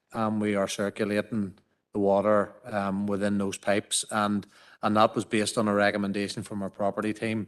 Due to the poor nature of the M&E equipment, if we drained the tank and if we didn't continue to do that, there was a real danger that, you know, we could have a real problem trying to turn things on and fill it again. So yeah, we're continuing with our health and safety compliance around certification, and there is still Alderman Devaney pool water in the tank, but the building cannot be open to members of the public.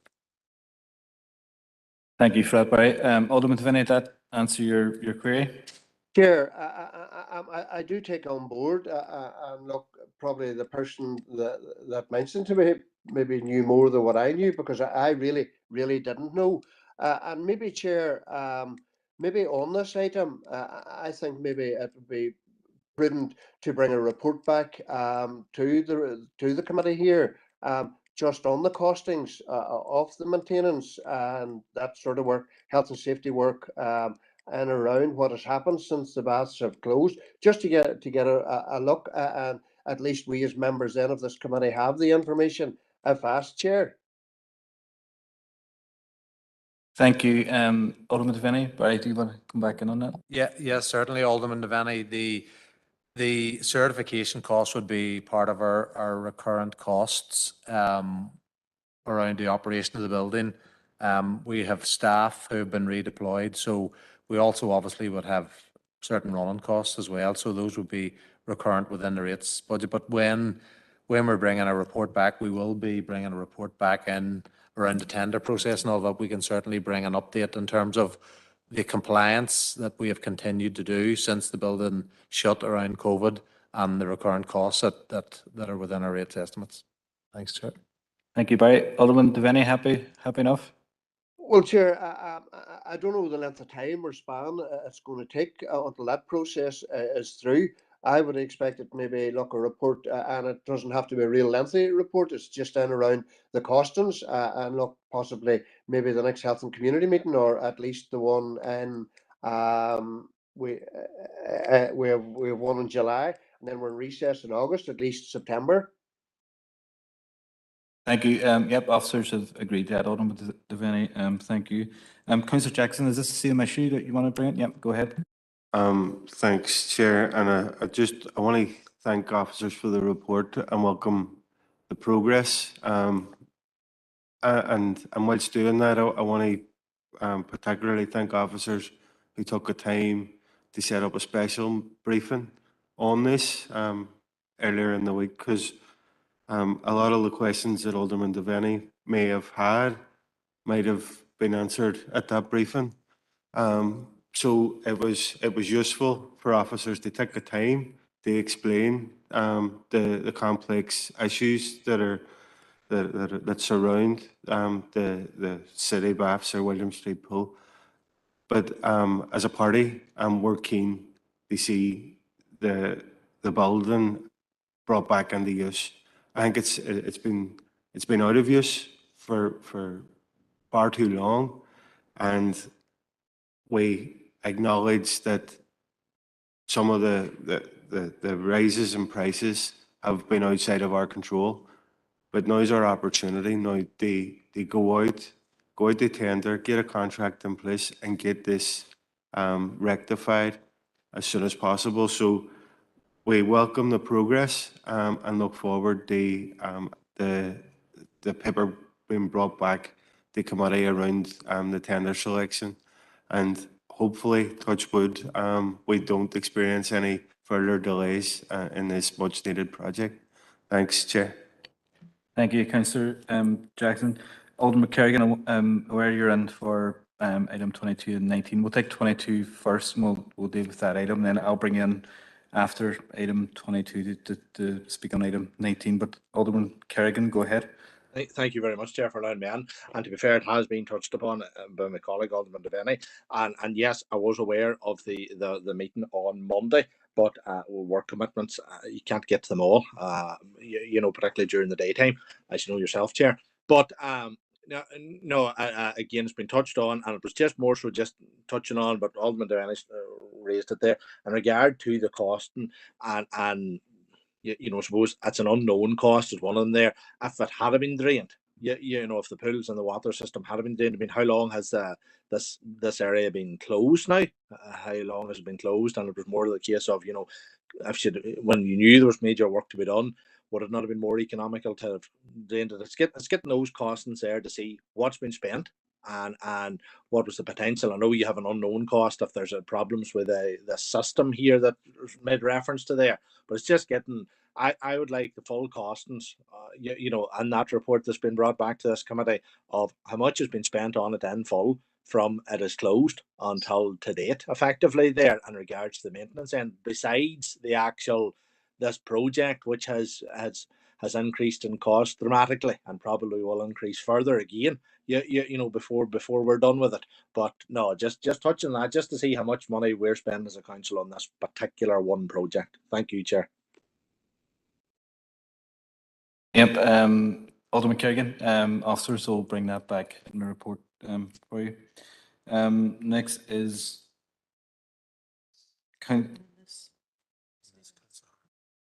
on the same issue as or same items, Councillor Harkin. Yeah. Thank you, Chair. And look, I do appreciate that officers took the time the other day to have a full discussion about the situation with the city baths, and that was much appreciated, and it did get a lot of the answers that I and others had out there.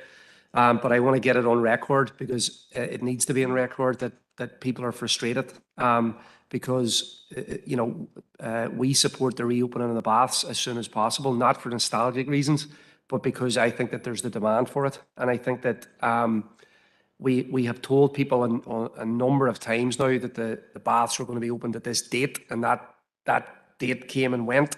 And people began to get suspicious at that point, because they began to say, right, is it just being run down for eventual closure, or we'll forget about it?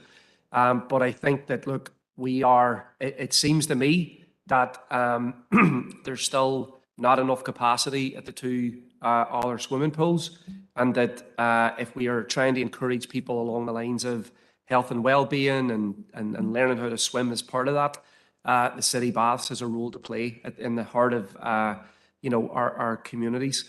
So and look, one question I had when I reported back to some of the people who'd been on to me, and maybe they're on to other councillors and aldermen as well, is if there's plenty of capacity at Templemore and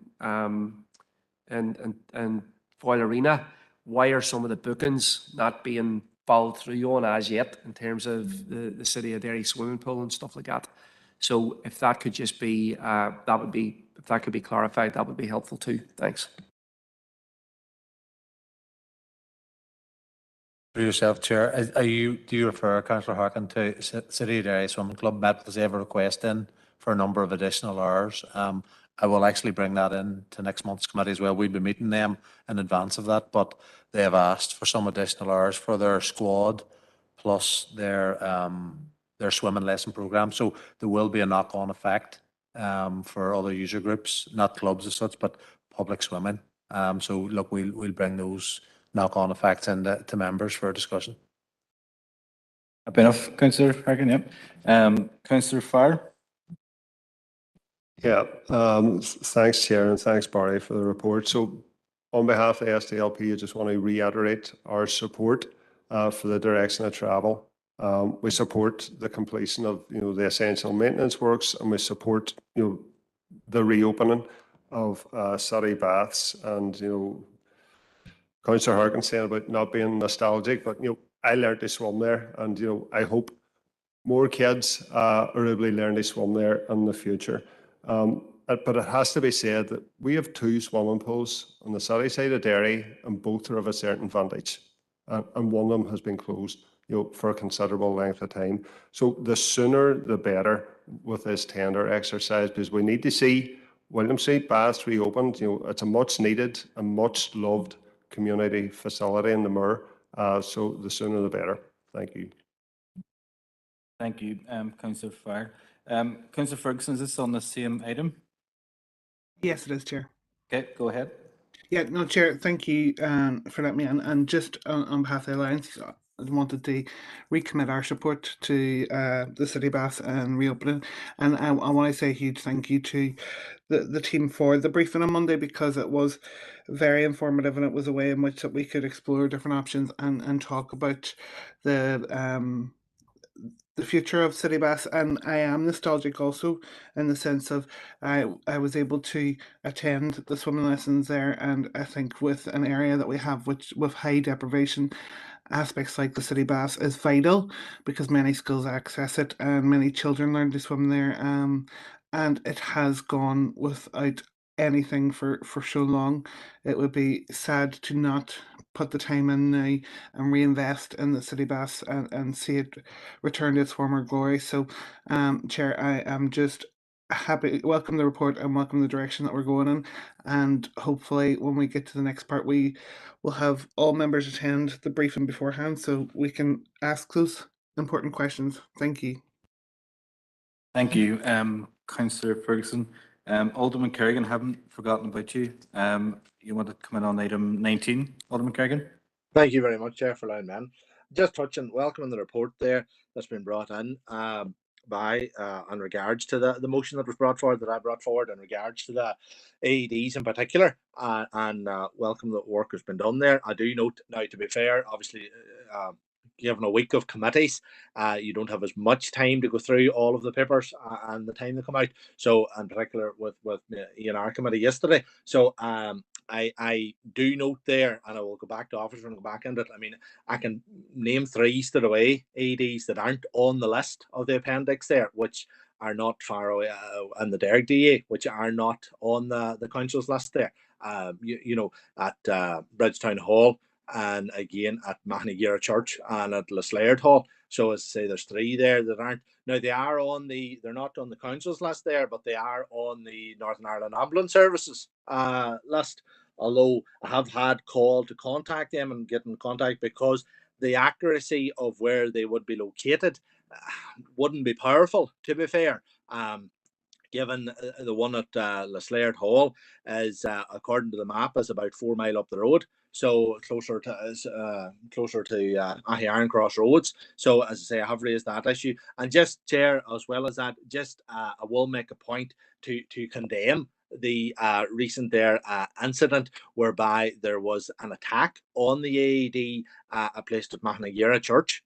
Whereby some vandals or whatever attempted to try to come into it. Wasn't individuals seeking to gain access to use it. They seemed to use a crowbar or something to do damage, and it is currently now decommissioned at present. So just to condemn such an attack on such a vital piece of kit. But welcome the report that's there, and just a few things to note, which I will contact officers about, but just didn't have a chance today. Thank you, Chair. Thank you, Alderman Kerrigan, and I join you in condemning that attack on the AED. Seamus, is there anything that you want to pick up there? You're happy enough that Alderman Kerrigan sends those details in? Yep, happy enough. Okay. Members, I'm going to... Councillor Doyle, you want to? Thanks, Chair. Just on the same issue, I've been contacted by the Inner City Assistance Team, who are a group of volunteers around the city centre at the weekend who offer support to people. They've asked me if we get information on 2 things. One, in terms of the defibrillators in particular that are linked to businesses. Obviously, businesses aren't open at 10, 11, 12 at night in many cases. So I'd like to see if we can get a wee bit more information around those that are in businesses, what time are they available from and to. But the other aspect of it is when you look at the NIS map, you'll see effectively from Shipkey Street to William Street, which obviously includes a lot of bars and a lot of entertainment venues, there doesn't seem to be any of those facilities in place. I'm wondering, can we look and see how we could maybe scope out getting a few of those, or if there are any schemes supporting businesses to be able to get those in place? Because it's from the work the ICAT are doing, they've noticed that they've been asked for defibrillators to be on scene at times, and they don't have availability for that. So if we could do that, really appreciate it. Thank you. Thank you, Councillor Doyle. Seamus, is that another query you're happy to take on?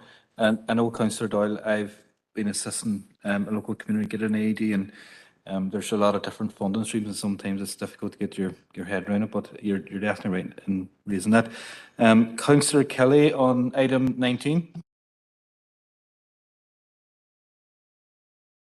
Thank you, Chair, and I appreciate I'm not a member of this committee, and congratulations to yourself on taking the chair of health and this committee. I do have it's really a sort of cleaning up exercise. I just noticed the list of where the defibrillators are, and I thought it was quite light for the Spare and DEA. But when I went through the list, I noticed there's a number in the Fawn DEA Donegal Target Club, which is up beside Murlough. So that's in the Spare, not Fawn, Salt Community Association again. Vivo Essentials in Claremont Road, that's in Main Street and Park. Brighter Balmacori, again, not in Fawn, that's in the Sperrin. Owner O'Neill's GA is listed in Derrick, that's in Sperrin, not in, and Derrick is listed. The Bracken Projectile Club, that's up at Lakewood Drum, that's not in Strabane, so that's in Sperrin as well. So just, I know I can't make any sort of proposals, Chair, but I would ask maybe that that list is looked at again as it's going out into the public and into the public domain. That list is those corrections are made, and the rest of the list is looked at just in terms of accuracy. You know, it does say 4.1 of the report. There are rural needs implications around this, and I think if we are putting information like this out into the public domain, that we try and get it as accurate as possible. Thanks, Chair. Thank you, Councillor Kelly, and that's good points to note there. And I think Seamus has taken note, or and officers might reach out to you if they need any clarification. But it was good for raising that. Members, I have no other speakers on items open for information, so I'm going to propose that we go on to confidential. Can I get a proposer and seconder for confidential? Proposed, Alderman Devaney. Second, Councillor Farrell.